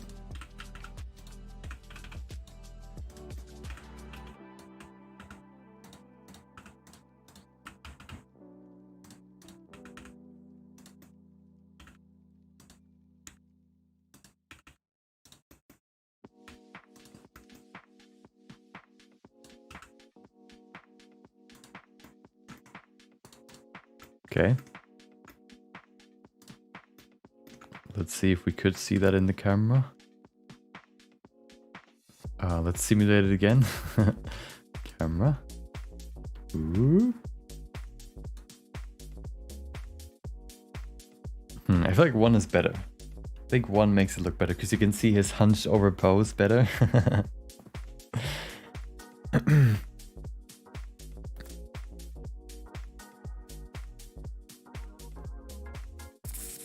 Yeah, I think so. Let's see. What if, so here's this one, and then... So this is the other pose. I feel like 1 works better. Yeah. The other one is kind of in front of his body, which kind of works. It kind of reveals like another one, right? But let's see, maybe the pose just wasn't perfect. But then it would go in front of his body. I feel like 1 is still better. I don't know, I like 1 more. So the scene is going to be like focused on this finger while it's regrowing, right? And then when it's fully done, it would go and zoom out. So you wouldn't really see 1 finger already when the other one is still regrowing. So I think for this shot, 1 is better. Okay, there you go. Yeah, I think so. I think we'll stick to this. There you go. The shading, of course, isn't that great. Oh, hold on. What if we put this... What if we put this before the shader? Hold on. Does that work? Ah, look at this. The shader actually can smooth out the you know, the, what's it called? The normals. So this is what it's before, and this is after. Makes it a bit smoother. So we can actually do that too. But yeah, Yeah, looks pretty good. Okay. Let's save this. Okay, nice. So, surprisingly, I think we're gonna finish all the scenes, or I'm gonna finish the scenes all today, or the scenes will be finished today, all of them. There's one more missing after this one. So once this is animated, there's only one more scene, which is pretty simple, just Wolverine getting angry and moving forward. So, yeah. And then tomorrow we can start with the overpainting. All the 3D scenes are animated. So now after that, it's just about using grease pencil as a layer on top of the 3D, scene to fix some of the shading, fix some of the line art and stuff, make it look, 10 times better. And then we're done. But yeah, we're definitely not going to be done today. Not tomorrow, but at some point. So don't get your hopes up, okay? But slowly but surely we're getting there. I don't think that the repainting is gonna, or the overpainting is gonna take as long as the animation, but I could be wrong. There aren't as many detailed shots. We'll see, okay? We'll see. I don't want to say anything that I regret later, okay? So, yeah. Tomorrow we're gonna start overpainting. So if you're curious what that is, let me show you.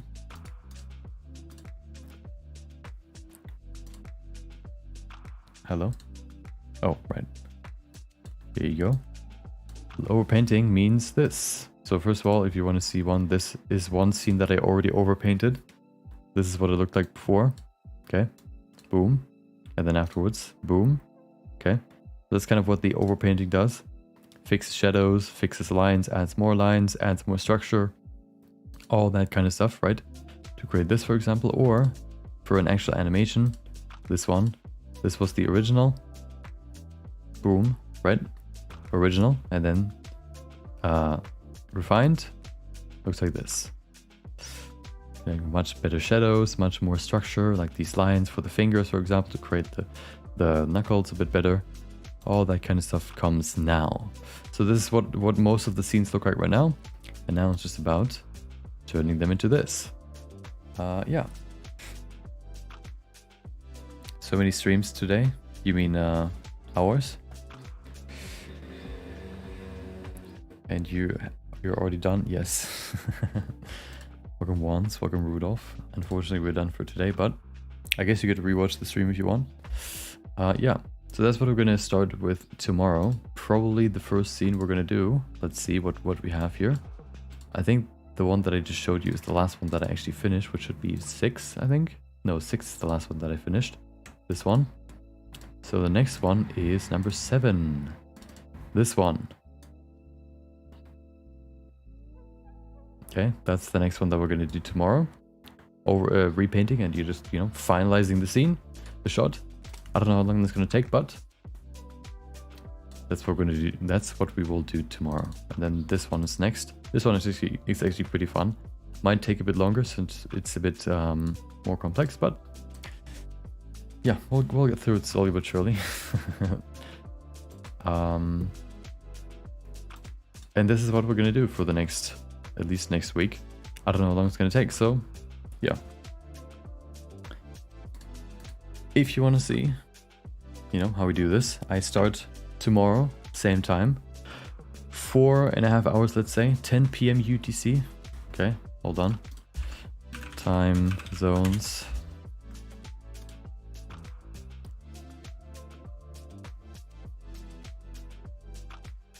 There you go. That's when I start. Okay. Perfect. Okay, that's when I start tomorrow. Do you see? Yes, you can. Or any day, right? So if you want to join, you can either keep that in mind, or you can join the Discord, which should be link in the description. And there's a channel in there which notifies when I go live. You can also ask questions in there or ask for feedback for your own work. Yeah, and if you want to see anything else that I do, like videos, which is my main thing, right? You can see that on this channel, I guess, or in the description there's some more. So yeah, hopefully you enjoyed this stream. Hopefully you learned something new, maybe even. Yeah, thank you for watching. Maybe I'll see you next time. Until then, have a good Thursday, and see ya.